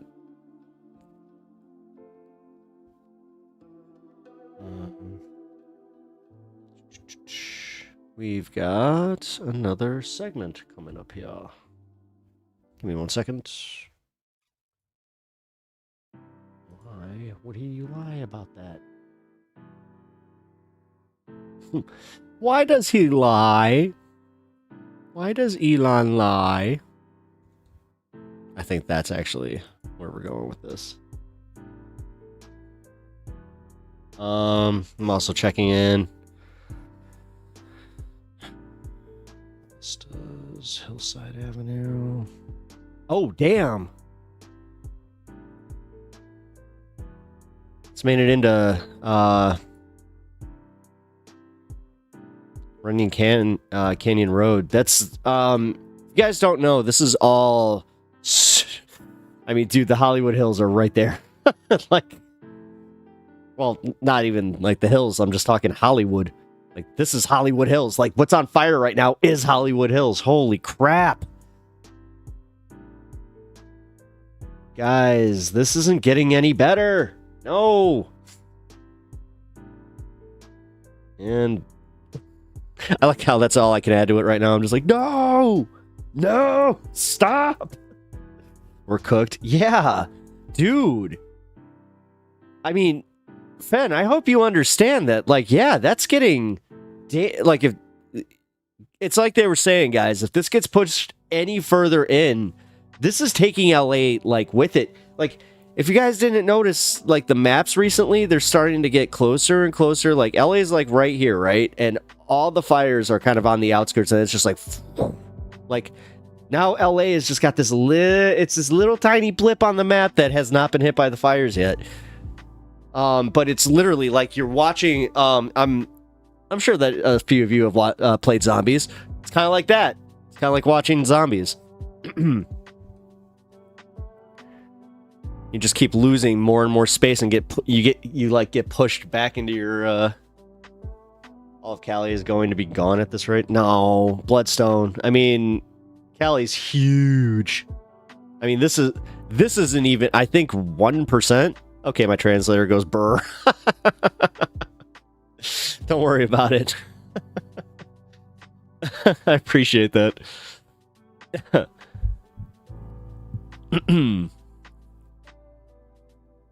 right. What is this? 12 minutes? All right, cool. I'm going to actually, I should probably hit him up and just ask, is it cool? Yeah, you know what? I'm going to.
Wait for that.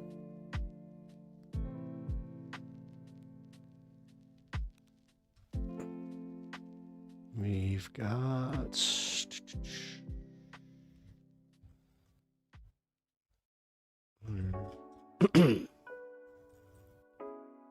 just bear with me real quick, guys. Here we go. Fire is crazy. Let's hope they contain it, and the government helps those affected. And as European, that government stops claiming Greenland. Yeah.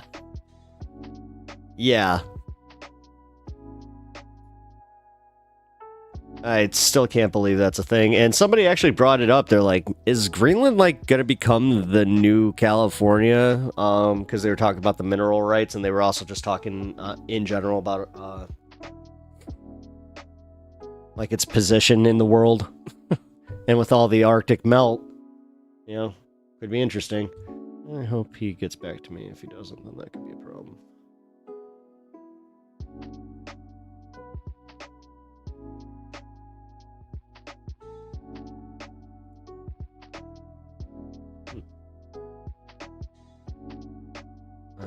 We'll see. Sorry, guys. I just had to ask somebody if it is okay for me to watch some of their content. So we are just waiting for that. So while we're waiting for that, I'm going to do the ground news segment real quick. All right, guys. So this program is sponsored by Ground News. The reason that it is because I actually use it, and I did before. So I contacted them. I wanted them to sponsor this program, and they said yes. So that's the story behind that. So real quick, I just wanted to let you guys thank you. So DOJ releases special counsel David Weiss's report on Hunter Biden. Oh, weird how the DOJ releases a Hunter Biden report, but they just keep pushing and pushing and pushing and pushing about Trump's reports, like, it's so weird how, again, it's not just grading on a curve. Like, they literally treat the Republicans with kids' gloves. It's insane. So what happens here is, you see how we have 31% left, 60% center, and 9% right. That is who is reporting on this. And the way that they do that is they'll show you in this little, well, number one, it's a news aggregator. So they get all of the reporting on the subject. And then they'll give you a nice little faculty breakdown on who's got high faculties, who's just a bunch of online idiots trying to parade as journalists and getting their propaganda out there. And that's another thing. They break down exactly what's propaganda and what's not. So they'll tell you who's a media conglomerate. They'll tell you who's right here, government, 1%, corporation, independent. The problem with that is we are having a harder time being able to differentiate between propaganda, between corporations, governments, any of that. That's on us. I hate to say, like, that's just a bigger problem we're going to have to address. But what I love about it is the way that it just breaks it down for you. And then if you don't want to do that much research on, like, what's going on, like, you just kind of want the news of the day, like most of us do. I mean, any of us that are interested in news, which one of us doesn't go to their phone in the beginning of the day to kind of say, hey, what's up? And that's always been my biggest gripe. I'll call out Apple News on the way that they aggregate theirs. I think that it's despicable. They do it in a way that favors whoever's paying them. It's I've noticed that it's been a lot of People Magazine, who the hell reads People Magazine? USA Today, like stuff like that, and Politico. They love them some Politico. So what I love about this is the fact that for the left, they will give us a bunch of stuff that's being reported on the right, and vice versa, which that's the way it should be. We should be able to look at all of these stories and get all of the different coverage. Wait. Hollywood stars and technologists propose using Blue Sky Protocol to enhance social media platforms. Hey! A campaign called Free Our Feeds aims to raise $4 million to support Blue Sky's mission at decentralizing social media and creating an independent foundation. Hell yeah, based. I'm in. Of course, Ruffalo's behind that, so I'm happy. So yeah, if you guys enjoy the way that Ground News is broken down, and also I love the fact that it's just so simple. Yeah, then you guys can use my checkout code. It is right here in chat. Yeah, cool. I just had to do a little, make sure it wasn't my dono link. And if you use that, if you use code PepTalksTV at checkout, then you can get 40. Yes, you heard that right. 40% off of your subscription. So definitely check them out. And my favorite part about this, which I'm technically at the back end of the commercial here. The one thing that they're like, can you try and not put this in the middle of the commercial? We don't mind you saying it as much, but can you just kind of put it at the end so you can chop it off if you have to? I'm like, yeah, I can. I love it because it makes you much better at being able to argue with people that love being like, oh yeah, what's your source? It's like right here. And oh yeah, here's 40 others for you. So I really hope that you guys take Ground News Challenge. No, for real. LS, is it El Estevez? Yeah, it's El Estevez, right? Yeah. It's great. So is that Hulk and Pepper Potts? That's Kate McKinnon. Actually. But yeah. So that is for Ground News. And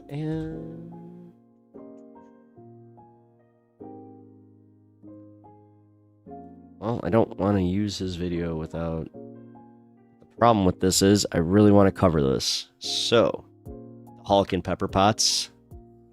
Oh, why did that pop up twice? Weird. And it didn't pop up twice for you guys. YouTube is YouTubing today. Wow. All right. Well, while we're waiting, we'll just go and do this segment. All right, guys. This one isn't just a Cenk Uygur one. This is a TYT is well, according to Ben Dixon, dead. And he even titled it "Long Live TYT." I was very confused by that title, to be completely honest, when I watched it. And I only watched like the first 5 minutes of it before I was just like, yeah, you know what? I'm gonna cover this one with you guys. Also, I gotta call out Ben Dixon just a little because he said 2 videos ago that was his last TYT video. So, I thought that was kind of, yeah. My food is almost done. Ooh, 20 minutes. Yeah, I just got mine. Mine's like nuclear hot, so she was just like, definitely don't burn yourself. So, which it's always nice to have a little bit of dinner and be able to stream with you guys. So let's watch Ben Dixon tear down the former organization that he used to work for, and I think this actually might be like one of the last ones he's doing. So TYT is dead. Long live TYT. That the model of a charismatic Cenk and he's Uygur, going for who is it. the president and CEO He's of going his for own it. little corporation that people trust is going to be progressive. That model has to die. Why? Because that model has failed us time and again. That model is what the North Star was supposed to be. Where is it today, Sean King? That model is what we built with Bernie Sanders. That model is what we built with Barack Obama. And I see how much we, the people, entrusted in those movements, into those organizations, into those charismatic leaders. And as soon as those elections were over, where did all the infrastructure go? Where did all the email lists go? Where did the ability to mobilize the masses into a movement go? That model of progressive leadership is dead. TYT is dead. Long live TYT. this is why he was so good at making his short form videos for TYT. Like his intros were always like so captivating. You've seen every interview, you've seen every analysis, you've seen more Yes, than we enough have. videos as to the problem with those what we have. Cenk Uygur is doing and using TYT to accomplish. He and Anna Kasparian. I want to say it from the outset that this is not a video to attack TYT as an entity. In fact, it is an appeal to Cenk Uygur to preserve and to save TYT for what it was, what people invested in it to be. And that means that there is a model of leadership that has to go away.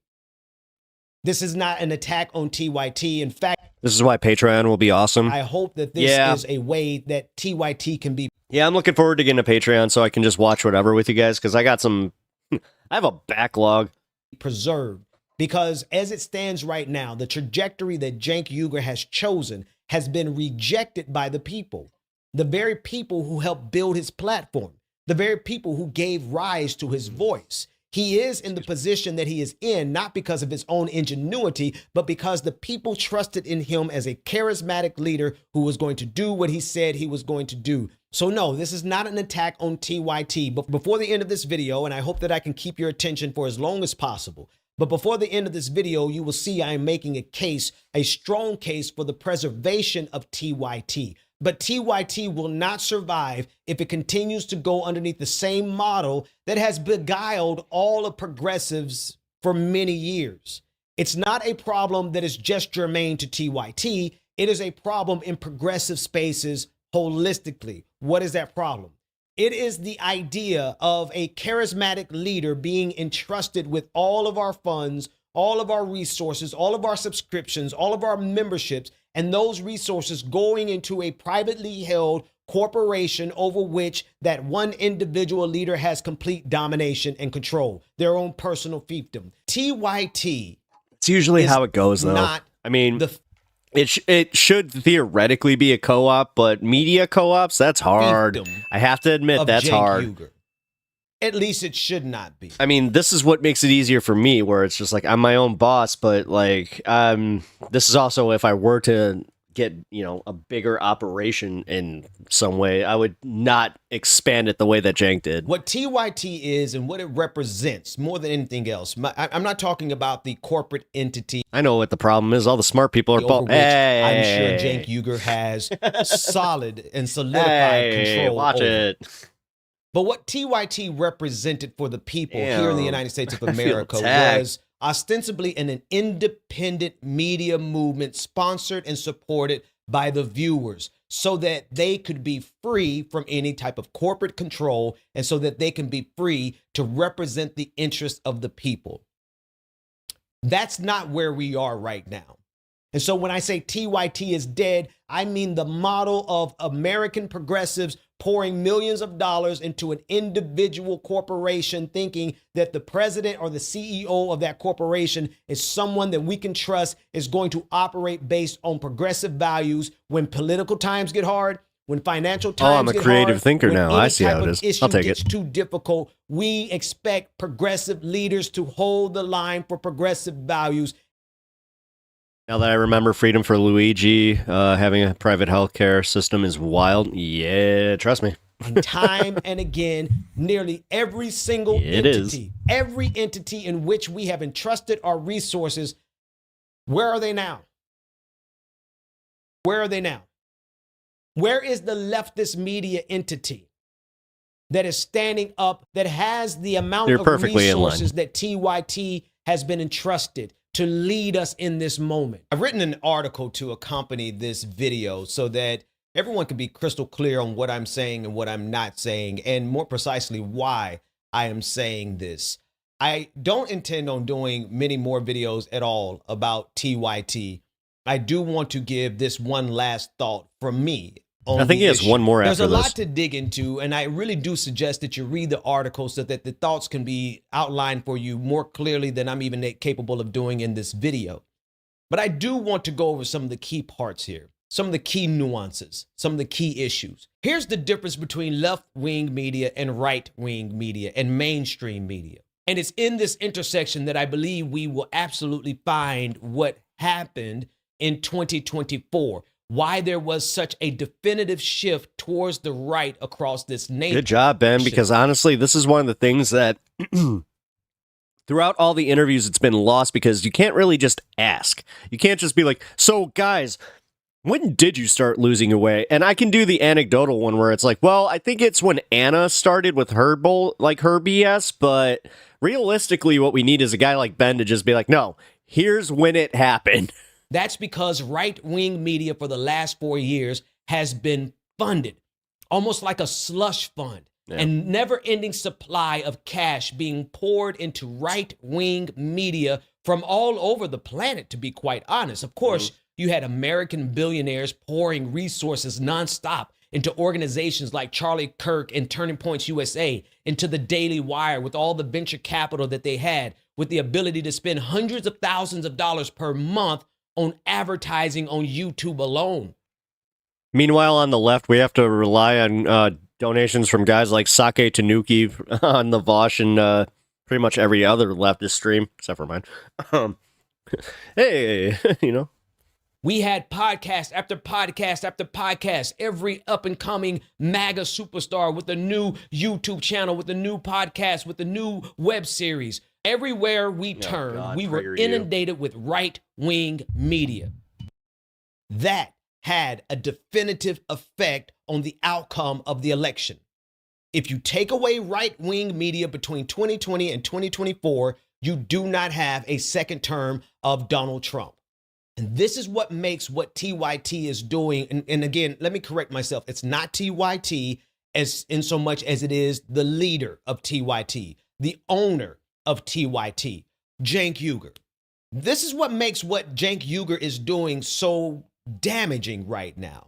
And this is why I'm doing this final video on the matter. And then I'm moving on because there's so many more things that we have to fight for and things that we need to do. because you saw the hits you got from this and you were like, all right, maybe one more. We can't grieve over the loss of TYT much longer. We have work No shame that in we it. have to get done.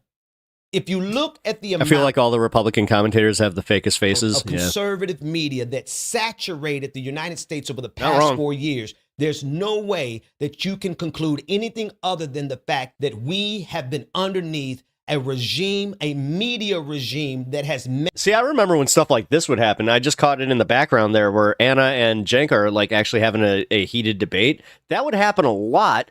And most of the time, excuse me, it was Cenk who was wrong, of course.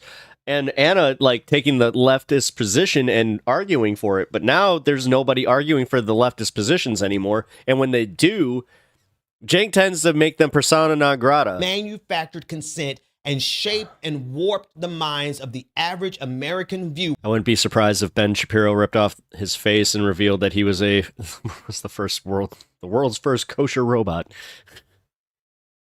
The most reactionary fierceness in the EU. They have the support of the services and the intelligence establishment. MAGA conservatism, which is, just like Cenk Uygur stated months before, fascism. So they laid out a plan for a full-blown coup against this country. And then they executed that plan. And they even considered, they had a 3-hour meeting where Michael Flynn proposed martial law and rolling out tanks against the American people and killing anyone who opposed us. And the only reason why they didn't do that part of it, because to be fair to the rest of the people in the Trump administration at the time, they said to Trump, every one of us will resign if you roll out those tanks. He wanted to do it. He wanted to do it. He's a dictator. He's a fascist. That's not hyperbole. There's no question about it. This was not the United States organically moving closer to Donald Trump.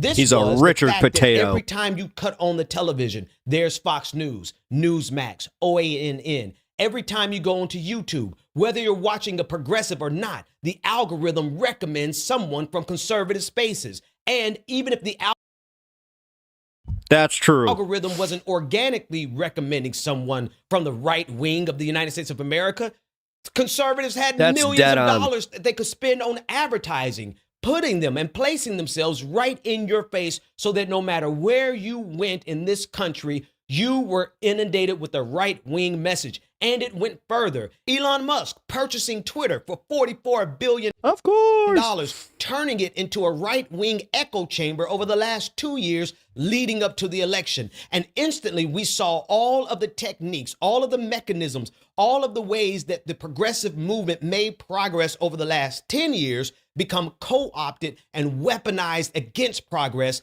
And that's how you get the rightward shift of the United States of America. Cenk Uygur in multiple interviews has ceded the point that, oh, look, conservatives won, and so we must go over there and negotiate with them, not addressing the underlying factor that caused conservatives, MAGA, to win. Yeah, it's funny. Musk is losing so much money on Twitter just so he can control the narrative. I mean, the guy's almost a trillionaire, so him losing money is kind of like, whatever. Which is exactly it's circumcised. Like, his what are we? We're really gonna worry about that? alley. Media. How did Or not even worry about it, but we're just gonna. I can't even take that as a dunk. I thought it was, where it's like, dude, you lost 400. What was it? 40? Was it 40 or 400? But man, how did billions of dollars and he's just like, it's okay. MAGA win? Media. How did they win? Yeah. Media on YouTube. Media. Well, that's the thing that scares me, Fen, is the fact that he's shoveling all the money in the world and he's still gonna have trillions of dollars. That's what scares me, is the fact that he can't even see it. He can't even see that like it would benefit him to just give that money back to the American people, or like if he cared so much about America, but no, he's gonna just hoard it and he wants more. On Facebook, how do they win? It makes no Social sense. Media, how do they win? Mainstream media, how do they win? Media. That's how conservatives, that's how MAGA won. And this is exactly the profession of Cenk Uygur, media. And what does he do immediately after Donald Trump wins? He goes to conservative media and he surrenders. Mm-hmm. He doesn't that's go to conservative media. That's how history's going to see it. To fight. He doesn't go to conservative media to hold the line. He goes to conservative media in order to gain his investment income now, covers the loss. The question yeah. is why. Originally, I said he's a traitor. And that's still a very strong possibility. Then I thought more about it. I said, well, maybe he has financial constraints concerning all of the money that he took. Did you see that he donated Cybertrucks to the LA fire area where they have no power at this time? From Republican investors over the years, maybe times are hard and he's just going to do whatever he has to do to make sure his company stays afloat. I completely empathize with that. That does not mean I agree with what he's doing, but I can empathize with that. And then I considered a third consideration. As I look back at old interviews and episodes of the Young Turks and I listen to Cenk Uygur describe the threat that MAGA really is, I'm convinced that Cenk Uygur 100% understands that MAGA is a true fascistic threat. Every one of us will resign if you roll out those tanks. He wanted to do it. He wanted to do it. He's a dictator. He's a fascist. That's not hyperbole. So, and here I'll upset a bunch of people on the left. Ron DeSantis and Nikki Haley. Nah, that was too funny. I was in the middle of reading that comment and I almost choked. Did you see that he donated Cybertrucks to the fire area where they have no power at this time? They are not fascists. They're terrible people for other reasons. That's too funny, man. Against America, they don't use direct Nazi quotes that Trump does. The only fascist that is an actual threat to democracy is Donald J. Trump. He already tried to end this democracy once. And guys, last thing. The other day, he said, immigrants are poisoning the blood of our nation. That quote has only been used by Adolf Hitler and Donald J. Trump. So he's telling you ahead of time, I'm a Nazi. And Piers Morgan is what? I used absurd Hitler quotes. I pulled them out of history and I said them for no reason, just to let you know I am a Nazi. He then, remember, he had dinner with Nazis. Did you guys know that if you said that Donald Trump is Hitler 3 times, Piers Morgan just appears like Beetlejuice? Fuentes and Kanye West, they had dinner talking about how the Holocaust wasn't so bad and Hitler was a hero. Those are things Fuentes has said. Those are things Kanye West has said. He happily had dinner with those Nazis. And when the Nazis marched and said the Jews will not replace us, he said there are good people on the Nazi side.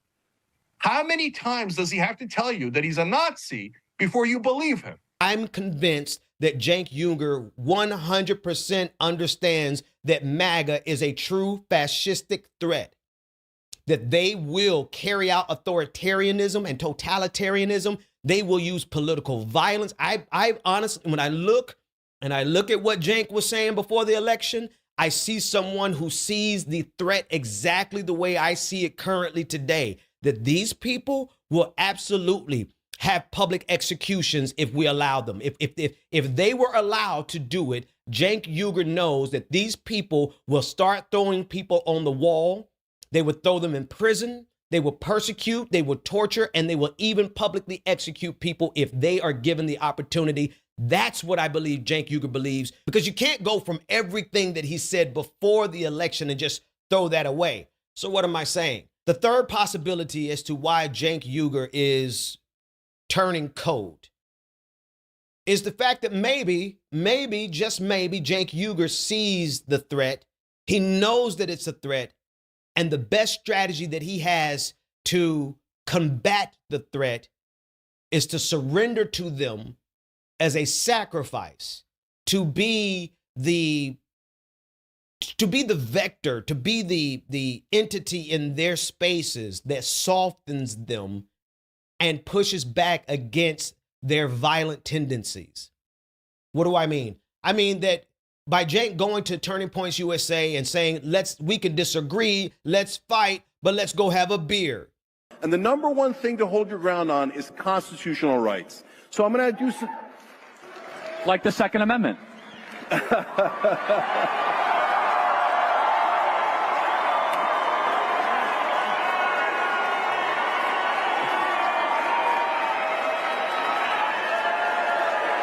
So, no, I know.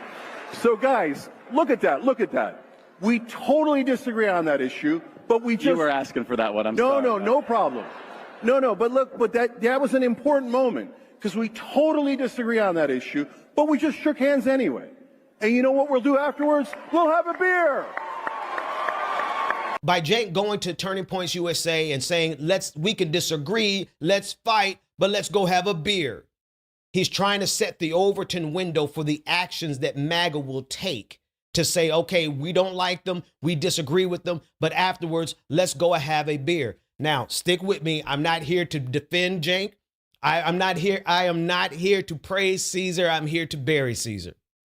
But in good faith, look at that.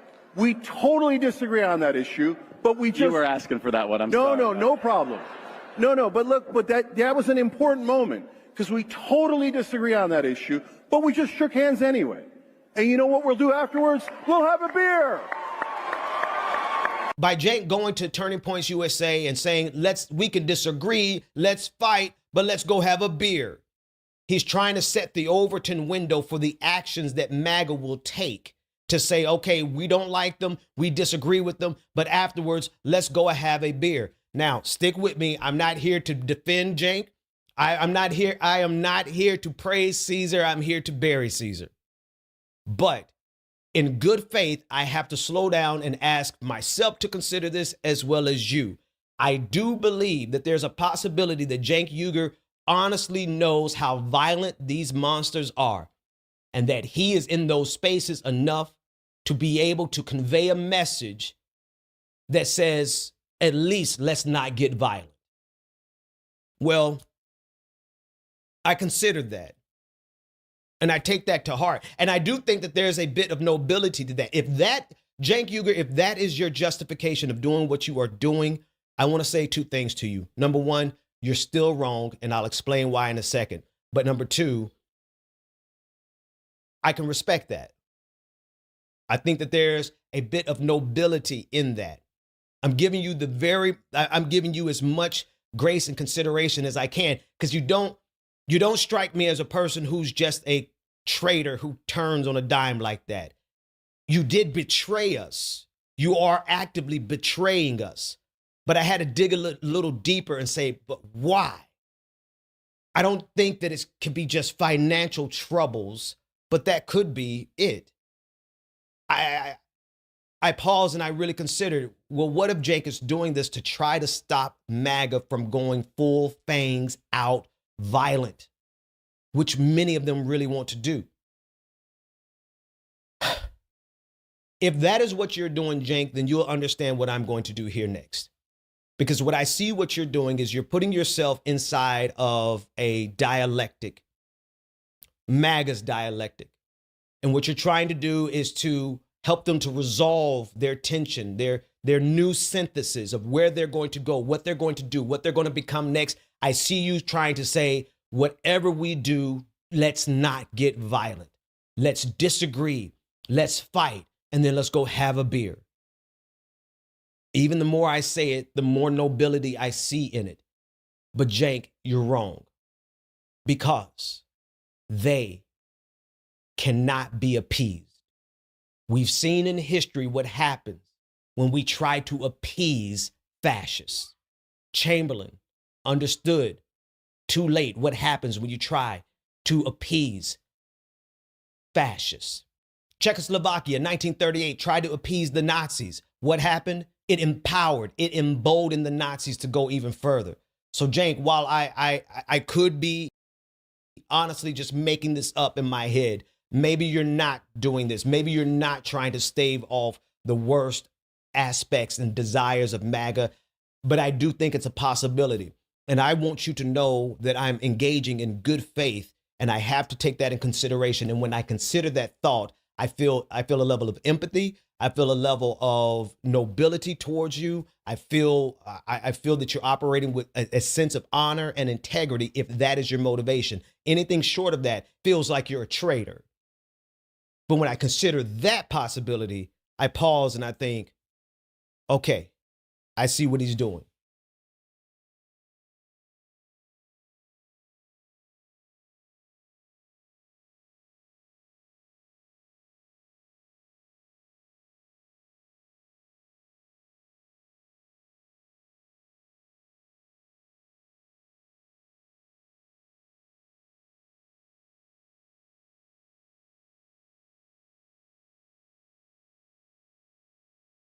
Here's the problem, Jank. If that is what you're doing, and I know you would only be doing it because you feel like it's severely needed at this time. Here's the balance to your calculus. Here's the balance to your equation. You cannot simultaneously be the self-proclaimed leader of the left. You cannot simultaneously be the self-proclaimed leader of the leftist wing of the populist movement. And you cannot simultaneously boast of being the leader and the owner of the largest progressive media company in the world while you simultaneously surrender to MAGA. Even if your intentions are noble, Jake, even if what you're trying to do is to stave off. Sorry, I had to. I know. All right, I was muted. My bad. The rabidly violent tendencies that are latent in MAGA. Real quick to my point, I was just saying that the big difference is that Ben Dixon needs to be taken like a little bit more serious than other commentators that didn't work for TYT, because he actually he worked for them for a while. So that's why I definitely, take what he has to say with a little bit more, MAGA just weight. waiting for the opportunity to come out. I thank you for that consideration if that's what you're doing, but you cannot be the leader that progressives need. This is what I get for trying to eat on stream in this moment. Who is that leader? None of us are, and all of us are. I want to state that at the beginning. I am not promoting myself nor any other individual to be the leader of the progressive leftist movement. It does not work like that, and it cannot work like that any longer, which is why I have That's called why it was this always video. Hold on. That's why it was always weird when Cenk would do that shit. Like, he still kind of does it, and you can tell that he really enjoys the idea of being like the leftist, the main leftist, as well as the article. That's why, I mean, come on. He's definitely got the ego. He wants to be president. Cool. TYT Or did he is just dead. want to sell books? Long I'm still live kind of TYT. The structure over the last 20 years of I'm not sure if he was progressive serious. movements has been centered around charismatic leaders who become their own lords and their own barons, lording over their fiefdom. And what is that fiefdom? That fiefdom is audience, paid subscriptions, email lists, communication networks, even opportunities. From Barack Obama, who came in on the wings of a progressive movement, to Bernie Sanders, who I appreciate you muting the mic. I have misophonia. I kind of do too, man. came in on a hotter version, on the next iteration of that same progressive movement in the political realm. What did they do? They created a fiefdom over their resources. And both of those political movements that we poured resources in financially, we gave email addresses to, we helped create and sustain an entire network that reached millions of people across this nation at the drop of a dime, at the push of a send of an email. We were able to reach millions of people through these charismatic leaders. What happens when those charismatic leaders move on to something else? Bernie Sanders' email list now in the hands of the same Democratic consultants that frustrate us today. Same with Barack Obama.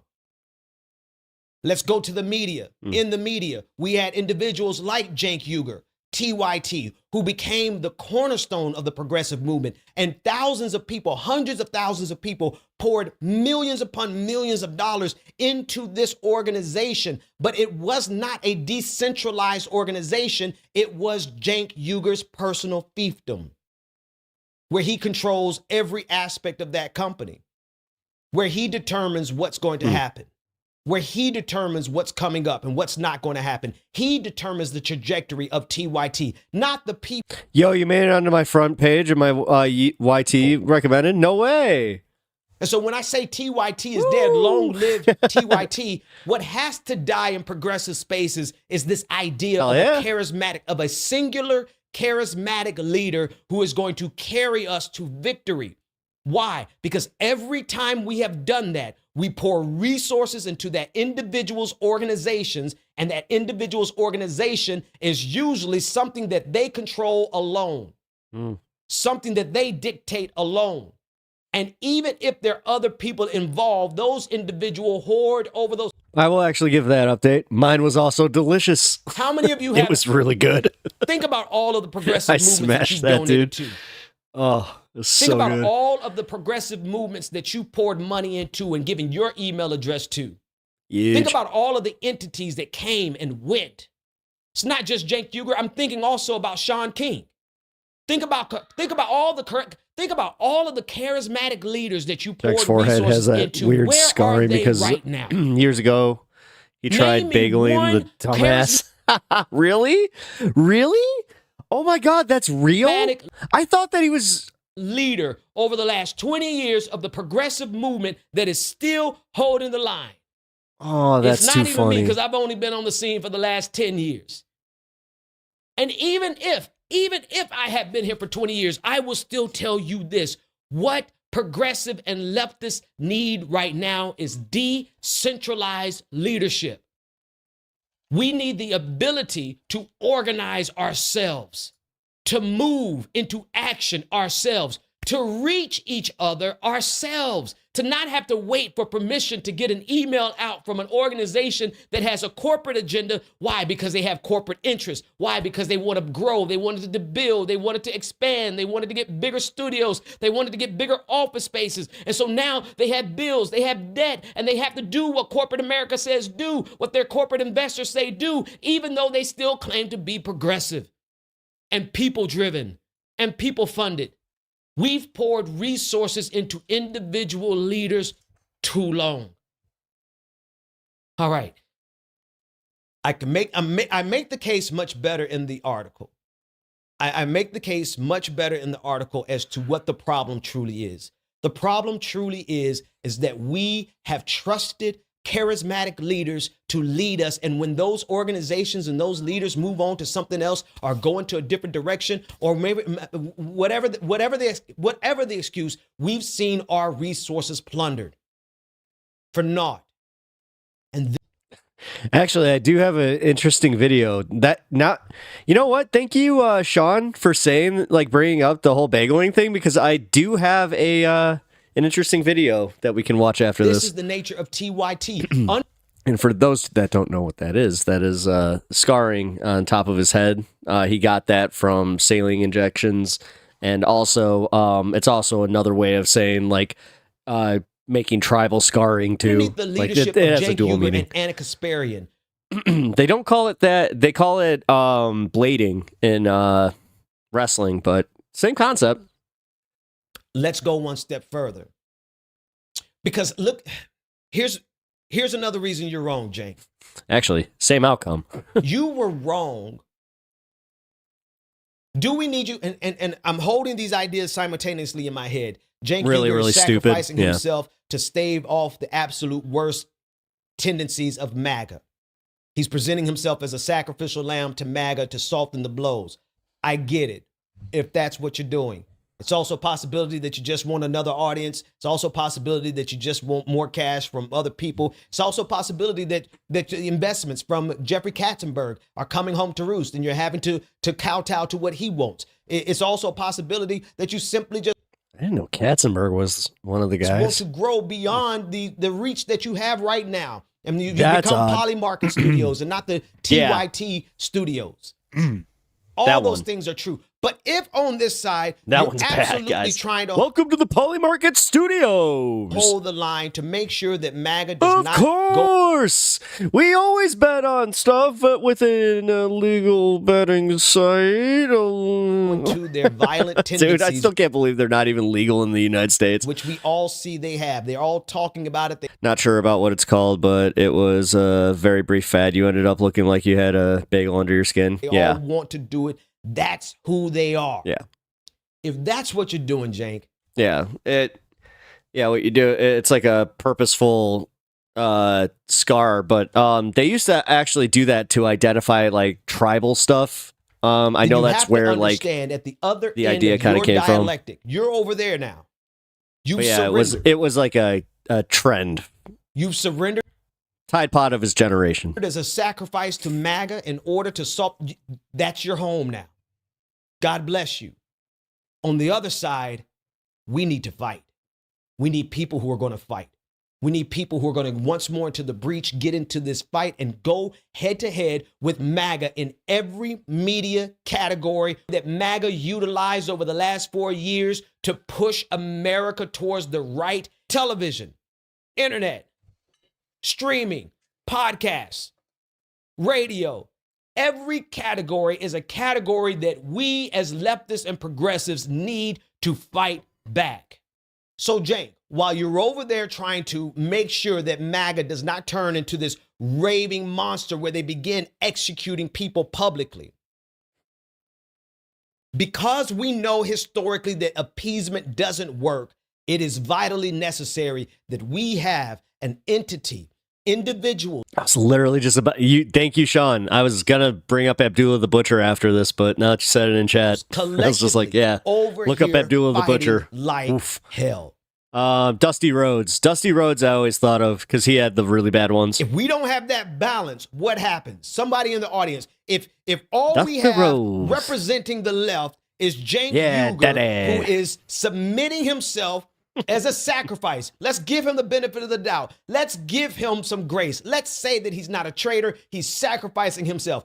However, if all we have is Cenk Uygur on this side sacrificing himself, bending the knee to MAGA in order to try to stave off the worst tendencies of MAGA, and we have nobody over here fighting, what happens to the Overton window? What happens to the discourse? What happens? America continues to move towards the right. What we have to have instead is decentralized leadership. What does that mean? No more charismatic leaders. What does that mean? No. It's gonna happen regardless, man. No, sorry, Ben. Like, that's how that goes. Trust me, I'm all for co-op, but even in a co-op, somebody ends up taking a leadership role. Not everybody is geared towards leading themselves. That's kind of why humanity is the way it is. Trust me.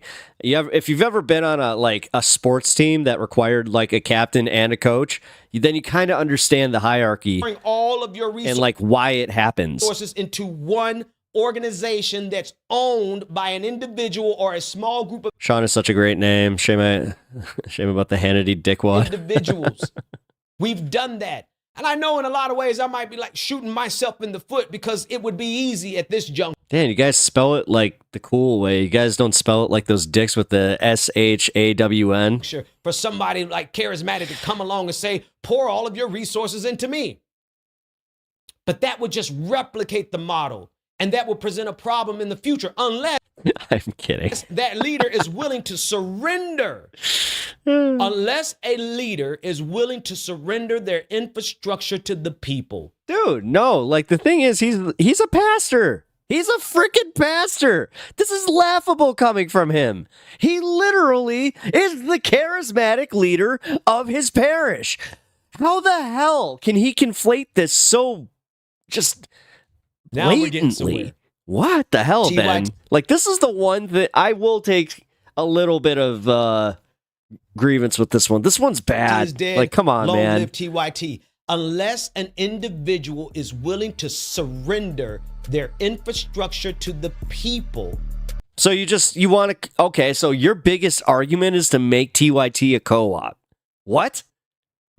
Then we would have just wasted and poured our resources into yet For another real? charismatic leader.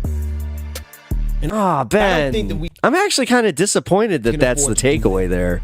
So what do we need to do? Good question. I'm glad you asked. Oh, okay. So we're going to part 2. Cool. So what do we need to do? Good question. I'm glad you asked. What we need I right like that now little, more than ever is the just ability subtle- to organize ourselves and communicate with one another far beyond our individual. Yeah, I get what he was saying. He's trying to say that he should just say beware charismatic leaders and don't deify them or whatever. reaches Yeah. On social media. What has happened since Elon Musk took over Twitter is that Musk. Yeah, but I mean, if that's what he was saying, then he's got a very, very poor way of communicating that. Because no, man, it really like, I think that he missed the forest for the trees on that one, and also just missed the fact that he was the tree. Successfully divided us It's just back like, into our bro. individual silos, making it more Homie hit difficult the for us to cross-pollinate, thinking pose. to even hear from each other. They're like he didn't From have even this being on able to see one PowerPoint. another's tweets. And so we've been broken down basically back into our. Here's the bitch about, like, if anybody ever claims my stuff is scripted, Duke of Bread knows this. There's a good, my tell is that, yeah, I would definitely screw up reading. Our very small individual So- pockets, while simultaneously Elon Musk has coalesced and solidified all of the right-wingers across the globe. The same thing has been happening with media. So here's what we need to do. I am talking with several hosts and are going to be talking with many more progressive hosts about creating a decentralized media network that we would all participate in order to give life to it. That's going to take time. But here's what we can do immediately. Two things. Number one, I'm going to Yeah, also he's using anarchy theory. I think he reads anarchist theory. Yeah, that's great. But applying anarchist theory to a media network, no matter what, it's just going to break down like this. It's how it always does. every single content creator, every single progressive content creator. Elon can't even game. Trust me, I know. Whether you have a Here, full-fledged you know what? show or whether you just put out videos every now and then, or perhaps you only put out shorts, or you write articles, whatever it is that you do, if you are a communicator of progressive and leftist values, here's what I need you to do. I need you to place a call to action in every single segment, every single article. What do I mean? Call to actions like this. Right now, the Islamic and Muslim community, the Arab communities are under attack because of what happened on Bourbon Street. The fangs of American fascism as it relates to Islam, they are out in full force. And so I have asked my supporters, people who watch my show, to organize themselves and to go onto social media and to fight back against every single word that is said against Islam. Why do I say that as a Christian pastor? I say that because I know what happened last time. I know what happened in 2003. I what that know was. how many innocent civilians were killed because of America's war in Iraq. And I also know what happens when the cognitive framework, the worldview, the ideas go completely unchallenged. When the ideas of MAGA go unchallenged, it creates a feedback loop that will lead to violence. And if we leave those conversations completely unchecked and nobody from the left, nobody with an alternative view is willing to get in there and fight, even on social media, it creates the idea of a I didn't even know Elon was a Trump guy until last year. None of us did. The thing is, he only came out as a Trump guy when people started talking about, like, hey, I think he even, like, courted the Democratic Party at one point. They were just like, we're not interested. And he was just like, fine, I'll take my services elsewhere. census. It gives them the feeling of a mandate. It makes them feel like they're absolutely right because no one has ever told them to their faces that they're absolutely wrong. And so on my show, I am asking every single episode, That's the thing. I don't think that's the thing about Trump. I don't think he uses a teleprompter because he's illiterate. He's not illiterate. It's just what he has is he's got the big words, and what he does is they will give him the prompter, but it's literally kind of like a stand-up comic where you just write it down, like the topic and just like the baseline of it, and then you just go like that. podcast, every single segment, I am putting Dog doing the I got a crap bark. out a call to action to No, what he did is my cat jumped off the counter and he thought that somebody was upstairs. my supporters, to people who watch my content, people who view my stuff live in the chat rooms. My challenge Although he is to them probably going to is crap right now. go onto social media and to get active Not on the technically very wrong. issue that I'm talking about. Whatever it is that we talk about, we must I just realized this. That might have been the first time you guys really heard him bark. activate our audiences. Here's a second thing that you need to do. Moderators from every single show, every single chat room, every single progressive media outlet. If you are a moderator, what I need you to do. All right, guys, if you got that little wrench by your name, you better pay attention. Is I need you to work with your host. And when your host gives that call to action, you need to disseminate that down into the audience. And I need you to motivate the audience to get into action and go do something about it. Here, I actually appreciate what he's saying right here. And all right, here's where we strike back man. Immediately. We're not going to wait until we have the decentralized entity that we're trying to build. That Fill in will the blank. come in time. We'll get there. But here's how you can get active right now. You are a moderator of any progressive chat. You become a key organizer in this movement because you can take the call to action from that host and you can disseminate it down to every viewer and insist, encourage, and push and say, go get into action. And what does that do? Every day, every episode, every clip, every segment, we have a body of people who get off of YouTube, get off of Facebook, and they get off of Twitch, and they go onto social media and they fight back. And they fight back with the information that they just got from the host.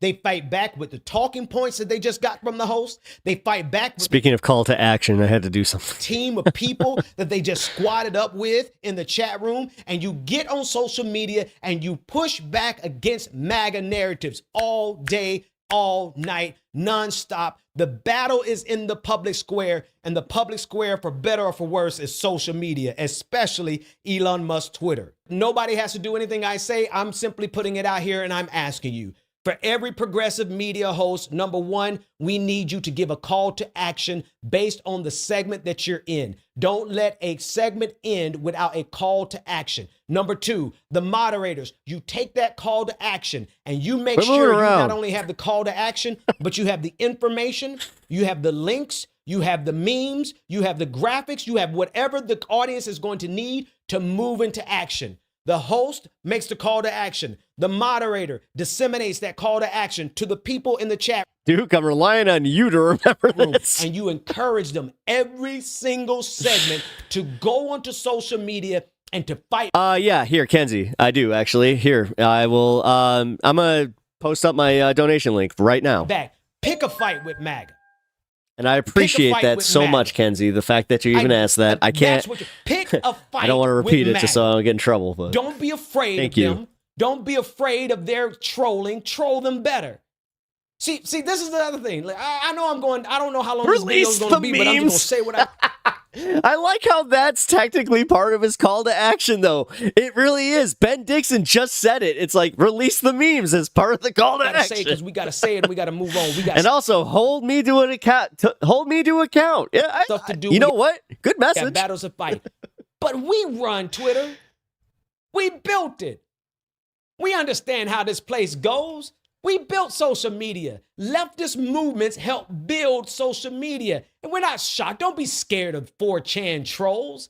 Most of them are insecure men children, emotionally stunted teenage boys trapped in middle. All right, I like this version of Ben Dixon where he comes out like and he's just like, "Oh, dude, come on, don't even." We pastor got toned down a little bit. Number one, because we're Street right on the came issues. out. Number two, we're right on the facts. Objective reality aligns with progressive values. That's not necessarily always the case, but overwhelmingly, the objective facts of a matter align with progressive thought, or else we push back against it. And so you not only have the objective truth on your side, but when you go into battle, you will have your squad on your side. You will have your friend from the chat room flanking you on the left and your friend from the other chat room flanking you on the right as you go into battle with MAGA. What difference does it make? Well, come on. If we understand that the rightward shift in this country came as a result of conservative media and conservative... Sean, the Professor Dave's Flat Earth Fight Back, did he do that one with Modern Day Debate, or was that on a different show? Social media, then it stands to reason that we have an I opportunity actually meant to watch that. weaken that by getting back into the fight. Jank, we need you doing this right now, brother. More...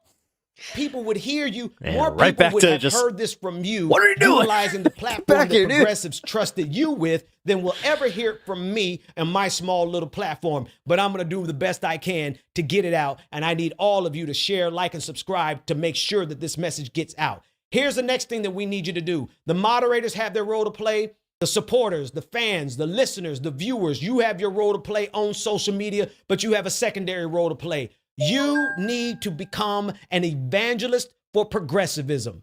You need to understand what it means to be progressive. What are we fighting for? We're fighting for the marginalized and the least of these in every single issue. Simple as that. If there's an underdog, we fight for them. If there's an oppressed group, He did one in the last day or so against a black rapper. Don't. Okay, I'll check it out. If there's poverty, we fight against it. If there's homelessness, we fight against it. If there's sickness, we fight against it and we advocate for health care, Medicare for all. If there's war, we fight against war, but we also recognize the aggressor in the war. We must understand our progressive values. And never allow anything to betray it. That's the only way that you will be able to tell your neighbor and your friend about it, your coworker, about why they should support progressive and leftist ideas, because this is what we stand for. What do we stand for? We stand for community.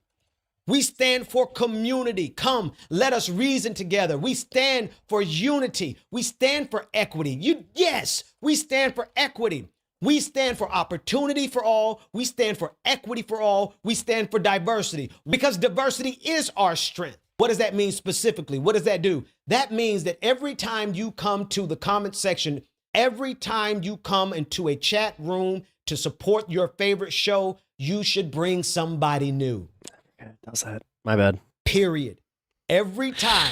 We don't have the millions of dollars to get our content in front of the eyes of millions of people. The way Ben Shapiro had $100,000 a month to promote his show to the stratosphere that it's at now, progressives will never have that. Not now. But what do we have? We have people who truly believe what we're saying.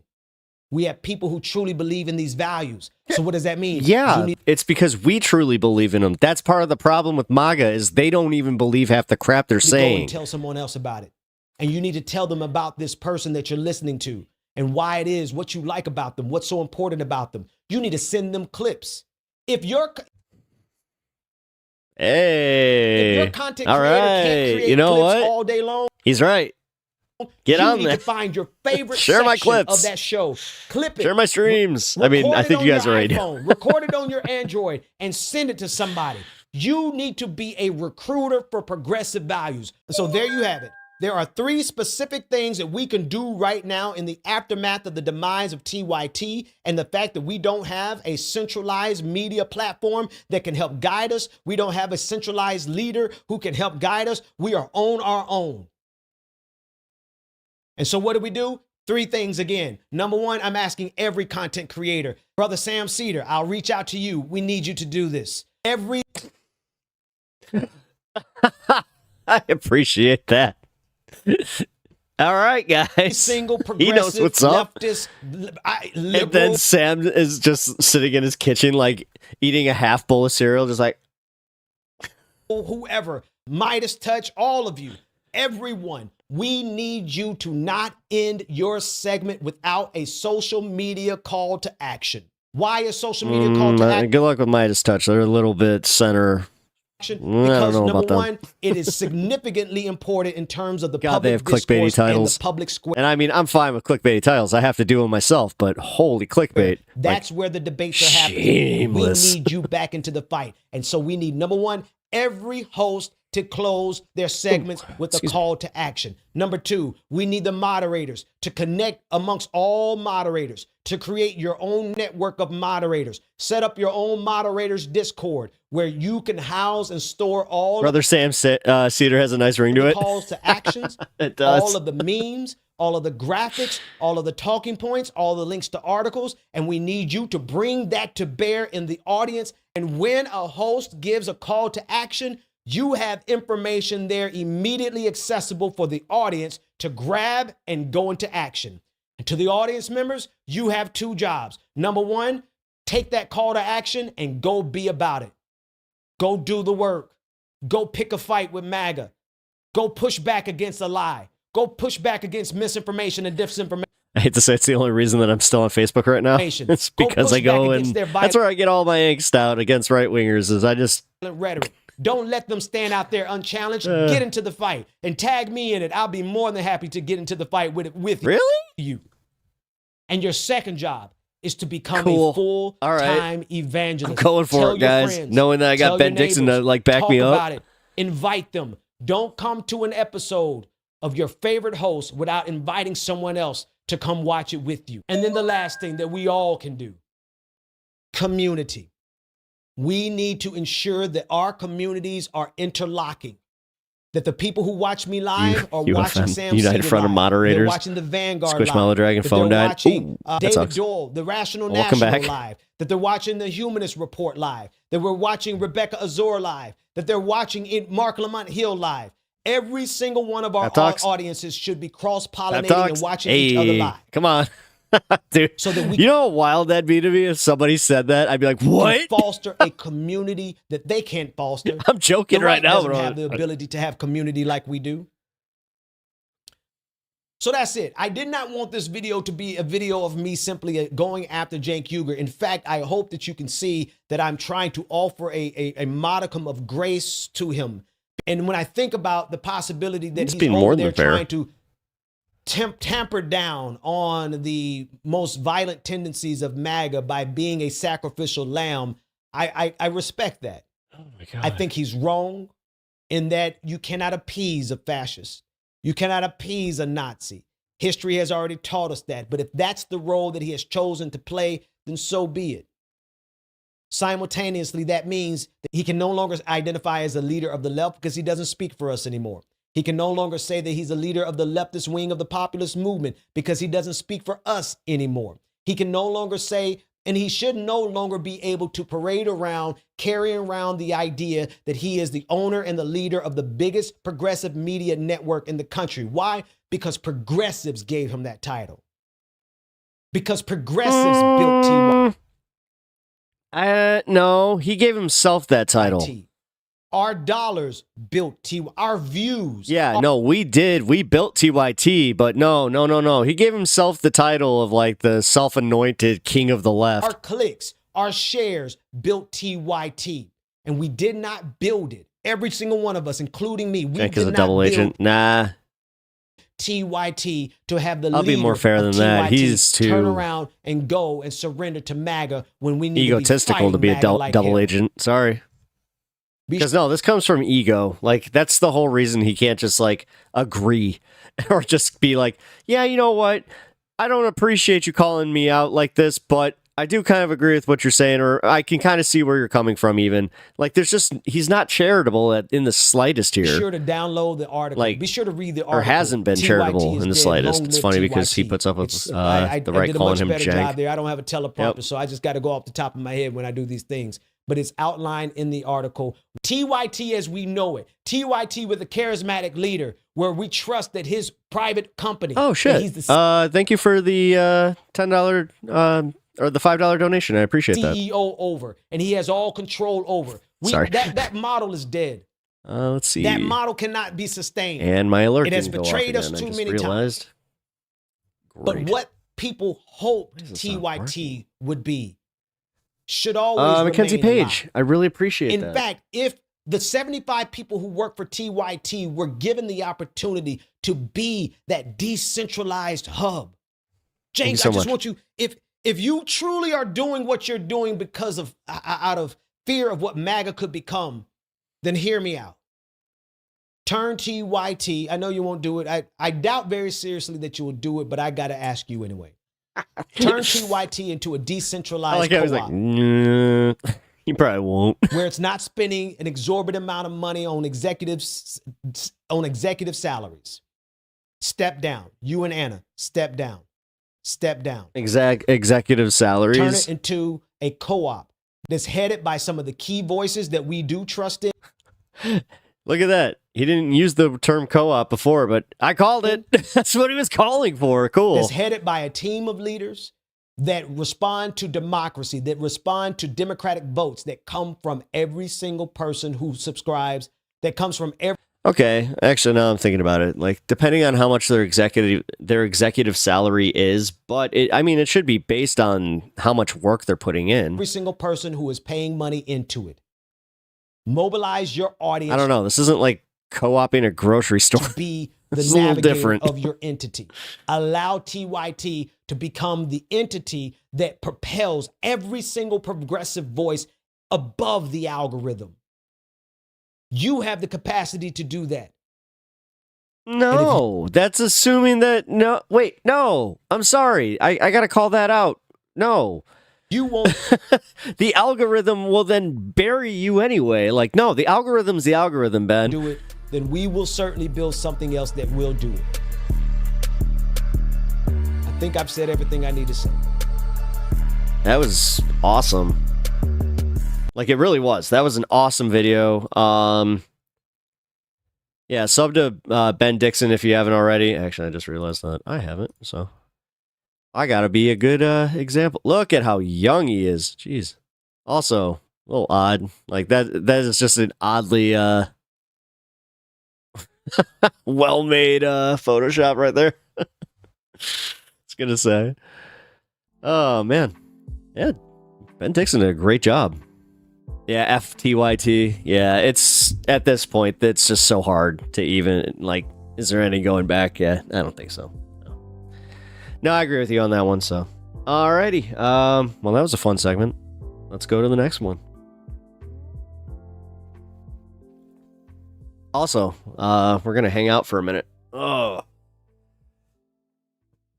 just so you know, that one was recorded for later. That one will more than likely be chopped up and put on the main channel. So, which, if you guys haven't already, I also have my main channel where I've been releasing some of my cutout videos from the stream. I also have a bunch of original content. If you just go back to like even a month ago or a month or two ago, I have so much just original content that was filmed specifically for those, and also my shorts. You can check out those, and it's mostly my cat. So my cat and the dog, which I think I had mentioned that I kind of screwed up with that one, because I would get new subs to the channel based on my shorts where they were just like, I love the cute cat videos, and then they'd be like, politics? What? Yeah, that was my bad. What you gonna do? This whole self-promoting thing. Also, oh, hey, you know what? What's the update on TikTok? Is there any update on TikTok? TikTok ban spurs. Surge to Chinese app. Red Note. In response to the impending TikTok ban on the 19th, TikTok users are migrating en masse to the Chinese app Red Note, known as Jiangshu. This shift reflects concerns over national security and the U.S. government stance on TikTok ownership. Impact of migration. The migration to Red Note could significantly alter the social media landscape in the U.S. Oh, this is in the U.S. Millions of TikTok users seek alternatives. This shift highlights the prioritization of content over geopolitical concerns, raising questions over digital privacy. Common ground. TikTok users are migrating over the impending TikTok ban. Popularity surge. Red Note has surged to the top of the App Store charts as TikTok faces the potential ban. Why is the cat talking about fair wages?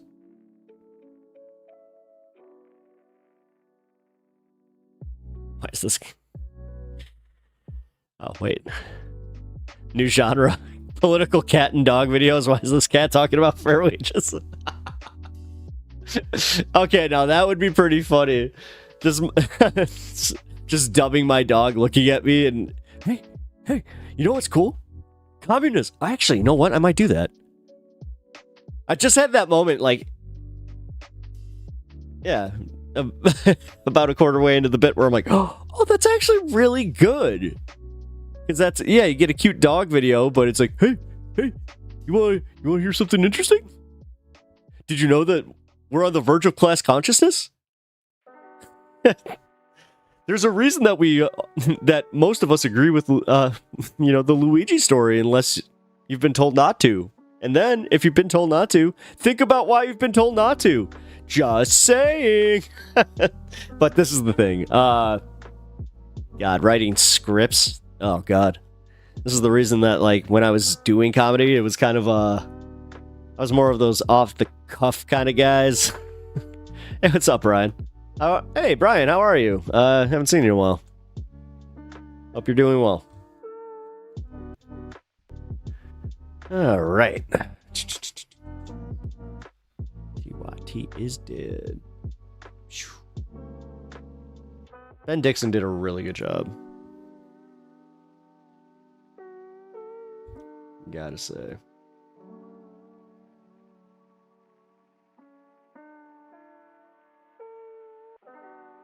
Oh, real quick. Somebody on Twitch asked if they think that the Switch 2 is going to get dropped. I think that it is going to end up. The announcement's going to come this week. I think they might have screwed up though, because from my understanding, the leaks all already kind of came out. So, one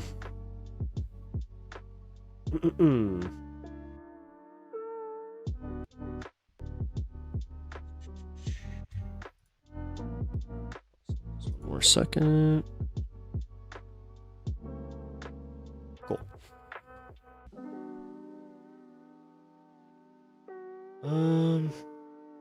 Did he ever get back to me? Oh, crap. He didn't. Alright, well. That sucked. That means I use a different...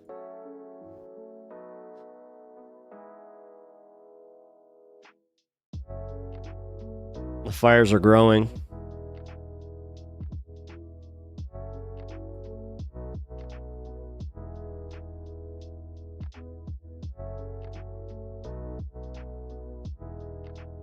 Whoa.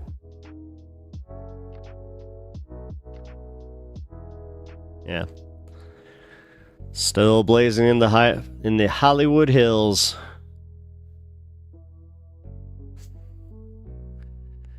Man. I wish I could have said that and like it been the fun version where it's just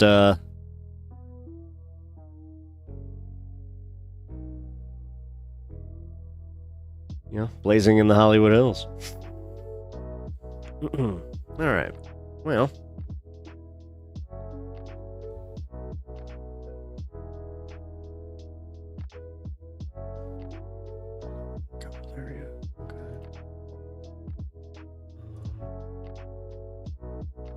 here we go. We got a little comedy bit that we can go into.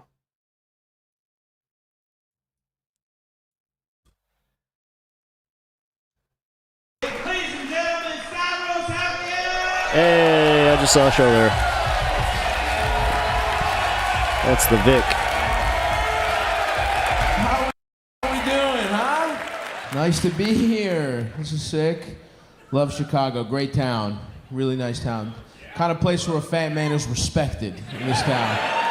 You know what I mean? You guys have fat authority figures in this city. Fat man in a suit, that, you know what I mean? It's not played for comedic effect. No, he's a judge in Chicago. 200K displaced people, dude. This is huge. Yeah. I love it, dude. The kind of place you guys probably use the word pipsqueak a lot. You know what I mean? Like a skinny man. That's the fucking piece of shit in Chicago. Pencil neck. You probably call people pencil neck. What a great place. No, they just call you scrawny fucker. Yeah, it's nice. I'm sad. You scrawny fucker. Mayor's got to go away. That sucks.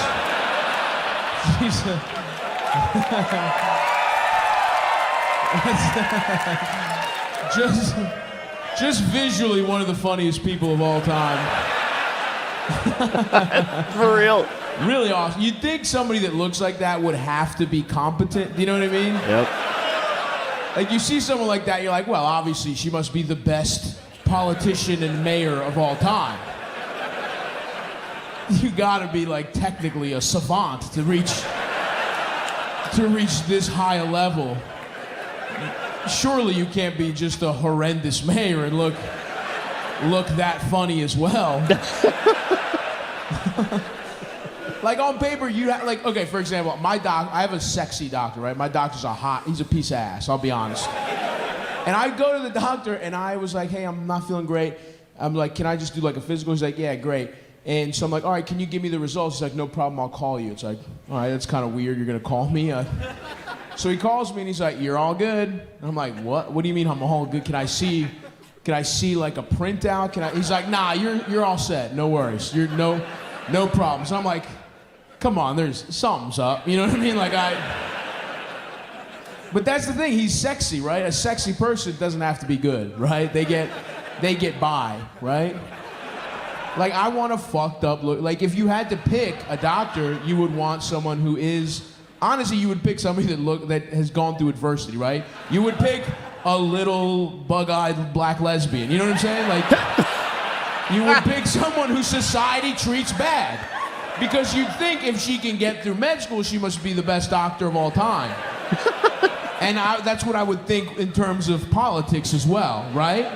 And then shout out to Lori Lightfoot, just like, nah, you can be like ugly and fucking bad at your job and succeed. So, in many ways, I'm sad She really to see was, her guys. go as like a scion. She was for the stupidest and extraordinarily ugliest in bad. society. Between her and Kim Fox, God, they gave the right wing so much freaking ammo.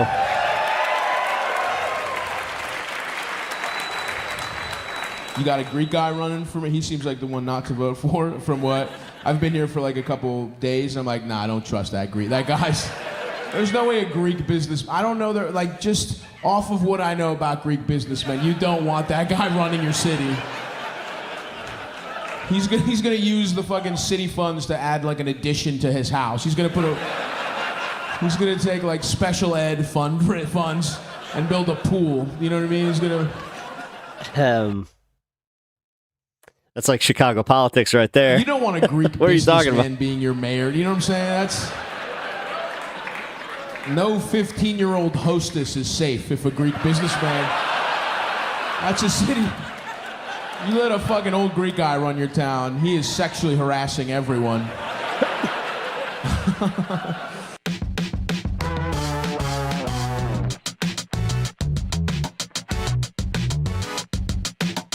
All right. That bit meant a lot to me just because I kind of felt the exact same way about Lori Lightfoot. So when I saw that Stas had a bit about it, I was just like, man.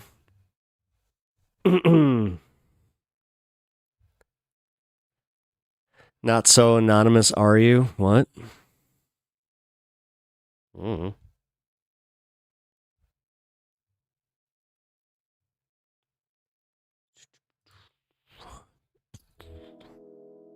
Excuse me. All right.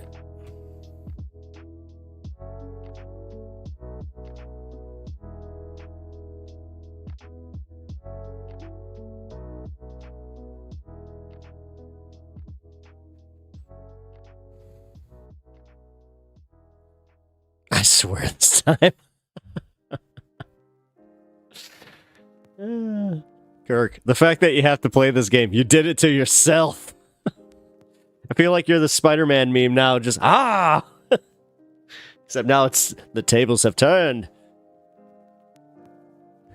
All right, let me see if I can find something that is giving updates about the wildfires. I mean, maybe. We'll see. And this morning, the death toll continues to climb as these large wildfires spread in Southern California. That was 15 hours ago. Hold on.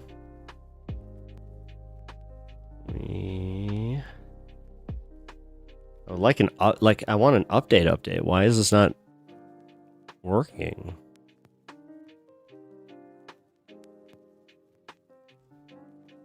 Oh, nice. Letter hack is live. I just realized that. Oh, so is Oh, that's why. Okay.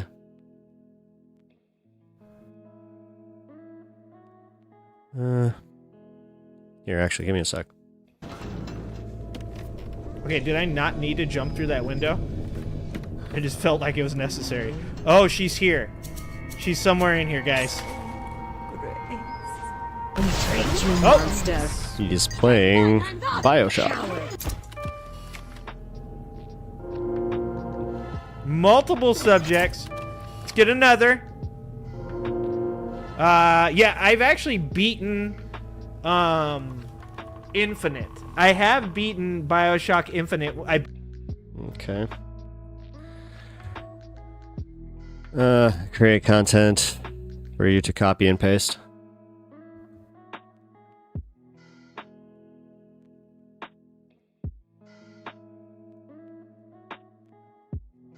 Wait, what? Okay.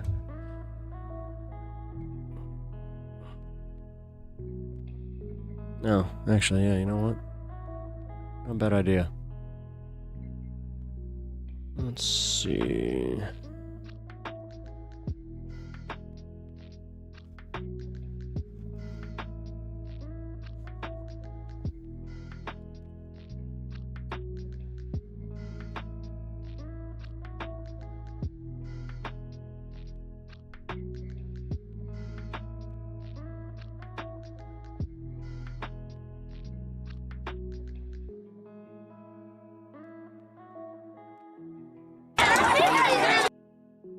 Alright.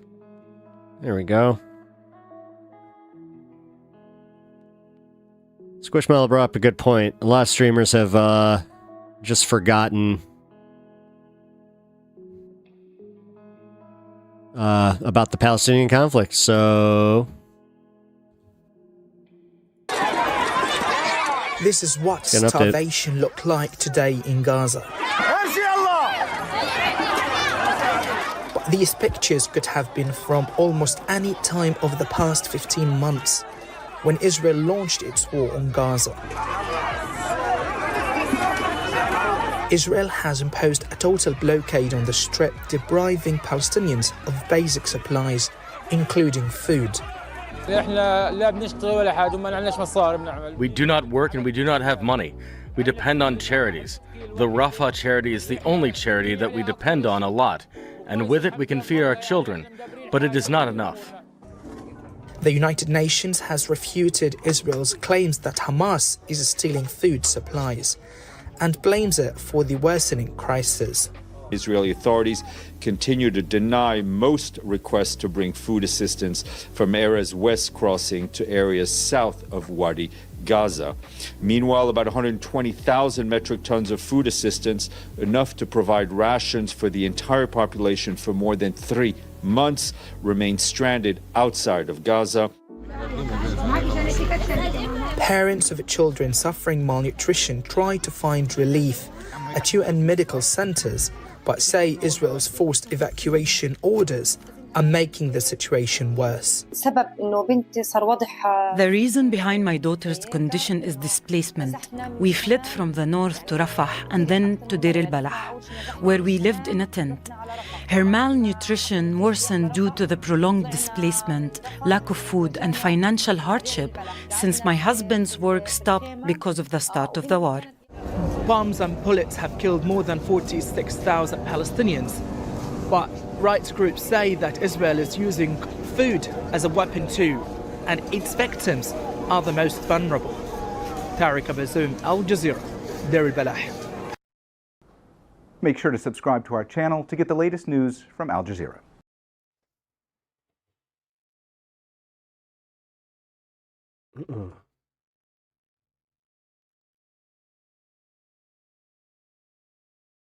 Can protest, I gotta say. All right. No, thank you for that. You did kind of remind me, like hasn't been a lot of discussion, but to be fair, I mean, California is on fire, so definitely not going to forget about that either. Speaking of, jeez, it's not going. It's getting worse, guys. It's getting way worse. Like, that's actually significantly bigger than it was even just an hour ago. Oh my God.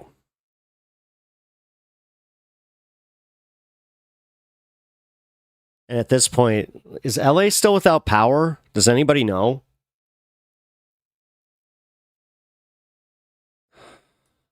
I was really hoping to get like a live shot from LA. Oh, I just realized. Oops. Here, give me a second. Why? I did that first. Okay. Let's see. Where would it be? Where would it be? Where would it be? It would be right here.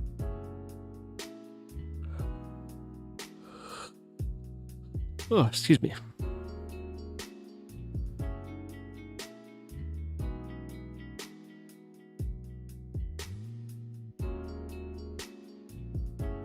So to answer the first part of your question, there is a specific threshold. And I don't remember what that threshold is, although I used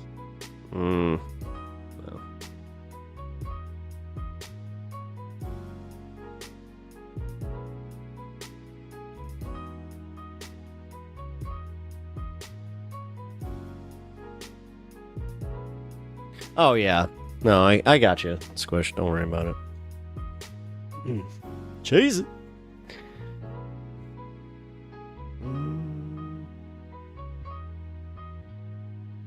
Let me be clear with you on this. While we have seen some positive updates, the LA fires are in no way over and the worst could be yet to come, so there's a lot we need to talk about. Starting with where we are right now, because the fires have reportedly burned over 40,000 acres, forced some 150,000 people to evacuate, and damaged more than 12,000 structures. With in fact, California Governor Gavin Newsom saying he thinks that these fires will be one of the worst natural disasters in the history of the United States. And to that point, early accounting actually suggests that these fires may be the nation's costliest disaster ever in terms of damage and economic losses. I mean, as much as $150 billion, according to a preliminary estimate. I feel like you didn't need to add the cha-ching. The destruction that we're seeing here, it's not all dollars and cents. We're talking about human lives as well. And there, unfortunately, as expected, the death toll has risen to now 24 and counting. With the Eaton fire alone killing 16 people, making it one of the deadliest in California's history, and the Palisades fire being responsible for the other 8 deaths. And this is the true death toll may be higher with, I mean, at the very least, another 16 people being reported missing in the areas of the 2 fires. Now, with all that, right, the good news that we've seen is that the firefighters have been making progress suppressing some of the blazes over the weekend. Right? I mean, for example, after burning more than 23,000 acres, the Palisades fire has been 14% contained, according to CAL FIRE as of recording this. And then as far as the Eaton fire, which has ripped through more than 14,000 acres, that's now at 33% contained. And while I know that those percentages might not seem very high, I mean, keep in mind that on Thursday, the containment percentage for both the Eaton and Palisades fire were at one point both listed at 0%. And so with that, this weekend, it allowed some people to return to previously evacuated areas. With also nearly all LA Unified School District campuses across the city being reopened today, though, students were encouraged to wear masks on their way to school. And that after more than 500,000 students were out of school last week because of the fires, though,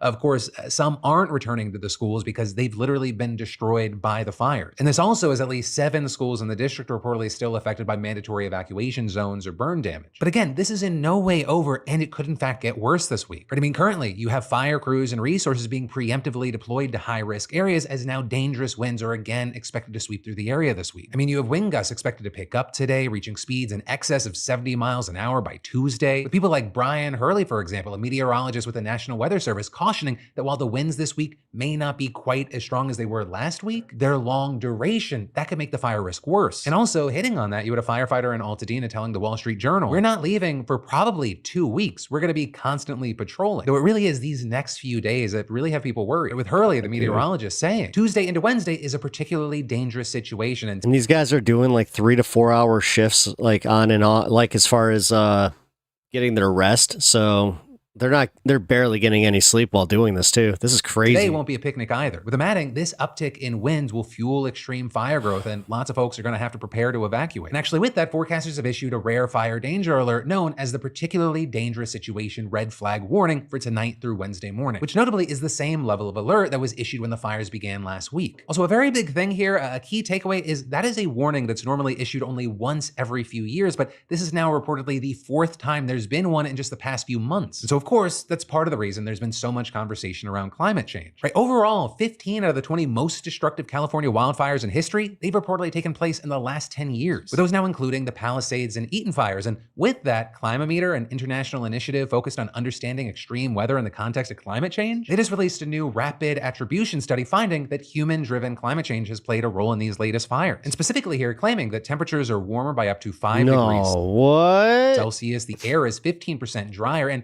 conditions are 20% windier, and then going on to say, he described the strengthened winds, higher temperature, and drier conditions triggering January 2025 California wildfires to human-driven climate change, and natural climate variability likely played a minor role. But then also with that, this climate-driven disaster, it's actually forcing the government to walk back environmental protection. With, for example, Governor Gavin Newsom now signing a broad executive order suspending state environmental rules for rebuilding after fires. And with that, we've seen outlets like the New York Times write it. The order is likely to be the first of several permit streamlining measures issued by state, county, and city agencies in the wake of the devastating fires across greater Los Angeles. This executive order reportedly covering all of Los Angeles and Ventura counties and directing state agencies to coordinate with local governments to remove or expedite permitting and approval processes during rebuilding. And possibly most significant here, they've waived permitting requirements under a landmark environmental law called California Environmental Quality Act, otherwise known as CEQA. With them explaining that disaster-driven suspensions of CEQA, they normally require rebuilding property owners to at least make some effort to comply with the law, while the order announced yesterday was a full waiver. But also, it's not crazy that Newsom's doing this. I mean, California has already been dealing with an affordable housing shortage, and these fires, they're obviously going to make it worse. And in fact, we're now already seeing reports of wildfire evacuees facing price gouging in the rental market. So with that, we saw California's Attorney General vowing in a news conference this weekend that anyone seeking to take advantage of the wildfire victims will be held accountable, and saying, we've seen businesses and landlords jack up the price. It's called price gouging. It is illegal. You cannot do it. It is a crime punishable by up to a year in jail and fines. And with that, you also had the AG issuing a warning to others seeking to profit from people suffering, namely looters. With it even being reported there that National Guard personnel as well as city and county law enforcement have stepped up patrols even as firefighting efforts have continued. And actually, as of recording, around 29 people have reportedly been arrested in fire zones, including one burglary suspect who allegedly dressed as a fireman to try and evade authorities. So also, to be clear, not every arrest has been He just tried to use the yellow jacket trick to get for looting, right? Some of the arrests are for curfew violations. The context being there that any area under a mandatory evacuation order is off limits to non-first responders. And in other areas, a 6 p.m. to 6 a.m. curfew is in place. But then also with that, besides being a very real issue, looting is just one topic that's now become a source of political disagreement. With it, for example, becoming part of an ongoing back and forth we've been seeing between Newsom and Elon Musk. Right, and here we saw that after Newsom said in an interview that there would be zero tolerance for looting, you had Musk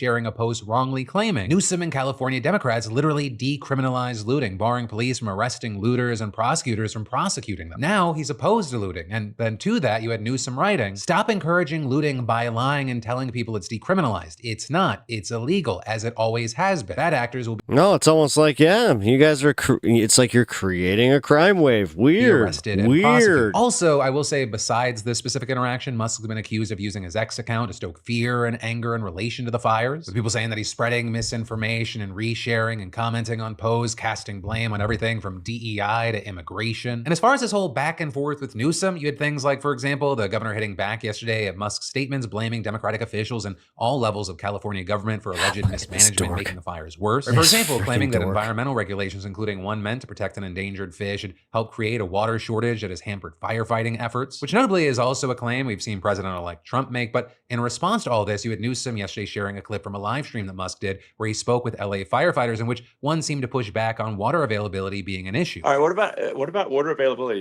We don't know the causes of the fires yet. Water No. availability. I understand that was like not an issue in Apparently, they did catch a few people, though. There was a citizen's arrest with a guy trying to start one, but then he claimed that he was using a blowtorch to light a bowl. Malibu. Is that correct?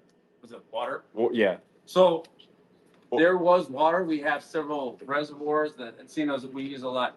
Now, just an example, if we have one building burning, Nope, gotta pee. we could flow 1,000 gallons a minute on that one building with the hose lays that we put in Yeah. to stop it.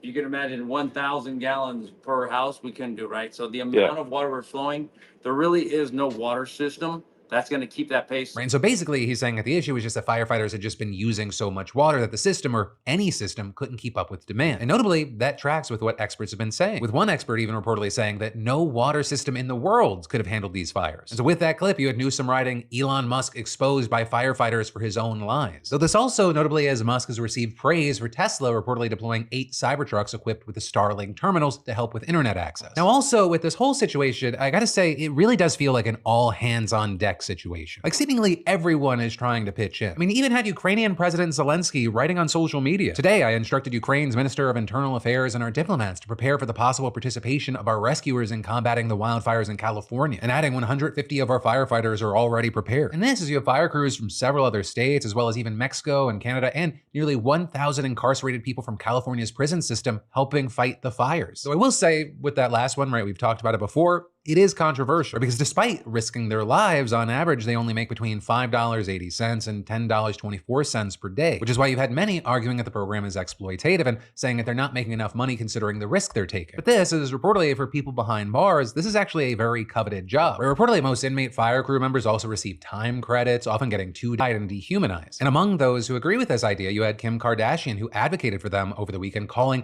them heroes and urging Gavin Newsom to raise their wages. With some people even starting fundraisers to support incarcerated firefighters. But for now, that is where we are, though again, this is a rapidly developing situation and there are huge concerns over the next few days. So if you are out there, if you are near there, so please Calabasas be safe. is still if you get an fine, huh? evacuation order, follow it, but also with that they say if you feel unsafe, if you see something, evacuate. And then with all this, for anyone watching, I'd really love to know your thoughts on really any aspect. No, we watched HASAN talk about it. They make about $24 a day. I know we covered a lot here, but I'd love to hear from you in those comments down below. And while you're maybe leaving that comment or you're just digesting that story, let me say it used to be like used to be that low, but I guess the last few bouts of fire they raised back it. To the Philip DeFranco show, your daily dive into the news, how people are covering it, and how people are responding. I just wanted once again, update on the fires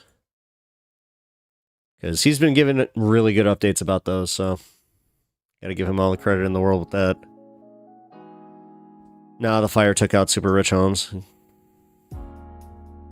No, I know it did. I'm just saying it. I think it missed Calabasas though, in general.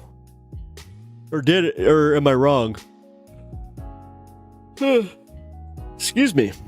Wow. That doesn't happen much. I'll be honest. I don't get like just tired like that. That's weird.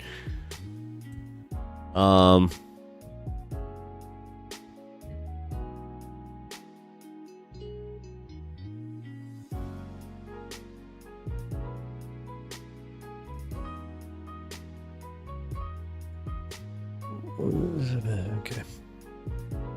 Or they found something underneath the area where the fire is and they want people out to get it.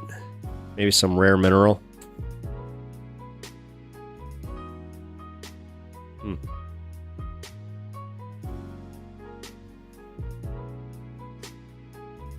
Great, guys. Now we're starting to go down the rabbit hole. Uh-oh. Dude, Kirk, what the hell was that with Brian? Like, what the hell was that? Like, I'm not even kidding. Was that you fighting by yourself or no? Because here, I create content for you to copy and paste. Okay. You feed up. I'm flattered by. What the hell? I'm always down the rabbit hole. I need answers. LOL. It's alright. Just don't go too far down. You know what they said about Alice. A bunch of unobtainium under the Pacific Palisades. Unobtainium. Oh my god. Dumbest name. Oh my god. That's how I knew the first time I saw Avatar. It was so funny because I walked out of that movie, like the visuals, yeah, like especially at that time, those 3D visuals were something else. But man, oh man, I was like, I just remember looking at my friend and being, he's like, that movie was awesome. I'm like, unobtainium? And he was like, what? I'm like, dude, it was Pocahontas, and then they had a stupid medal. I'm like, what? He's like, no, it wasn't. That he came back to me the day after. He's like, it was Dances with Wolves. I'm like, much better. What's up, Govin? How you doing, man? No, it wasn't me this time. I'm at least funny. That was just weird. Yeah, man. That was weird. That was really weird. Not so anonymous are you, you silly. Like, what? Why, you thought I didn't know it was Kirk? What? Like, dude, bro, like, he was at Kirk. You were the most boring. What? You trying to stir up? Are you guys just bored? Is that what's going on? You guys are trying to just, you need some drama? Jeez, man, guys.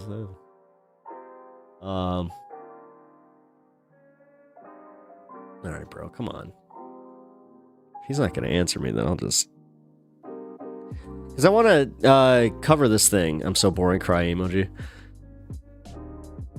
The fact that you typed cry emoji. It's like... And Avatar 2 is basically Paul Watson and the Japanese whalers on another planet. Or Watson. Yeah, you know... I didn't see number 2, and I don't plan on it, because I have no interest in it. I might be playing your new song here in a little bit, Kirk. I'm waiting to hear back from somebody if I can use their content, but I'm thinking they'll be cool with it.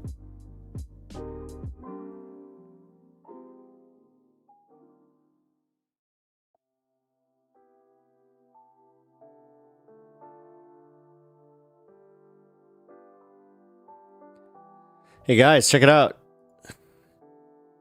The map is glitching. Look, the map is glitching. There's no way that's happening. Wait, is that a 3D version of the map? Now it's not moving. Oh geez. Okay, never mind. I'm too lazy to find the emoji. Isn't that like defeating the whole purpose of emotes? Like, I thought they were supposed to be easy to find so you didn't have to use words. Look at the size of that plume. Look at this. Holy crap, guys. I wish that we had like a clearer view, like daylight. Obviously, I mean, I hate to say that even this would still be, it's gonna be dark tomorrow. As far as this coverage. Man. Okay.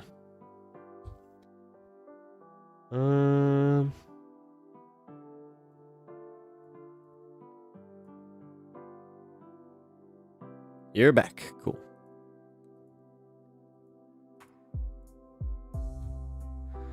Why would Elon Musk lie about this? Let's see. Why would Elon Musk lie about this?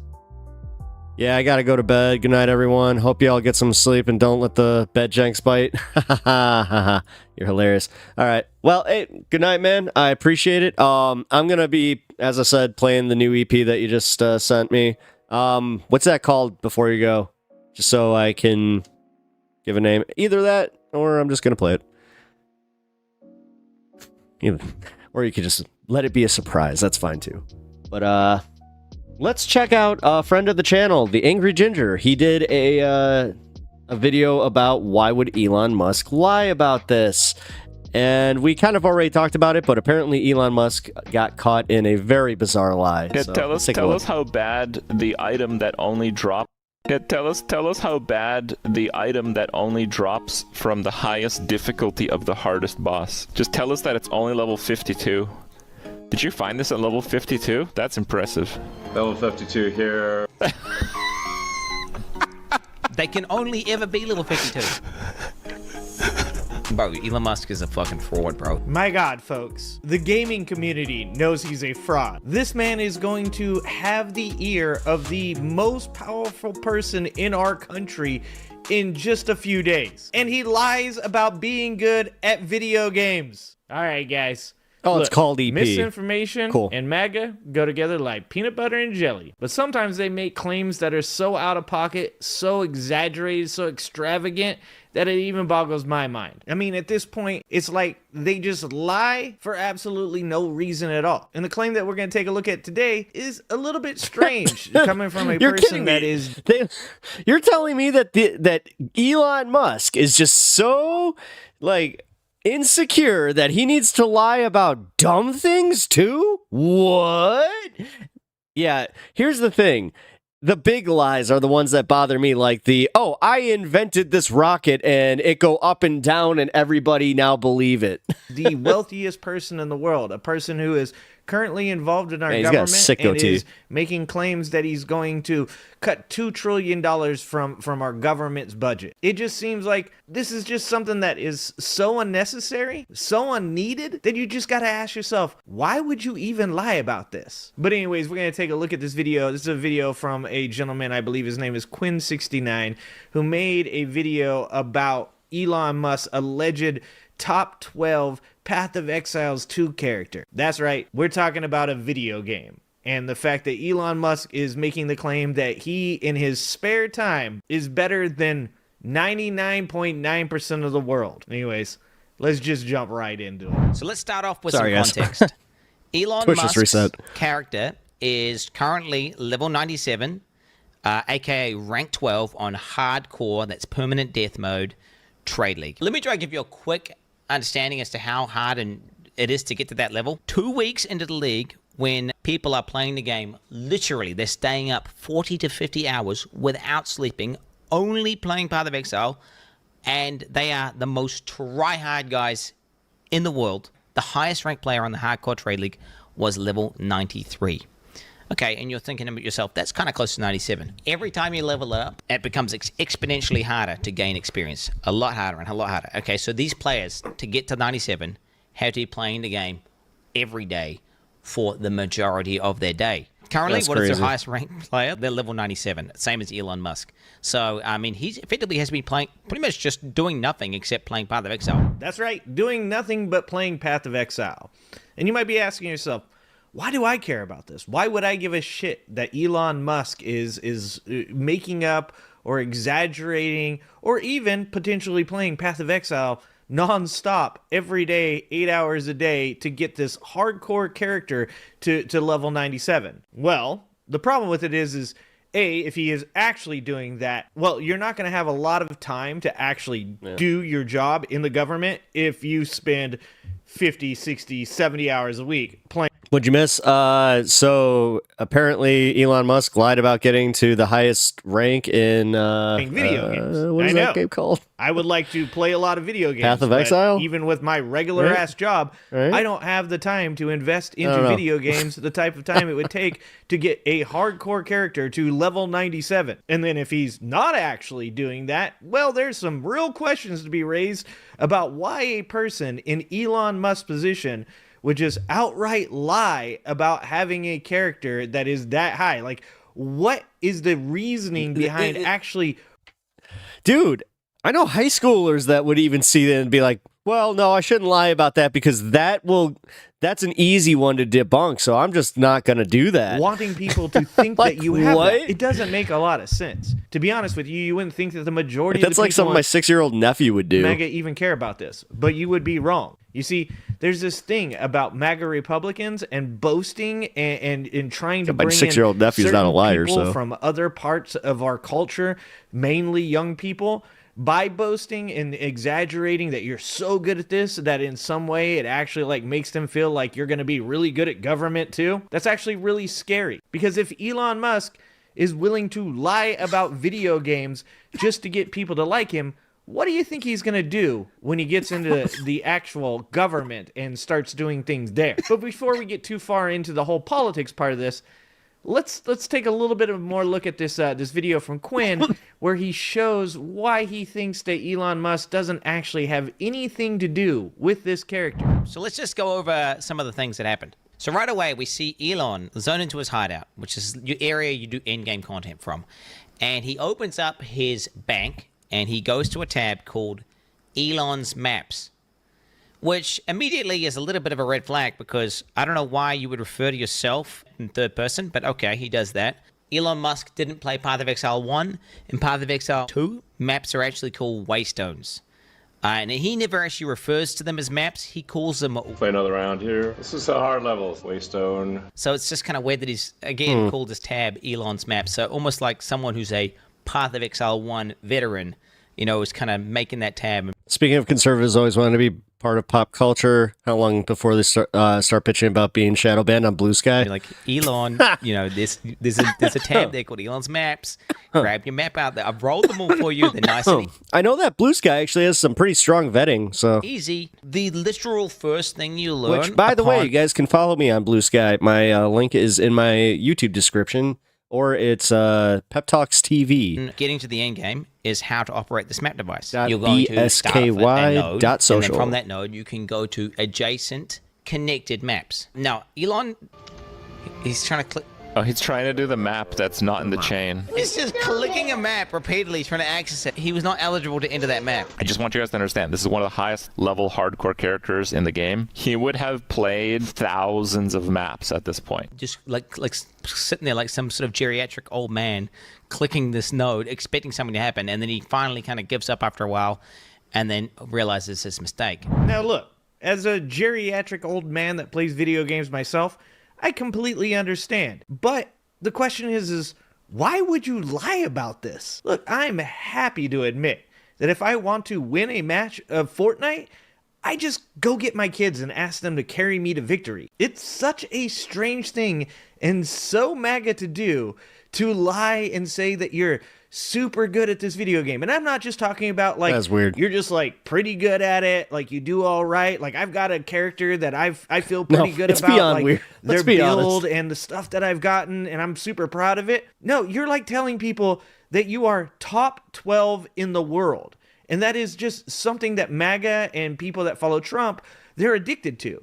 They can't just be even just above average. They have to be the best. And it really just doesn't make any sense at all. And what's concerning to me is that these people are soon going to be in charge of our government, making decisions like what programs to slash, how to run the economy, who to deport. I mean, is Elon going to have any time to make these really incredibly important decisions, or is he going to be too busy trying to figure out how to click the map node to find the way to the next waystone? It's really one of the strangest things I have ever seen. I don't play this game, so that was all like, Totally reminds me of the kid that lives in your neighborhood that's an asshole and nobody likes, but he has a Super Nintendo. It's like, yeah, guys, hey, I know you guys don't like me because I'm kind of weird, I'm kind of awkward, and I'm pretty much the most asshole-ish person you'll his name was Adam. ever meet in your life, but I've got this really super cool thing. And if you come over to my house and you stay the night, my mom will buy pizza. But the funny thing is, when you get there with Elon, he doesn't have a Super Nintendo, and the pizza is DiGiorno. But wait, guys, it does get even better. This is just Quinn pointing out how like his mechanics and stuff don't equate to somebody that plays this game this much. Check out these clips. So now Elon zones into the map. So what I'm doing here is just boosting my shield before battle by meditation. Meditation before battle is always good. And he starts killing monsters. He starts obliterating monsters with his character. But what becomes obviously apparent... Chaos Orb, no loot filter. Is like, no, he's just running past Chaos Orbs! He just ran past the Chaos Orb! Chaos Orbs are one of the most important currencies, and they're also really rare. I have about 140 Exalts. I have like 9 Chaos Orbs. Just so you guys understand. The only thing Elon does pick up are maps, because the default in-game loot filter highlights those. Those things are worthless. The actual items of value that he should be picking up, that he would have had to pick up in order to get the gear, leave it on the ground. He then goes on to loot items off the ground. He starts dragging them into his bag. Like, I don't even know how to describe to you how painful that is to anyone who actually plays the game. And his bags are full, and he just keeps clicking it over and over and over again. No. Why isn't it doing anything? Why? Hey, guys. But he can't ask because... That's another thing. He's so dumb. Like, he can't just have fun with it. He can't just be like, guys, I don't know what I'm doing. Hey, look, can anybody tell me what to do? He can't even do that because he's already been he roped himself into the stupid lie. So it's just like he has to pretend that he's literally the best at the game. So he's just like, I'm purposefully doing this. Nobody, not even people who are kind of noobs at the game, do this. I heard rumors of Godzilla -2 having Hedorah and other kaiju. I heard a similar rumor, but I also heard that they're going to possibly remake the I think Elon first Musk has done the movie. campaign, I honestly. hope they don't. I hope that's not true. He then goes on to say, "Oh, kid you." I think that's that movie just needs to be never touched. They don't need to do that. Difficulty on hardcore. It'd be cool if they did pick it up in the 70s and did like the 60s or 70s and did like different eras. That'd be really cool. If there's a way to get higher difficulty, I don't know what it is, but this is everything maxed out. Path of Exile has boss fights and end-game bosses, which are quote-unquote difficult battle. And another thing is, if he was just trying to say, like, do something where it's like, guys, so I used my power and influence to get an account that's maxed out so I can just show you the difference between being a level 0, try hard, and then being the master of this game. Which Elon actually did do in one of his streams, where he just went into the end-game boss and died repeatedly to it. Maps are just farming. You go into maps and you farm them for loot and experience. They're not the most difficult battles. And if you thought this was bad, I did not even get to the worst part. In Path of Exile, gear has requirements to equip it. But that has nothing to do necessarily with how good it is. For example, one of the most powerful and best items in the game is a level 1 required to equip staff, which is maybe, I think, even the most meta build in the game right now. It's super, super broken, insane damage. And Elon Musk starts going over his gear. This is a great staff, but it's only a level, 62 staff.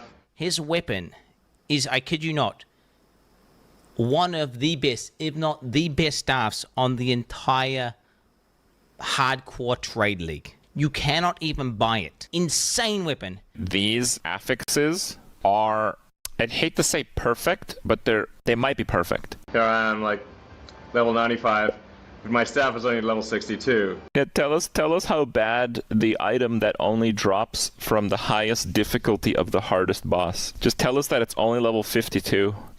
Did you find this at level 52? That's impressive. Level 52 here.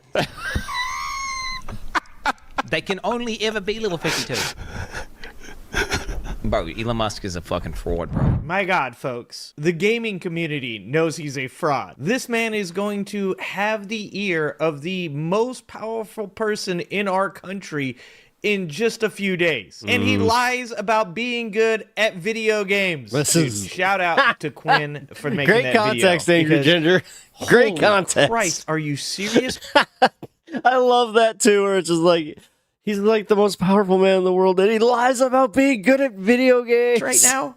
Are you really lying about being good at so Path of pathetic. Exile 2? And you guys should watch the rest of Quinn's video. It actually points out multiple other things. These are just some clips from it. There's plenty of other evidence as to the fact that either Elon Musk doesn't even play this account at all and other people play it for him, or potentially he like buys the gear. I don't know. I don't play this game enough to know enough about it. But even my wife brought up a really good point, and that was potentially, does this guy just like pay money to developers and they give him stuff? I mean, I don't know. I don't know if that's true. I don't even know if it's possible. But the one thing I do know is it does not seem like Elon Musk plays this character. If he does, that is just mind-boggling. I mean, I hate to say it because it feels ridiculous to be matching private sizes over Path of Exile 2, but I'm pretty sure I'm a better game player than Elon Musk is. I damn sure know my son is. Anyways, you guys let me know what you think. Do you think Elon Musk spends 40, 50, 60, 70 hours a week playing this game and getting this character to this level? Or do you think that he's just full of shit? Because to me, it genuinely seems like he's just full of shit. But hey, I've been wrong before. All I know, I mean, he does like not sleep. this guy is about to be involved in our government, and that scares the shit out of me. All right, guys. I love you guys. I appreciate you guys. I hope to see you next time. Nice. Good video. I really enjoyed it. Angry Ginger has got some good content.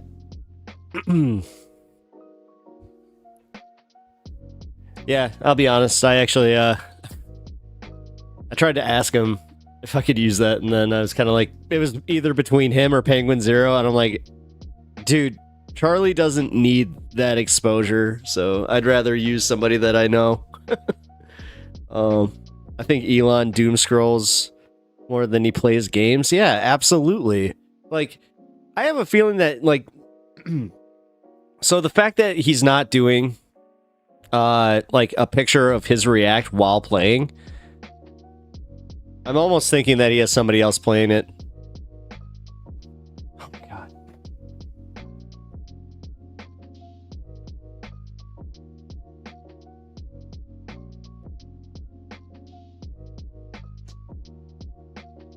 Sorry, guys. Jeff Curry, I have a vintage PC or a vintage Miss Pac-Man machine in my living room. I'm a gamer. Nice. Flat top or standing? Or wait, did they make Miss Pac-Man in a flat top and like the gaming, not cabinet? God, what are they called? You know what I'm talking about, right? It's like the little. They had them at Pizza Hut. The little God. Tables. They're like gaming tables.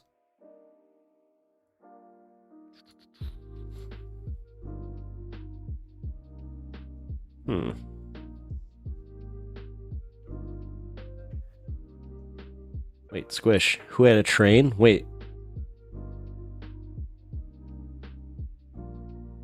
Angry Ginger said was based. Oh, okay. I'm not sure if he actually mentioned that. Okay, cool. Well, then cool. All right, so we got some new music from Kirk. Gonna play that real quick, and then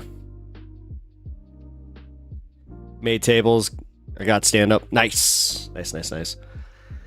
Yeah, my father-in-law, he built a one of those giant cabinets that has pretty much like every arcade game you could ever want, and even console games. Like, he's got every single N64 game in there, and it has the controllers like built into it.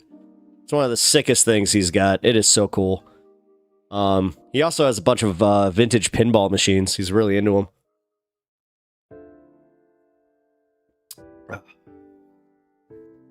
It's definitely fun. Yeah, let's see. I mean, God, when I hear the term gamer, like back when I was in high school, it meant you either play, PC games or, like they barely considered console gaming like gaming at that point, and then all of a sudden fighting games. Then that made me a gamer. Specifically Marvel vs. Capcom 2, which I'm not that great at. Make no mistake, I am definitely mediocre, but all right.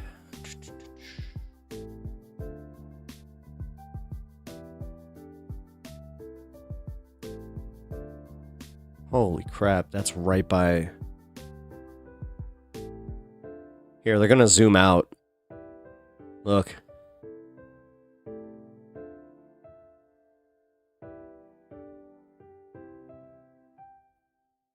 Holy crap. If they don't zoom out, then here.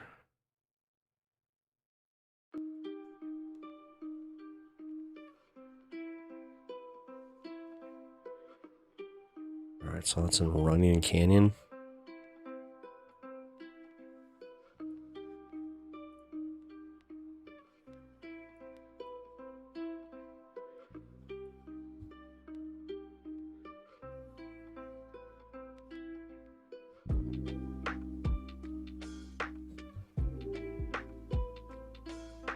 There we go. Look how close to the city this is. Look.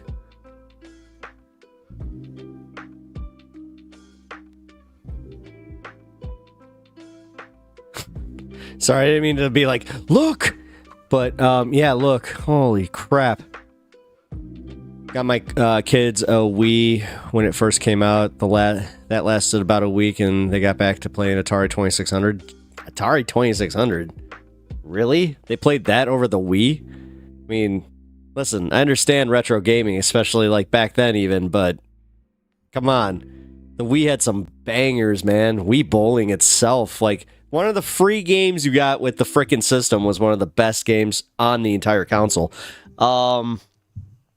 Actually, when they created the updated version that kind of fixed some of the things, I forgot what it was called. It was Wii Sports Arena or something like that. But it had archery on it. I do remember that's the first time they introduced archery, and archery is awesome. As far as like the Switch games, I don't know. I mean, let's see. My first system was Mario Galaxy. I love Mario Galaxy. Actually, just I played Mario Odyssey about a year ago. I'm actually still kind of just with the newest Mario Wonder. I love that game. My daughter was evil on Atari Maze Craze. Nice. Yeah, it reminds me of my my wife. Yeah, it's funny. You can give her a console. She doesn't give a crap, but you give her a Commodore 64 that has Oregon Trail loaded on it. She's in. She's totally in. She loves those games. But yeah, Mario Galaxy is one of the better ones. I liked Odyssey better than Galaxy, to be honest. Just gonna say it. Let's see. What was it? Some of my favorite games. My favorite games were Joust and Pitfall. Nice. Yeah, Pitfall's good. Sonic the Hedgehog games. I mean, I love those. But then again, I mean, I was a '90s kid. Like I grew up with Nintendo. Like I was born post Nintendo, so like my uncle had an Atari, but even by then it was kind of technically lame. I had a Commodore 64 that I played Frogger on. That was cool. And then yeah, my dad was just like, "Nah, it's time to actually get you a console," and he got me a Sega Genesis. It was cool. This was the nice part about like growing up in like the middle class, I guess, in the 90s was, so like my rich friends would have all the systems, but you know, me and like all my other friends, we each had one. So, and we kind of set it up that way. Like my buddy, he got the SNES first. So immediately I was like, "Oh, well, you've already got the SNES. Why wouldn't I just, or the SNES, as people call it. Why wouldn't I just get a Sega so we can have all the games?" And that's how we did it. I mean, dude, you want to talk about like communism? That was the best way to do it. And then on top of that, like when we did start like doubling up on systems, I remember when I got my PlayStation, he got his. We started getting different games. So we could just like trade game. It was like the best way to do things. Bless Nobody Stars, my favorite game is Zelda and the Minish Cap. Nice. That's a good one. Or Minish Cap.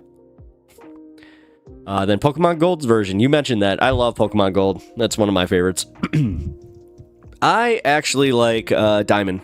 Like Diamond and Pearl. I thought that Diamond and Pearl were two of the strongest DS versions. Plus, I love Palkia and Dialga. They were a very cool addition. And then Arceus, or Arceus.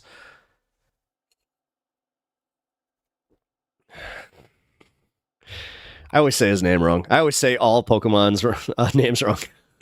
Lena, imagine all games for free. Oh, man. Yeah, right. Well, yeah. I don't know. I mean, as long as we're living in capitalism, then we have to make sure that, you know, the programmers are getting paid, and, you know, the people who make the thing get paid, and that they have they go on to get hired for new games. So Dreamcast was a good console. I miss Sega. Ooh, I loved Dreamcast. That was the last one that we bought like at the same time. And well, no, that's not true. We both had PS2s after that. But yeah, I remember that was the last time that we did it with the games, because he had the God, what was that weird fish game that it was like you would fish for the and the guy had a human head or like a human face on it. It was so weird. It was like the weirdest game. I miss my black GameCube. Oh yeah, I love the GameCube. I wish I would have kept mine. I really would. Like I still use my Wii as my GameCube, which strangely enough I actually do play a decent amount of GameCube games. Mario Tennis like is one of the best games ever created on that. But yeah, like I kind of miss that. Sonic Heroes for the win. Sonic Heroes was a great game. Sonic Heroes 2 was ass. Sorry, I'm just calling it what it is. I did not like that game. The mechanics were... It was that first step into, ooh, I don't think these next few Sonic games are going to be good. I still have the controller. Yeah, I got my Wavebird. I never got rid of my Wavebird. Are you kidding me? That's like one of the most coveted game like controllers you can actually still have, because especially if you're a Smash Brother player. Ooh, yeah. Like I remember when my buddies discovered that I had my Wavebird, they were just like, "Wait, you still have a Wavebird?" They're like, "Dude, I will trade you for that." I was like, "No." They're like, "I'll buy it." I'm like, "No." Yeah, I'm interested to see what happens with the Wii 2. Or the Wii 2. That's funny. The Switch 2. Oh my god. Did you ever get the Wii U? I still have mine. Yes. Yes, I did. Actually, it's one of the only systems that I have a working Guitar Hero for, so that's why I still have my Wii U. Because, yeah, I still play Guitar Hero when me and my friends get a little too toasted and we start waxing nostalgic about Guitar Hero, which is often, believe it or not. If they, like, I heard that they're making a new one, and if that's true, can't wait. I can't wait. I also have the drum game Taiko no Tatsujin, where it's like one of those Japanese drum games. It's really cool. I'd like a vintage Asteroids machine if anyone has one. I'll talk to my father-in-law about that, Jeff. Jeff Curry is actually a pretty easy name to remember, so he definitely, if anybody has a line on that, he does. Like it's crazy how much shit he's found. Where, like, every time we go to his house, I'm shocked. Just like, dude, we got like a mini freaking gaming museum, and it's all working. It's all like hooked up and working. It's awesome. Kenzie Page, good night. Oh, good night, Kenzie, and thank you for the dono. I really appreciate it. I hope to see you on the stream tomorrow. I will be on 4 o'clock sharp. So, all right, guys, what are we at? We got 10 minutes. I might hang for 10 minutes, and I'm going to play a song right at the end and then take off, but not yet. 10 minutes. I just want to chill and chat with you guys for a little bit longer. Ginger went to bed. Damn it. Well, that sucks. I hope that he got to at least see me watch his video. Or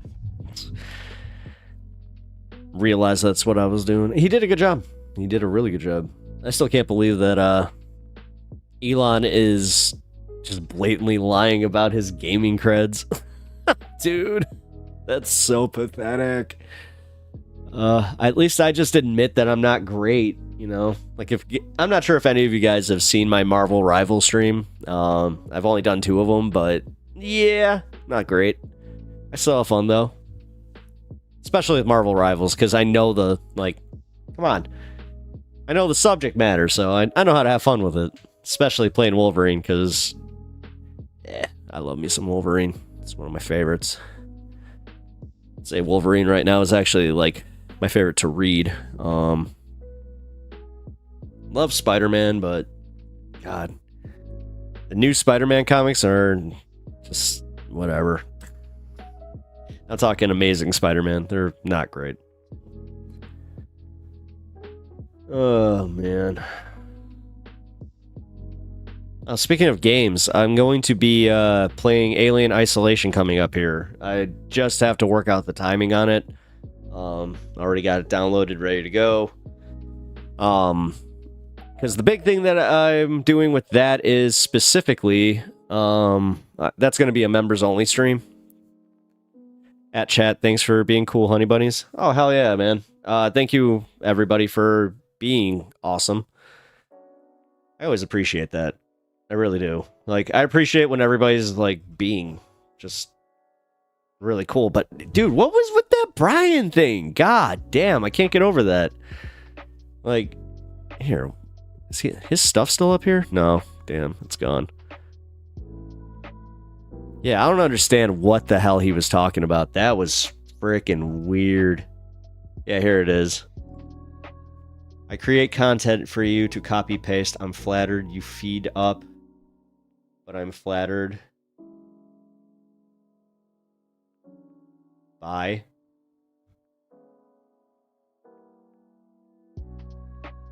I've been watching. Not so anonymous, are you? Nightmare AI mod. No. Yeah. Squish, you missed Brian. He popped in. Yeah, here. I'll literally excuse me. Lean back in my chair in a way I know I probably shouldn't. Yeah, so here. He popped in about an hour or so ago. He just said, "Sup?" You welcome. Wait a minute. You welcomed him in. Wait, what? Did I miss Brian? Yeah, because you thought. Yeah, Squish. You thought it was. It was Kirk there for a second. I'm literally reading that, but no. And then that's when he was just like, "LA kicking men's ass." Why you thought I didn't know it, Kirk? You silly, not so anonymous. ... Are you? Totally not me. Kirk was just confirming. And he actually hit me up privately. He's like, dude, it's not me. And he's like, I've been watching. I create content for you to copy paste. I'm flattered you feed up, but I'm flattered by. And then he just took off. It was so weird. AI is going to make NPCs in games super immersive eventually. I mean, yeah. Oh god, there's a really funny video about NPCs that I just know I can't play. I know for a fact that I'll get copyright on it, so yeah. Oh, that's when your phone died. Okay. Any rock music talk? First time here. Asking. Oh, hey, number one, Jeff. Welcome. I really appreciate you being here. If you haven't already, leave a like on the stream and yeah, sub to the channel. We have fun here. So yeah. I don't know. Let's see. What are your thoughts on the supergroup Rainbow? Lena, yeah, I love watching Skyrim AI NPC content.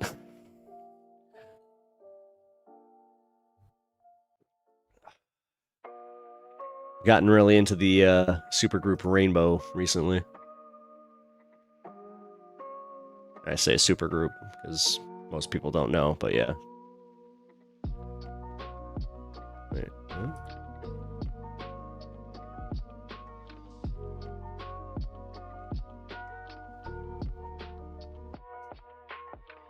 And also, we play original music here, where... Oh, actually, you know what? I can do that now. I can play Somnium.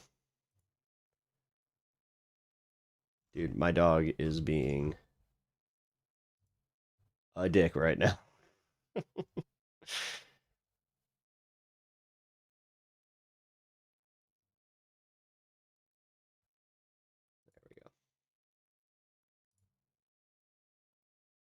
Yeah, because he made this as, like, background music, I guess. There we go.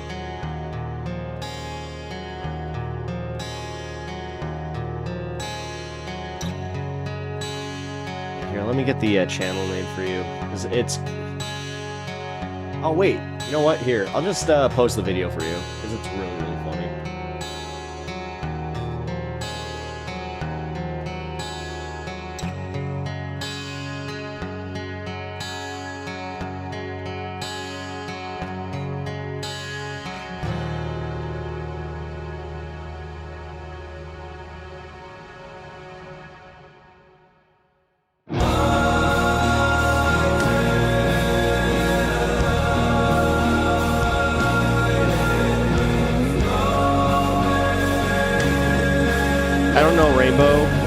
Supergroup, Saint, Azonia, Sun, opened for them recently. Nice. The supergroup Rainbow, well, it's just called Rainbow, but it was Ronnie James Dio.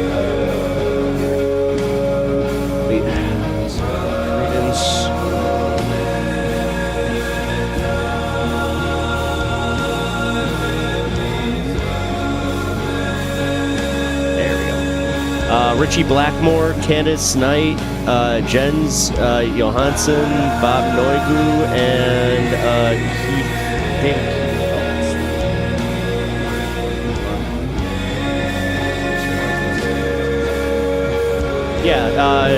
Deep.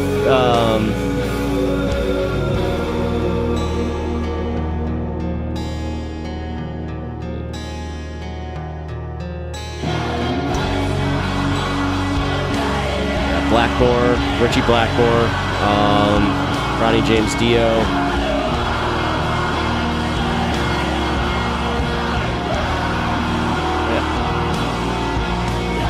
Why are you so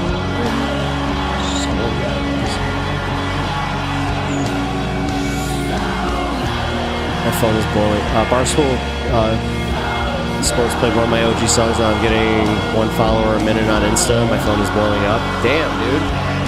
Hell yeah, congrats. Freaking hell yeah, dude.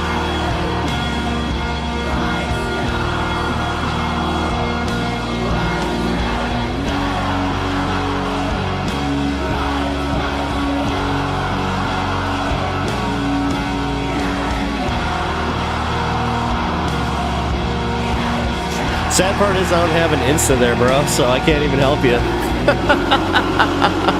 Like, sorry. I'll get my wife to jump on that. I think she has it.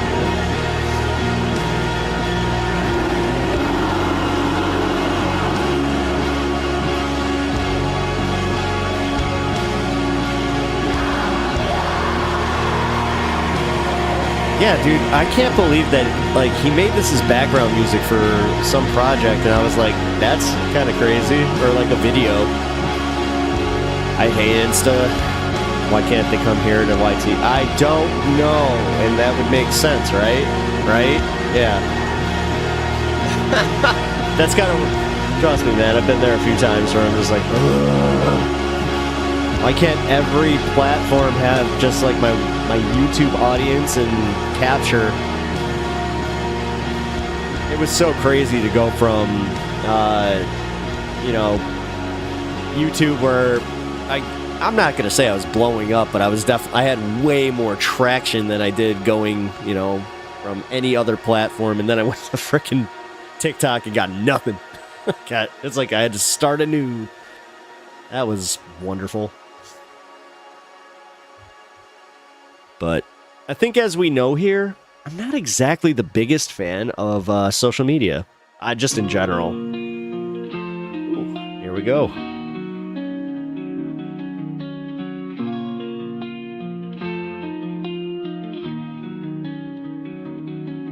Last time I chose to fuck with you, you made it seem like I was the one who wanted to. Gave me vibes I didn't see in you. Acting like you was the center of attention. Wait. Why?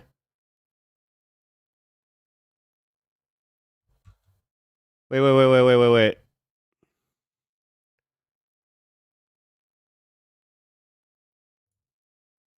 Wait, what do you mean, do I have to edit this out? Hold on. I'm not going to continue until you clarify. Wait.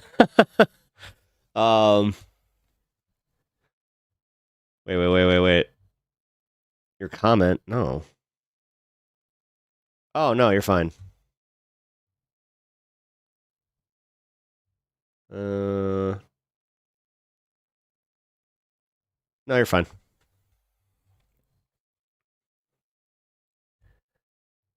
Okay. Sorry, man. All right, I'm going to restart that because that scared me. I thought you were talking about, like, your music, like hitting it again. I was like, no, wait. A lot of content creators have tanked their content, acting like Twitter is real barometer for any leftist demographic. That's weird. Like, I guess that I don't like. I have the benefit of not caring. Like, I legit just don't give a crap. Like, number one, this is why I am so like legitimately happy that all of you are here and that I do truly appreciate it, because I'd be doing this for me. Like, I have fun with this. But realistically, it's just like, yeah, I don't understand the people that curate their content for Twitter reactionaries, and like, I don't understand the YouTube creators that also curate their channel for, the chat. I kind of get it to a degree. Like, if their chat starts turning on them, I have had a few moments where I was like, oh, whoa.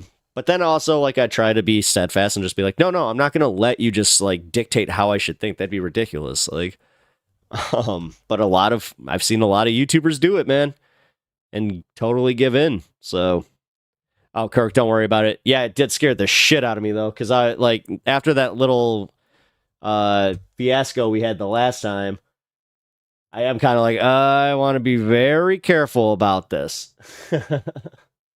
What's your son's band? And Jeff Curry, ask him if he wants his stuff to be played on a stream, and if it is not copywritten, then I will totally help him out. I would love to play your son's music. Son's band is headlining Rockfest at the Blue Note in Columbia, Missouri this weekend. Oh, dang. Have any of y'all heard of Jesse Wells? No. It's literally spelled like the Ida B. Wells.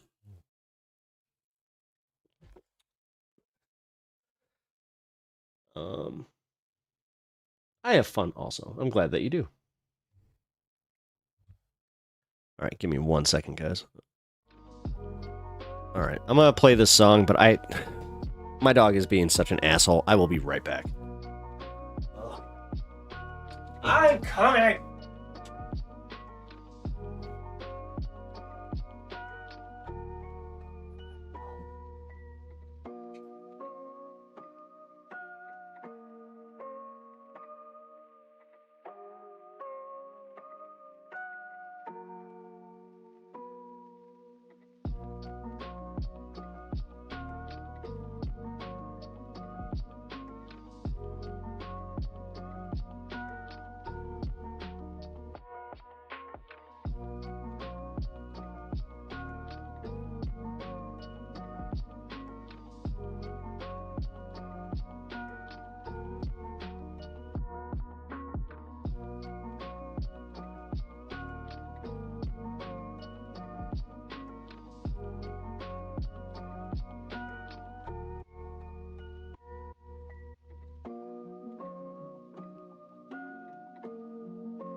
Whew.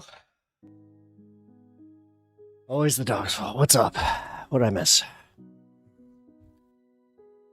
Son's band. Let's get all the musicians here so we can all network. I mean, yeah, man. I'm not even kidding. I love it. I love the fact that, like, I have a little contingent of musicians that met through this community, and like I'm very, just because I'm a fan of music. Like, I may not be that great at it, but you didn't miss shit on Twitch. Oh, what's going on? Well, Proudly Radical is streaming, so hey, hold on.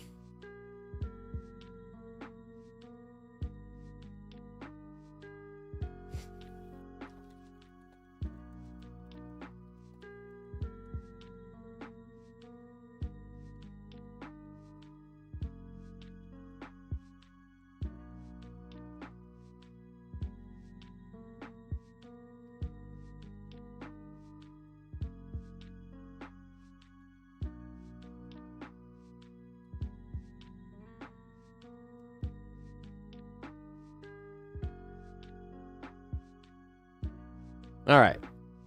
Shout out Angry Ginger for letting me watch his content with no issues. So we're good. We're good. I just got the confirmation. Even though I kind of thought I had it already, but oops. All right. So Kirk, we're going to go for your music. Also, Jeff Curry, here, you know what? Not sure if you have a Discord. I don't want to assume. So if you do have a Discord, please join us. And again, if your son wants promotion and his music is, not copywritten, then I can do it. Otherwise, I'll totally just promote the band.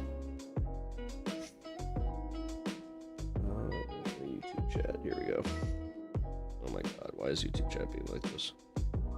Here.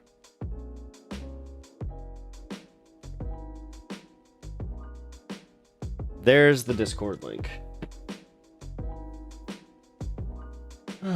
And also, real quick, here is the Dono link. You guys can donate to the stream to support me here.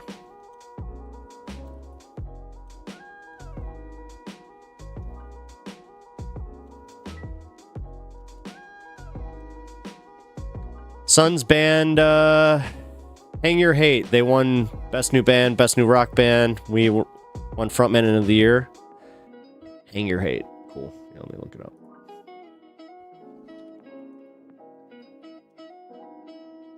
Ooh. Columbia. Nice. You're not too far from me. I'm in Chicago, so...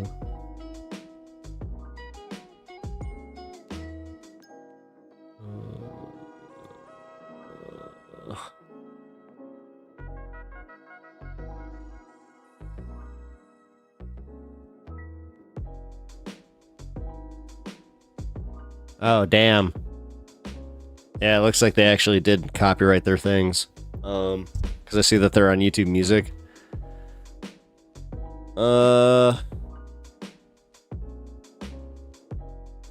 Here, Kirk, do me a favor.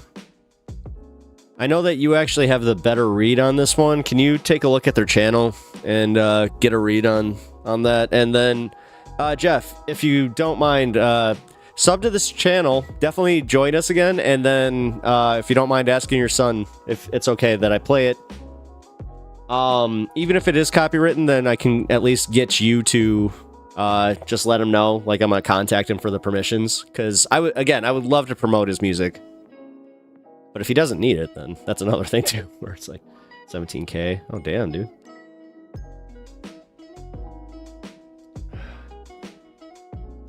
Damn. Putting up numbers.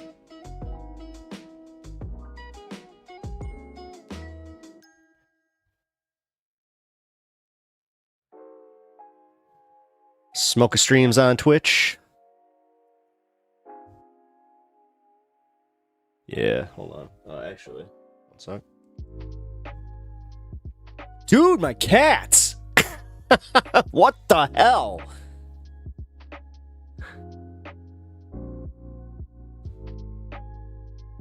I'm not seeing CID on their songs.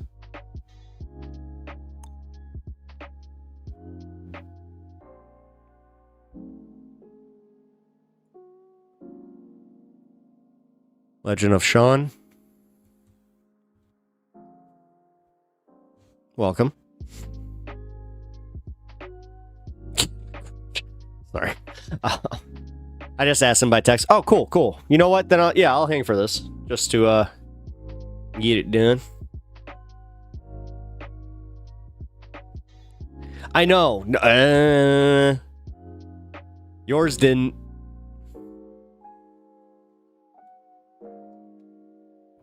That's why I'm also I'm at the back end of stream, Kirk, so I think you understand. Oh, it does? Oh, I didn't see it then. Damn it. Ooh, my bad. Ooh. Now I kind of feel like a silly goose. I think it was totally user error. Doesn't surprise me. Whatever.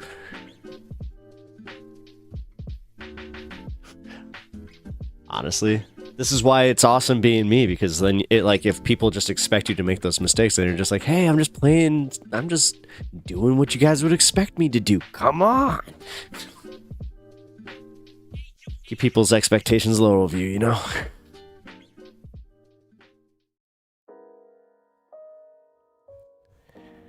I hope it comes back with the resounding yes, because I would love to play this Hang Your Hate, Sharp Pains.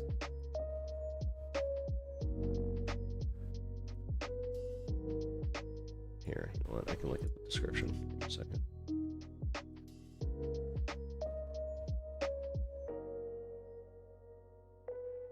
Credits, Reach Audio,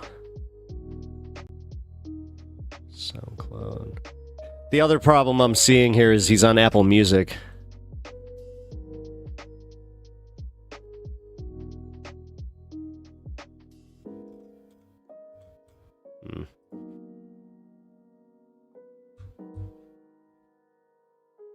Because wasn't that part of the problem with you, too? Was that, like, it was running through Apple Music?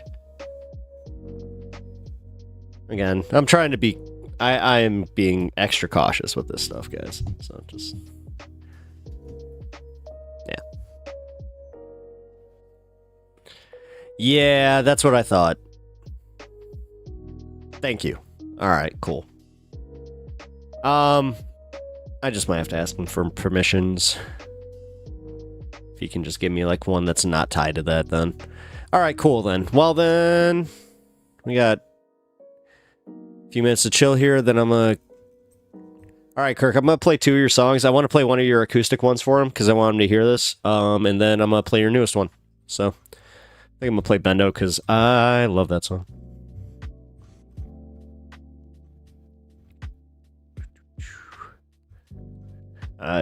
Where the hell did I put it? Oh, duh. It's on YouTube now.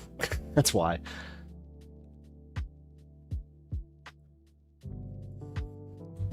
Kirk, you went and put it on YouTube. It made me all confused.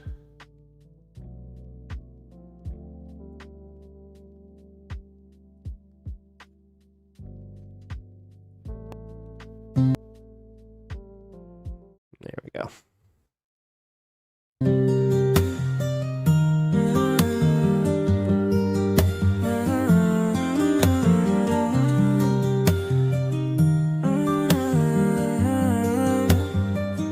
Tell me why I gotta end, though. Playing with her heart like I was playing a Nintendo. Using her for money and a mule for slinging benzo. She ain't even special, I got 20 in the bando.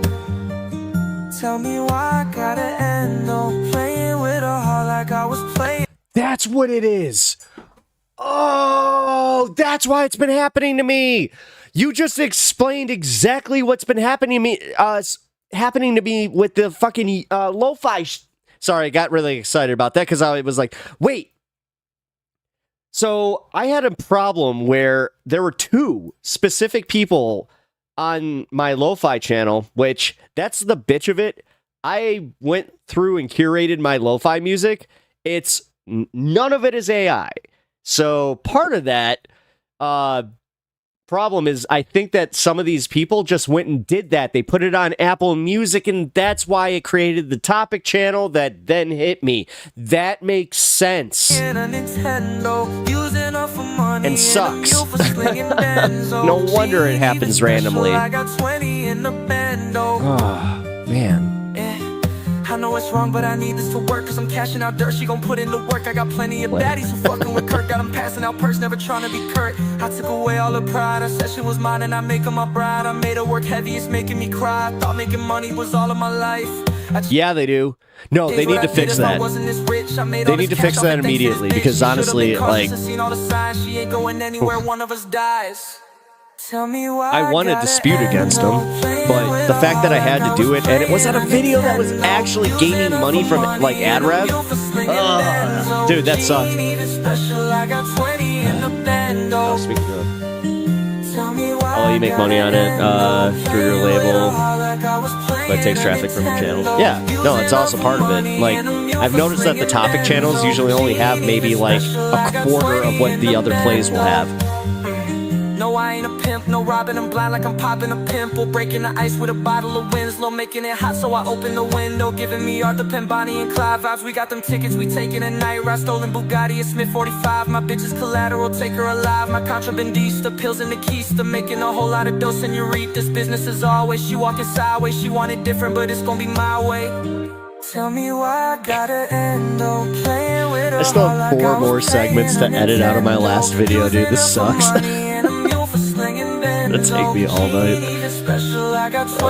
Although, oh shit, sorry.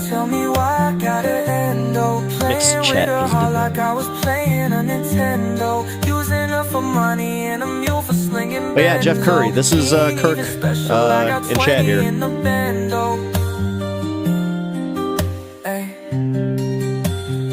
And this is one of his acoustic songs of another,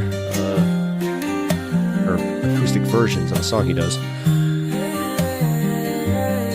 I like how I'm stating the obvious here. Yes, the Train DJ. And that was Kirk Official Music, Bando, Acoustic, on WPEP.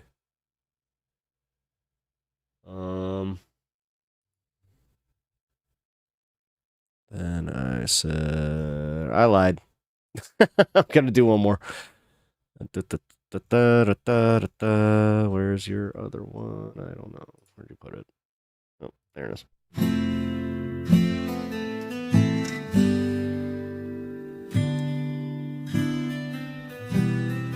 By the way, I showed this to one of my friends, and like he legit, like he's been just like singing this shit to me, so it's really funny. It's very funny.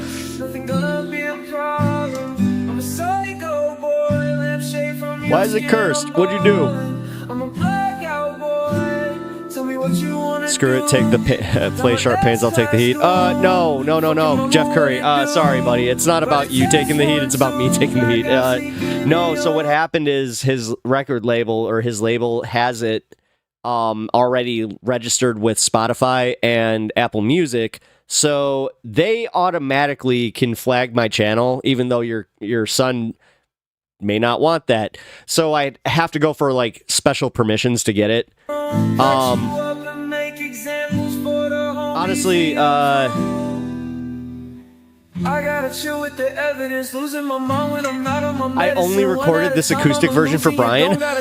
Dude, I love it. I love the fact that one of my chatters just pushed you to the edge. You were just like, homies making money, I'm hungry for everything. Yeah, my candle's still lit, so I'm still in the scene. If you need it, I got it, I'm always around. If I'm fronting you duck, you gon' be in the ground. Playing funny with money and make you a clown. And funny with money and make you a clown. Really got to you. He cost me so much money. I don't understand. You really you didn't take the advice that I've been given, and don't listen to the YouTube comments. Fuck, man. Even in my chat especially. Like, yeah, the good faith ones, but dude, if it came from anyone else but him. But then again, I get it. I actually get it. Nothing gonna be As that left my mouth, I was like, oh, you know what? No, I know how it is. I know how it is to have a troll, like, be right about something that bothers you. You're just like, you know, fuck your mama, what it do? Roger, test 1, 2, blackout sneaking in your room. Yeah, it's called High on Politics. And make examples for the homies in your crew. We cool? I'm assuming you just read the back of my my sweater here. Yes. Yes. I'm all up in your crib. I'm straight up fucking on your bed. Eat the food up out your fridge. You know they calling me the Maverick. The deadly cannibal. That cannibal will kill. Oh, speaking of killing cannibal, Kirk, I think I may have accidentally killed 2 of my seedlings. So, oops. And you know what sucks? It's because I used loose peat soil. And I just put it into like my little tray. When I went to pull them out, dude, the peat soil just broke up and the stems just snapped. I was so pissed. Yeah, oops. Yeah, dude, I was so mad about that. 2 seeds down. Ugh. Made me so mad. All right, so now we got your new EP. Keep it moist. I tried. No, I tried. I could make jokes right now, but I'm not going to. Because they'd be burning my... I'm like, wait a minute. Don't self-burn, because those are super rare. Don't do it. Don't do it. Don't do it. You know, I'm going to play The Way You Taste. Screw it. And then I will play your new one, because I've literally got, like... I'm going to 7:30.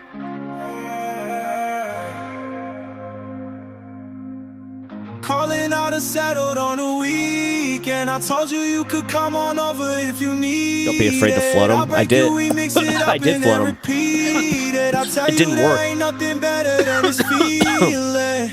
Calling you up is not a problem. I think that I was. Everything I got, you got desires. I'm solve them. We could chill out by the ocean, sipping gin. I got jokes, but I'm shutting up. Don't worry. I bought Mike Tyson Mike Bites gummies, shaped like an ear. Get out of here! For real? Those are for real? Damn! I know that we got the Blues Brothers stuff here. Show you what you want to see. There's something about the way you move. Ain't no one do just what No, do. I can't keep everyone away from no, I'm using it's a Miracle Grow peat, like just the peat soil. Like I was told that you can. I was told that like by almost every other person I've talked to that using specifically the Miracle Grow like peat soil is fine, or even just like the little pucks. So yes, for real. Nice. I can't believe you here with me. You are my music. Jeff, you might appreciate this. I was old enough to actually see that fight. God, how old was I? Showing you what is my desire. Always by your side, so when you need me, I put out the fires. Never felt the feeling quite the strongest. Something I admire. Taking hits of you, inhaling everything to get me higher. Fucking up the whole night, seeing all the city lights. Driving drunk, ain't gonna lie, we ain't never gonna die. Told you can count on 96, me. so I was 10. You need. Grab your head and take the lead. Show you what you wanna see. There's something about the way you move. Works great. Cocoa, ain't no one do just what butter, and water. Do. Can't keep everyone away. Wait, cocoa better at water retention.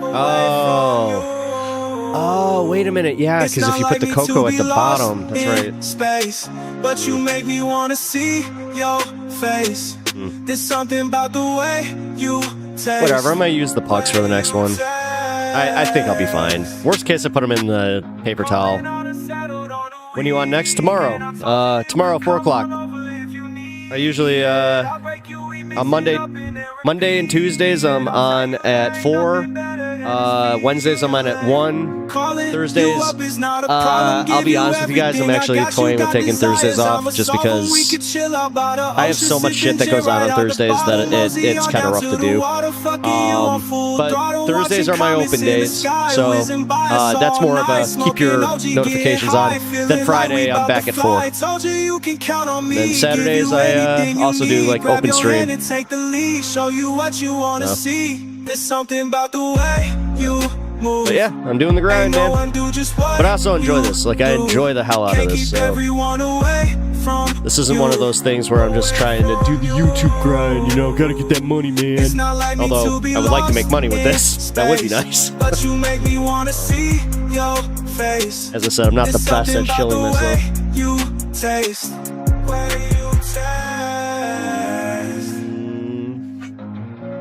Please don't. Please don't puke down here. You puked upstairs. Come on. Please don't. Please don't. Please don't. All right, I dropped 2 in Discord, EP and Behave. Your call. Oh, you're getting both.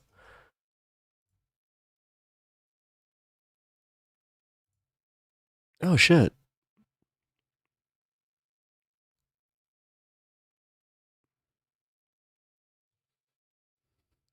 My buddy just joined our Discord. That's awesome. I sent in that invite probably 6 months ago. No, like 2 months ago. Hold on, bud. Wait, I thought you dropped them in Discord. Where are they? Oh, music. Right? No. General? You dropped 2. Yeah, Behave. Where's Behave? Where's Behave? I don't see Behave here. I only got 1. You sent the EP. I didn't get the Behave one. I'm terrible at Discord, sorry. It's up a bit. Oh, here it is. SoundCloud? Oh. Okay. Oh, it's because it's got Trump's big dumper on it. God, why? Why did you need to use the dumpy Trumpy? All right, fine. Go both.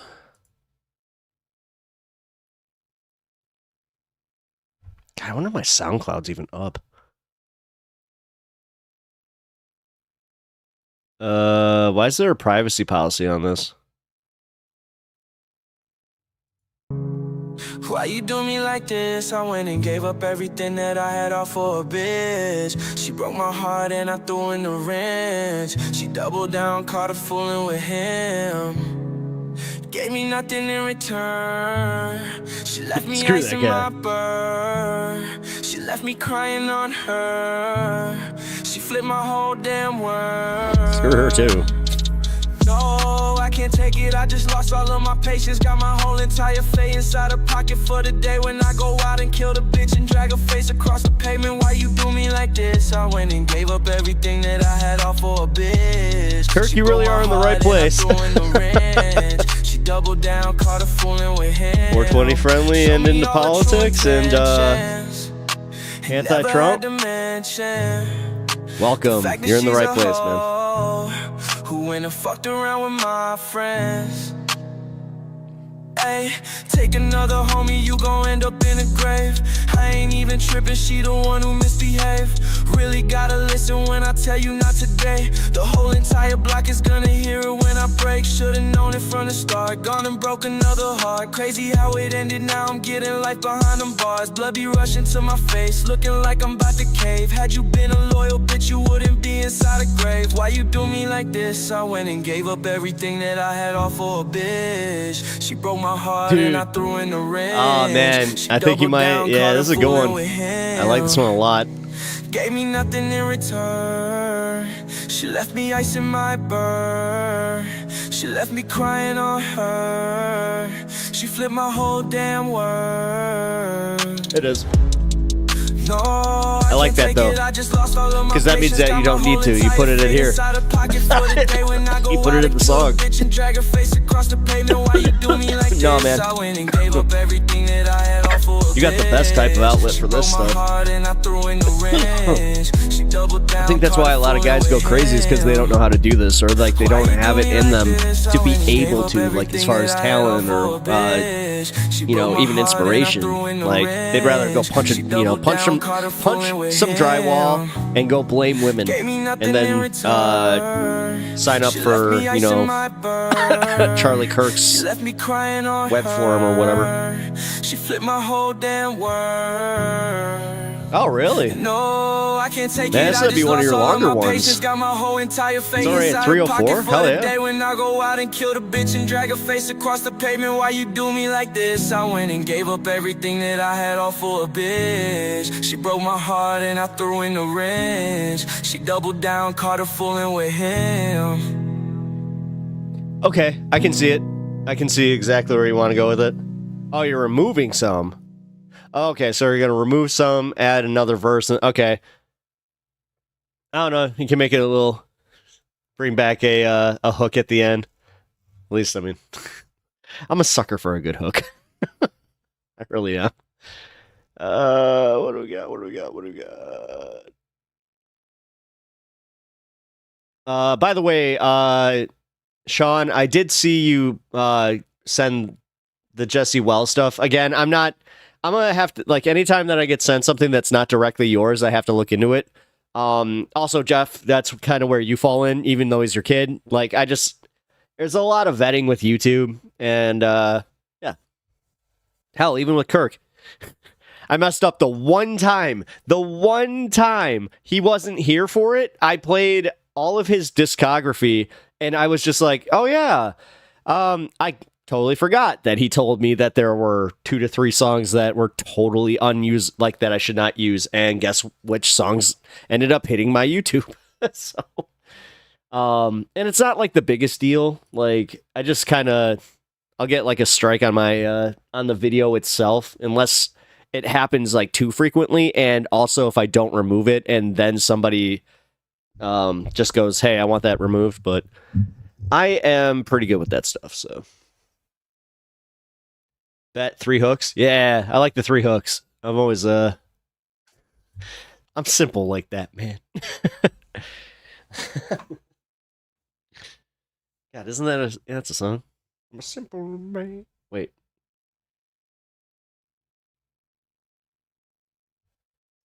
YouTube is very dirty. YouTube is very... I wouldn't say dirty.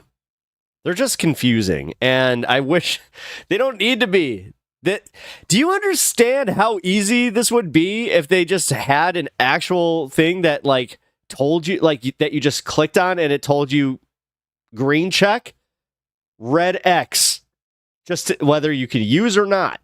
Instead, no, you have to play this game, because like what happened with me is, because of like certain clips, they'll make certain videos, especially from like news organizations, totally fine. And they'll just be like, nah, you can do. Oh, it's simple. Shine down. That's what it was. I'm a simple man. Yeah, wait. And be a simple kind of man. Yeah, there we go. I hate when that happens, where I'll like conflate a song. I actually like that song though. Also, Shine Down.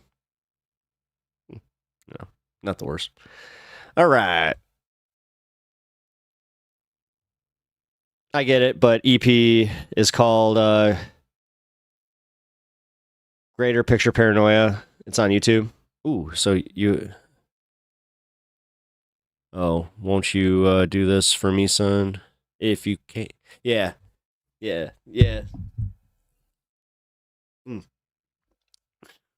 Damn, you're making me karaoke now. All right, here we go. We're going for Kirk's new song. I already played the front half of it, but... All right, if you already subbed, then I'm subbing. Also, like your son's Hate Your Hate, Sharp Pains video, and I'm gonna watch that after stream. I chose to fuck with you. You made it seem like I was the one who wanted to. I'm gonna have to end stream because my dog is going nuts. Acting like you was the center of attention when we in the room. You wear me out, now I ain't cuffing it. You ain't gon' catch me on no dummy shit. Nah, she wanna touch, but I say no to it. I kick her out and find another bitch. We used to be so close, eh? Gave you my love always. Scared of sudden changes. Now we losing static. You said that I'm falling out of love with you and making empty promise. Losing you ain't nothing. You spent all my money, guess I knew you would. I just walked upstairs and my wife is playing your music. Like, she's playing this. Then you went and found somebody else. You lost your chances and now you tryna come back, girl. No shit, get your ass up out of here, you thotty girl. Flexy with my jeweler getting icy. Only top-notch bitches, not them grimies. I'm a top-notch player, so they pick me. Let them know I'm on the up, I need a pipe dream. Ain't making time for me lately, I make a drop to the bully and pull up 10 of my girlies so they can rock with me, baby, and spend their time with me daily. Making you remember what I'm all about. Fucking all your friends now that you gone. I'm living my dream now that you bye. Making paper like I was the Dark Knight. Revenge ain't so you. Holy crap. We used to be so close, eh? Gave you my love always. Scared of sudden changes. Now we losing static. You said that I'm falling out of love with you and making empty promise. Losing you ain't nothing.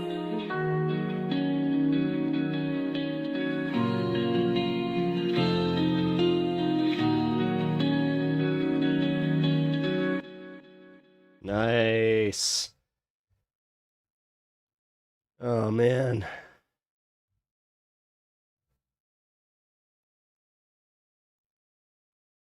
Yeah, it's so much easier when there isn't the little music note by the thing. Because then I can just go, nope, that's 100% totally okay to use. Give me 1 second. I hope you liked that those last few songs there, Jeff, and also everybody that was listening. Cause yeah, that is our guy Kirk here. Please follow his YouTube channel. Let me pull that up real quick. Going to post that into chat. Please follow him. I'm also posting it into... It's going to pop up twice on screen, so...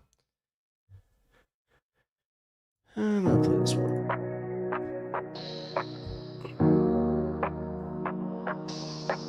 This is the one that has a lot of people in my life that legit thought this was Post Malone. I'll keep my music CID free for a while.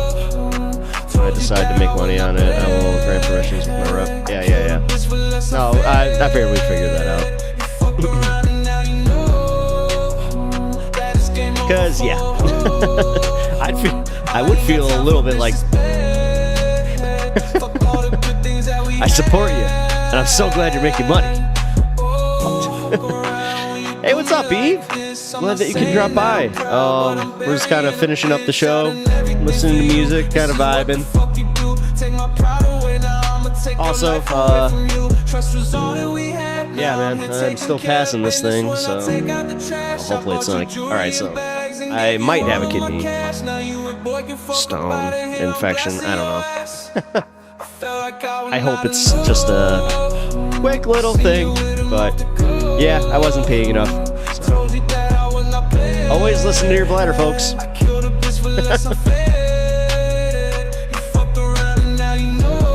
Honestly, not doing that anymore, guys. I was so into playing that game, especially like because I I already have like a little bit of that ADHD, which definitely does lend to doing this. I will say that much. I'm treating you.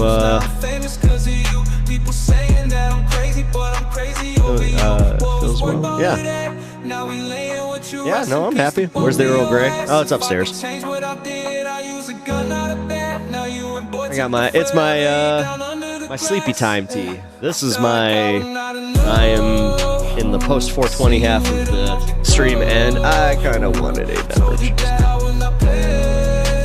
Shh! Don't tell my doctor. Don't tell my doctor.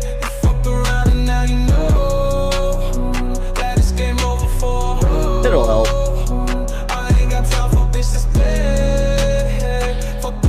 Half asleep turkey.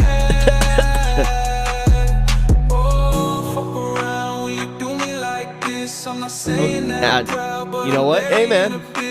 You said you were taking off a while ago. I'm actually really glad that that you've hung out. Going to Sun's show this weekend. I will do my inspections at the dispensary. Nice. Also, when you see your son, yeah, just mention this channel and like have him follow me or whatever. But yeah, I would like to at least touch base so I can promote his music if he needs it. Trust me. I'm one of those guys that's just like, yeah, if I can help you out, but I'm not trying to steal music or nothing like that. I'm literally like, no, guys. Nothing like that. Same with jokes.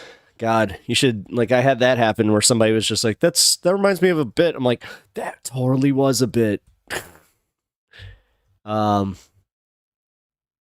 Which, I'm not sure if you guys ever heard about the whole, like, thing that happened with Robin Williams where he wouldn't purposefully steal bits, where he would hear them and his brain would just like be so manic that he would just like rework that bit.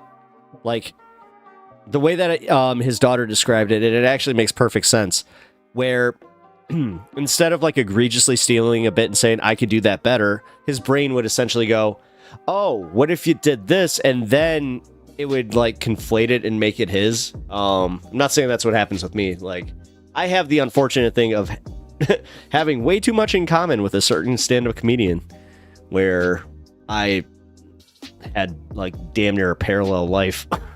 It's so many freaking stories he would tell where I'm just like, what? Especially the one he brought up a very specific one where he was talking about smoking cigarettes while you were still playing with action figures. I was like, I did that. I was stealing Virginia Slims from my mom, and I was playing not with wrestling figures. I was playing with Transformers. But he's like, yeah, I used to play with wrestling figures and rip butts. It's just like, dude. I'll talk about it. I'll bet he would love talk on the show. Oh, hell yeah, man. Yeah, I would love to have him on here. Yeah, actually, guys, I'm gonna be opening the Discord phone line coming up maybe this week. You know what? Depending on what's going on Friday, I think that that might work. It's Amy Schumer on the toilet and me photobombing her. Ha! What?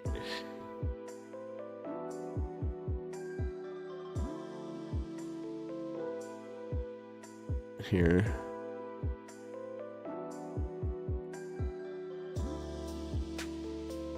Oh my god, that is...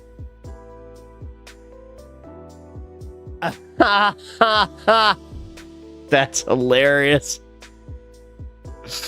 Rock'em suck'em boxing. Yeah. Oh god, ow. Ow.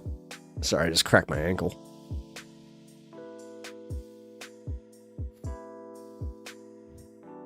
'16 album. Jesus, dude.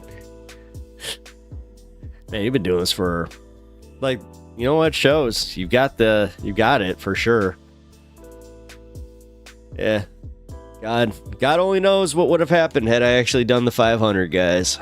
That's what they call it when you start getting bookings outside of your locality. And yeah, that's when I decided that got a little too real for me. It freaked me the hell out. Which, I'll be completely honest with you, you know what? I'm trying not to do that here. I've had a few opportunities kind of arise recently that made me go, oh, this got very real. Because somebody had asked me, like, what I want out of this when I first started.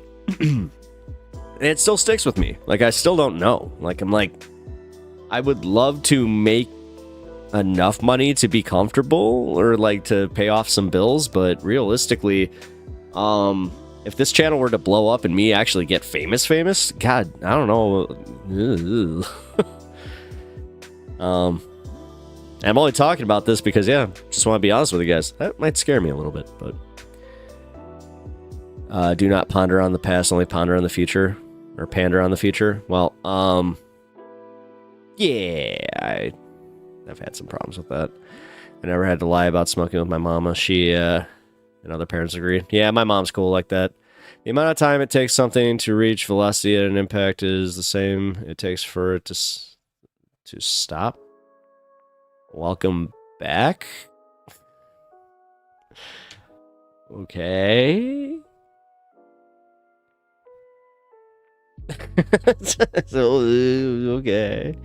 I made that up just now, half asleep. Damn, I'm good. Oh, what's you? You son of a bitch. You son of a bitch, Dylan. How are you?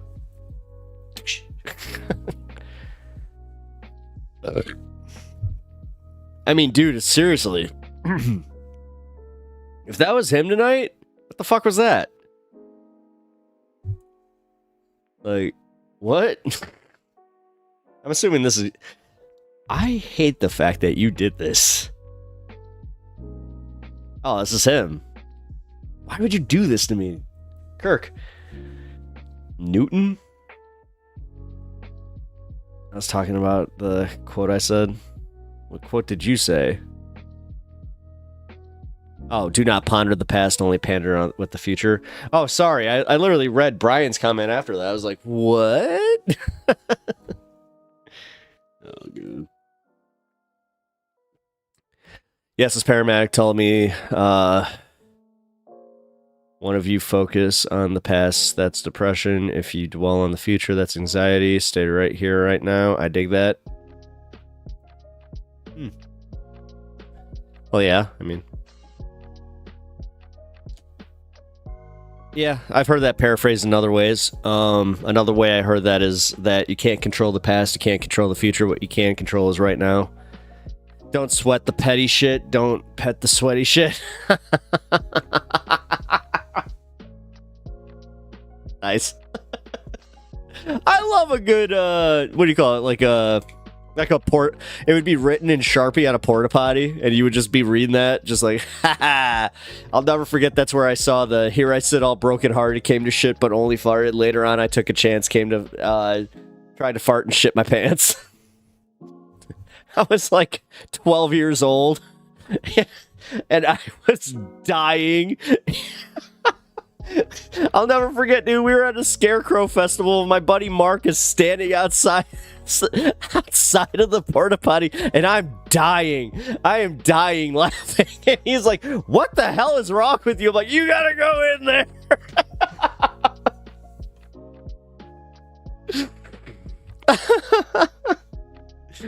Oh, God.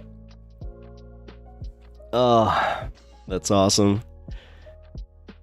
It's not only a law, it's the law. It's the law, Brian. Equal and opposite Murphy's Law. I don't know about that. It's Brian's Law.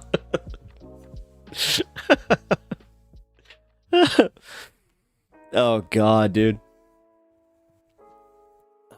There's another one. Fuck, what was it? Oh, God, I can't remember it.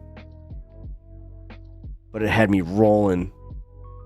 Every boy knows Murphy's Law when he hits puberty. Yeah, no, it's true. Yeah, it's true, actually.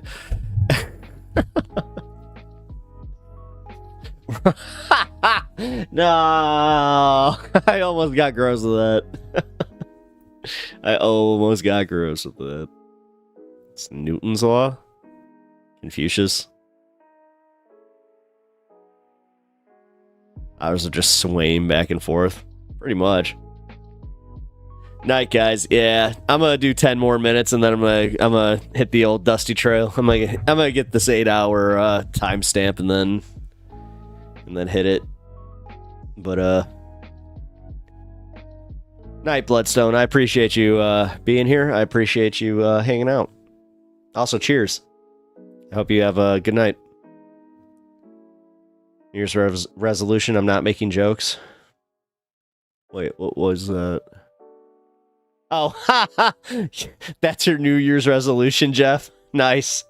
Okay, good night, all. Me 3, Sleepy Kirk needs these. All right, buddy. Take care. Yeah, I played all your music. I'll see you tomorrow, man. I didn't even want my twisted tea. Keep it twisted. Yeah, tonight I didn't really, I wasn't planning on having a few beverages, but I had one. I was like, why not? Nice tall boy.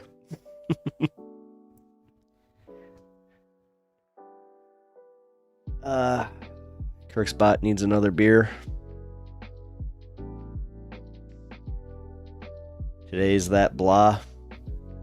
Hey, you mentioned that. You mentioned you were having a bad day. Brian, you missed my non-auto-tunes music. Oh, shit. You know what? You may... You know what? No, Brian, you had some feedback that bothered Kirk. So, here. This is just for you. Hey, I'm glad I found the show. I'm glad you found the show, too, man. Glad you're enjoying it. Dude, I need to get better at that. Not just show it. Or I'm just like, oh. It's awesome. I did a wine tasting today. I had a headache before dinner service. Ooh. Yeah, I get wine headaches. I can only really drink beer. I'm not a big fan of like hard liquor. Like I'll do tequila occasionally, but I gotta chill with the evidence, losing my mind when I'm not on my medicine. One at a time, I'm losing. You don't got a taste of my chrome, and you already know that you lost in the smoke. Got a whole lot of girlies, they rocking with me, cause they know I'm a threat to they other homies making money. I'm hungry for I can't taste wine anymore, which is why I keep drinking it all night. If you need it, I got it. I'm always around. If I front and you duck, you gon' be in that's how I feel with beer. Funny with money and make you a clown, and funny with money. Beer just tastes like friggin' like bitter water now. I'm a savage, not the one that cap your homies, but the one that kill actually your like that. daddy. Yeah, Few. I'm all up in your crib, I'm straight up fucking on your baddie. Eat the food up out your fridge, you know they calling me the Maverick. Well, I'm a top-notch boy with them top-notch bitches. Like tequilas for food poisoning? Yeah. If you coming for my profits, got to walk that poise. Nothing gonna be a problem. I'm a psycho boy, lampshade from your skin, I'm ballin'. I'm a blackout boy. Tell me what you wanna do. Down my S-class goon. Fuck your mama, what it do? Roger, test 1, 2. Blackout sneaking in your room. Cut you up and make examples for the homies in your crew.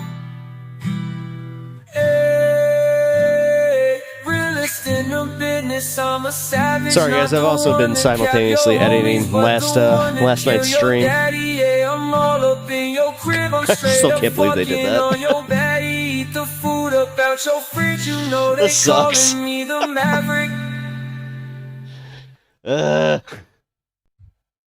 Sounds like a remix. Bro, you careful. You're gonna make him lose his mind. I mean, he was mad about that. Oh, wait, shit. I didn't mean to do that. Oh, screw it.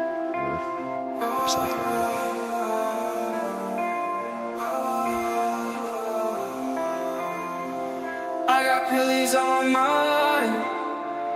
No? Alright. Ah, fine. I like how you're like, no, no, fine. We'll do one more acoustic one. How about that? Oh.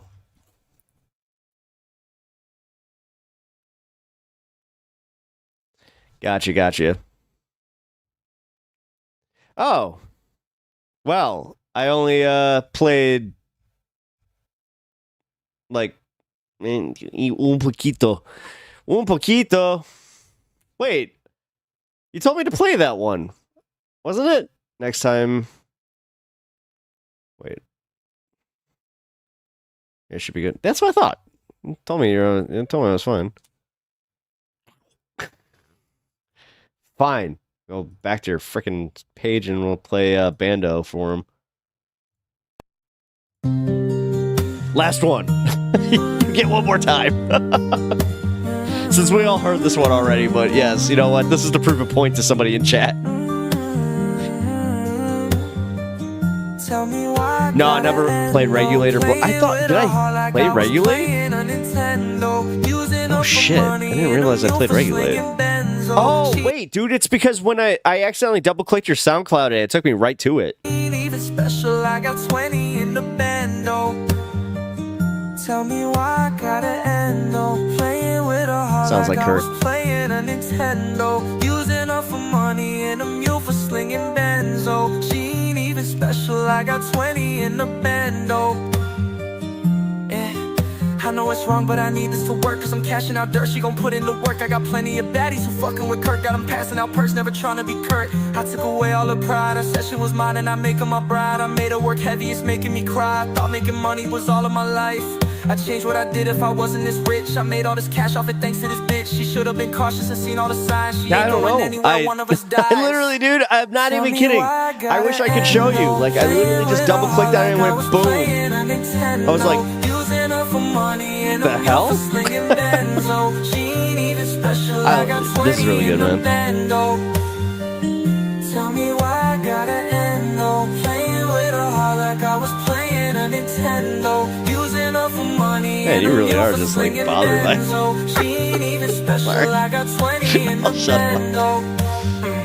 No, I ain't a pimp, no robbing, I'm blind like I'm popping a pimple. Breaking the ice with a bottle of Winslow, making it hot so I open the window. Giving me Arthur Penn, Bonnie and Clyde vibes. We got them tickets, we taking a night ride. Stolen Bugatti, a Smith 45. My bitch is collateral, take her alive. My contrabandista, pills in the keister. Making a whole lot of dough, senoritas. Business as always, she walking sideways. She wanted different, but it's gonna be my way. Tell me why I gotta end though. Playing with her heart like I was playing a Nintendo. Using her for money and a mule for slinging benzo. She ain't even special, I got 20 in the bando. Tell me why I gotta end though. Playing with her heart like I was playing a Nintendo. Using her for money and a mule for slinging benzo. She ain't even special, I got 20 in the bando. Oh my god, dude.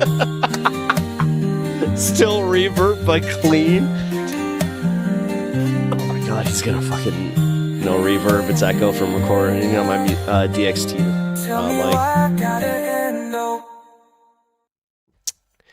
If I was the producer, I'd be like, no, you're using this version on the album, bro. You win. Kirk, you won. See? You did it. You did it. You won. You happy? God. You better not just be happy with it. Just be happy with it. That's what I'm saying, bro. Just be happy with it. Take it. Just take it. Oh, God. Where's this going? Where's it? It feels like popping a boil wonderful. Dude. What are you doing? My God. You're going to let Chris. Wow. All right. Well. No, it's the bonus track. Yeah, actually, no, Unimoogle, you're right. Yeah, it's the bonus track. That should be the Yeah, you should do actually. No, that'd be a great way to do those two. Do Maverick and Bendo, like,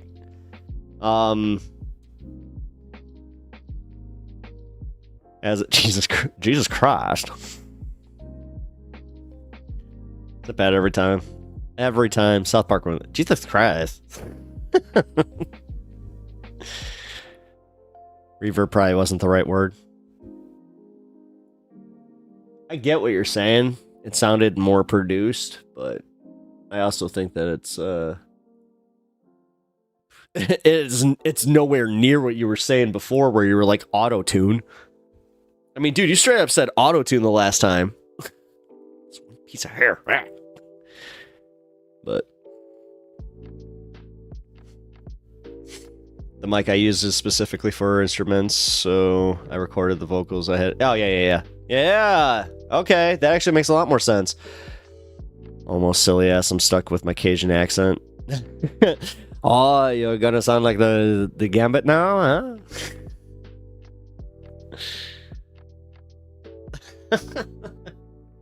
Oh, I'm about to make a name for myself.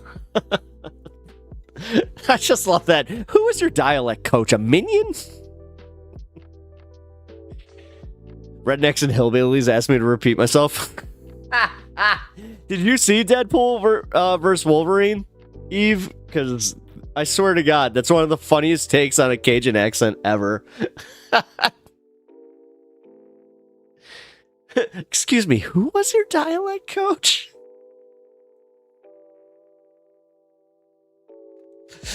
Bad that was about right. Oh, I love it. Okay. All right, now I'm having fun here.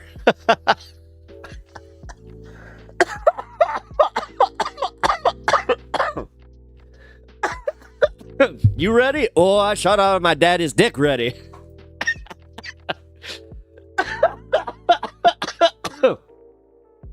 He was all like, oh, I'm about to bust on your mama. And I just went, oh boy. Dude, that's one of the funniest fucking scenes.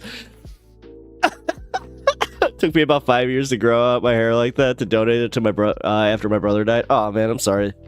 Also, solidarity. Not bringing it down too much. Also part of the Dead Brother Club, so if there is one.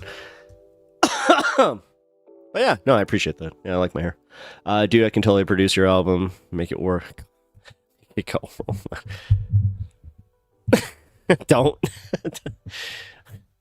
Don't. I mean, I'd be saying this about me too, so I don't know, man. You're doing incredibly well self-produced, so you don't need nobody.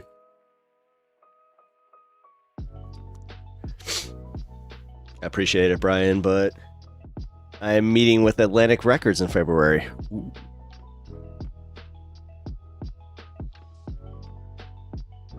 My man's about to get big. Well, just remember which stream you like. I get it. You gotta start watching HASAN full time. I get it, man. I get it. You gotta start making that money. You gotta be on par. I get it. It's gonna be one of those things. You get famous, you just forget your friends. I mean, I worked in comedy. I know how it goes. Actually, I did have that happen once. Where I was working with this guy, you know, decent comic. Wasn't my style. I quit, you know, and years later I'm looking at Netflix and there he is. He's got his own special. I'm like, all right. Ooh. It's in LA, but I was informed everything seems to be fine right now. Yeah, well, ish.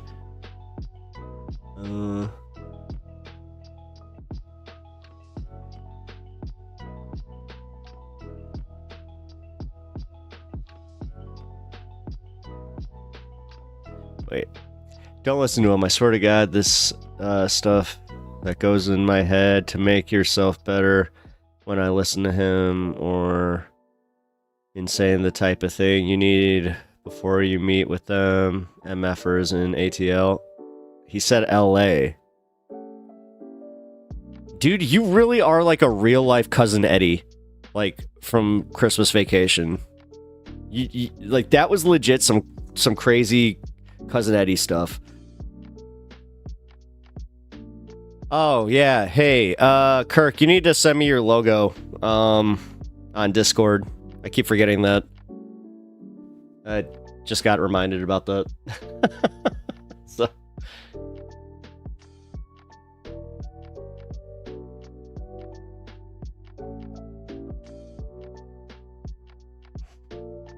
My son's new girlfriend is a stand-up comic. This combo is gonna be fun. Oh, nice. Oh God, I hope I don't know her. I love Randy Quaid. Shitter's full. I can make one tomorrow though. Cool. Yeah, whenever you got time, man. She reminded me, so now I'm reminding you, so whatever. She wants to make a shirt so I can wear it on stream for you, I guess. Which that's gonna be a thing. I love Quaaludes. I mean, that's a great song, man. It's a great song. As I said, I am, and, you know, just, yeah. Come on. Fall, like, see? I fall head over heels for one lady, and then I stay with that one lady. That one lady is named Mary Jane, and my wife is probably really mad at me right now. Sorry. I had to, like, immediately just be like, I'm going to make a shirt with your logo and wear it to the DMV. Oh, damn. I might get, like, one dude who's curious. Who's Pep Talks? Actually, I need to make a logo. God. I ran out of words that... I said... Atlantic. Ran out of words. Yeah, Kirk, I'm gonna make him wear a hoodie on stream, and I'll just wear one to do it. You must get pulled over a lot. Shut up. Shut up. Shut up, shut up, shut up.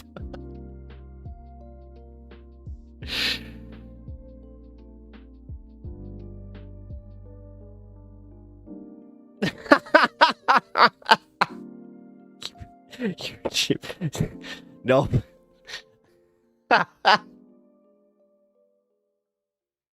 Guys, I think I'm in trouble. I don't know. I might have to change this new camera to Pep's funeral. So, if you guys want to donate to my funeral costs, it's marked new camera right now. You guys, I think I just turned into Bobcat Goldthwait. Oh, I don't know. I think my wife is calling me. I gotta go. Pep Shock outline. Oh my god, that'd be so funny. Instead of a fucking human body, it's just just a pepper. Oh man, that actually might be like a dope. Yeah, thank you. I do very obscure impressions. I could do like George Takei. I can do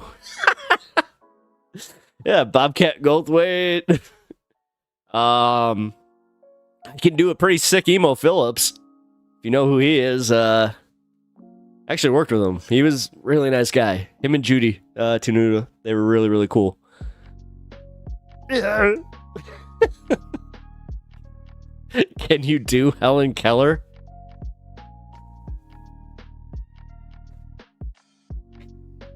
There. Helen Keller.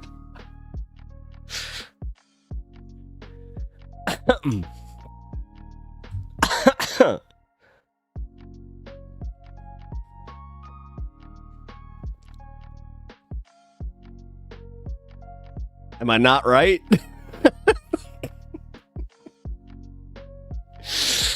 Wow. I'm offended. I'm not sure why. I just am. Wow. Welcome to the left, Kirk. It's official. I dub the leftist. Wow, I'm gonna get canceled for my own... Jesus. I am kidding, guys. Come on. You know that we can be a little ridiculous with that stuff. And I'm also laughing nervously, because yes, this is like, Bobcat's about to get canceled and live. I don't want to go hang out with Trumpers, guys. I don't look good in red. Actually, I look awful in red heads.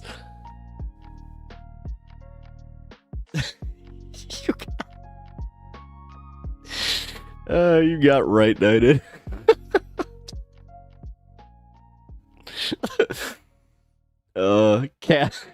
Canceled, dead, divorced, one hell of a stream. Yeah, you know what, man? No, I think it's canceled, divorced, dead. Like, but... actually, no. I think the dead in the middle. That one actually works a little bit better. You can? Man, I'm jealous of that. I cannot. I would hurt my my poor little voice. I can do his bits, just like... I gotta work on my Rodney, though. Let me tell you something. My doctor, Vinny Boom Bots. Let's see.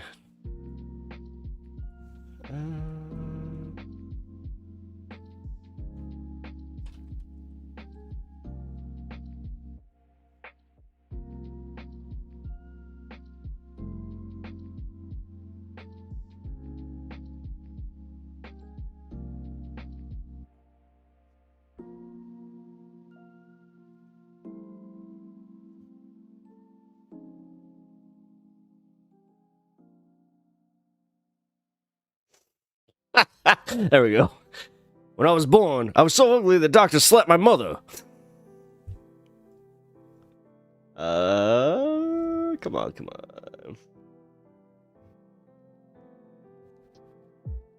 I went to see the doctor. Doctor, every morning I get up, I look in the mirror, and I feel like throwing up. What's wrong with me? He said, I don't know, but your eyesight is perfect. God damn it. All right, yeah, I'm doing one-liners now. I love fucking Roddy. All right, guys. I do a really good Waka waka. Oh god, I see where you're going with this. Oh god. My wife, let me tell you.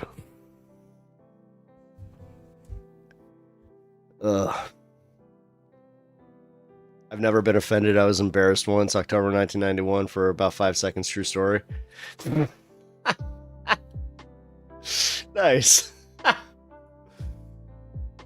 Yeah, hold on. I think I got a few more.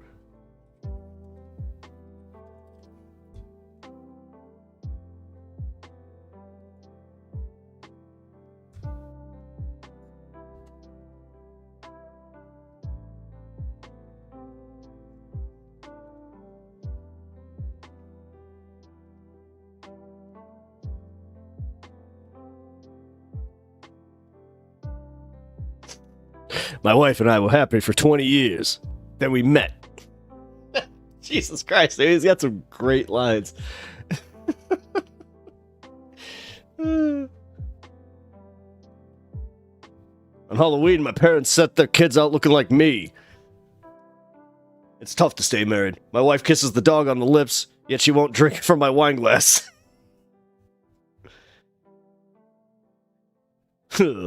Let me tell you, my mother, she told me I was so ugly, she used to feed me with a slingshot. Oh, God. All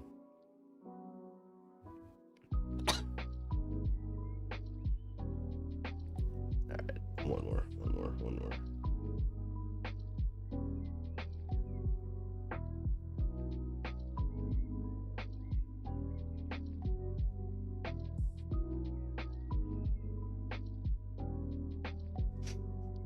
Ugh, let me tell you, when I was a kid, I got no respect. I played hide and seek. They wouldn't even come look for me. All right. Rodney Dangerfield's the best. We could just agree on that. Man, I wish I could watch his comedy. I wish I could watch some of like the old stuff. Oh man. This is my brain on drugs. Yeah, you know what, guys? And with that, I'm going to say goodnight. Good night, Kirk.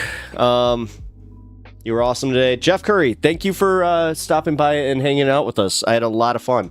I do a great Karen. Nice. Brian, I appreciate you being here, man. Eve on a stick, I appreciate you stopping by. I'm glad that you made it. Who else we got? Unimoogle, I appreciate you always. And then Squishmallow Dragon, you are awesome. Alright guys, we're going to raid Proudly Radical.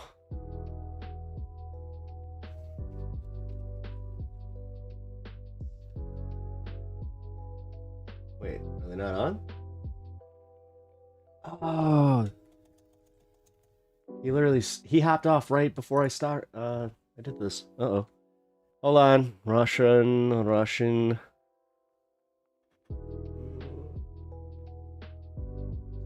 Thomas.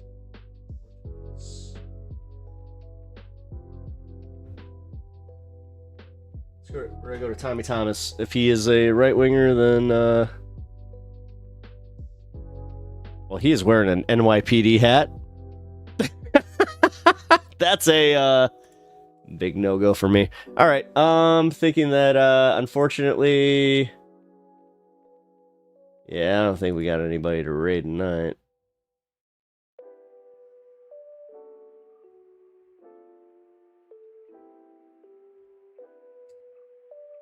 It's unfortunate.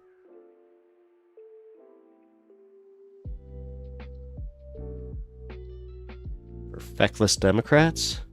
Here we go.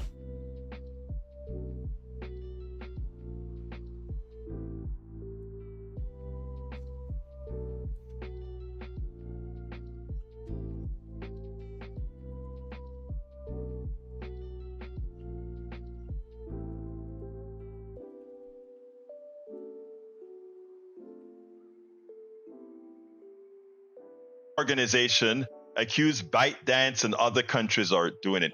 Every country tries to put itself in the best light. The problem is when your best, when your not so best light is very compromised, it is something to watch. Paul Fleming says we are voluntarily entering the dark ages.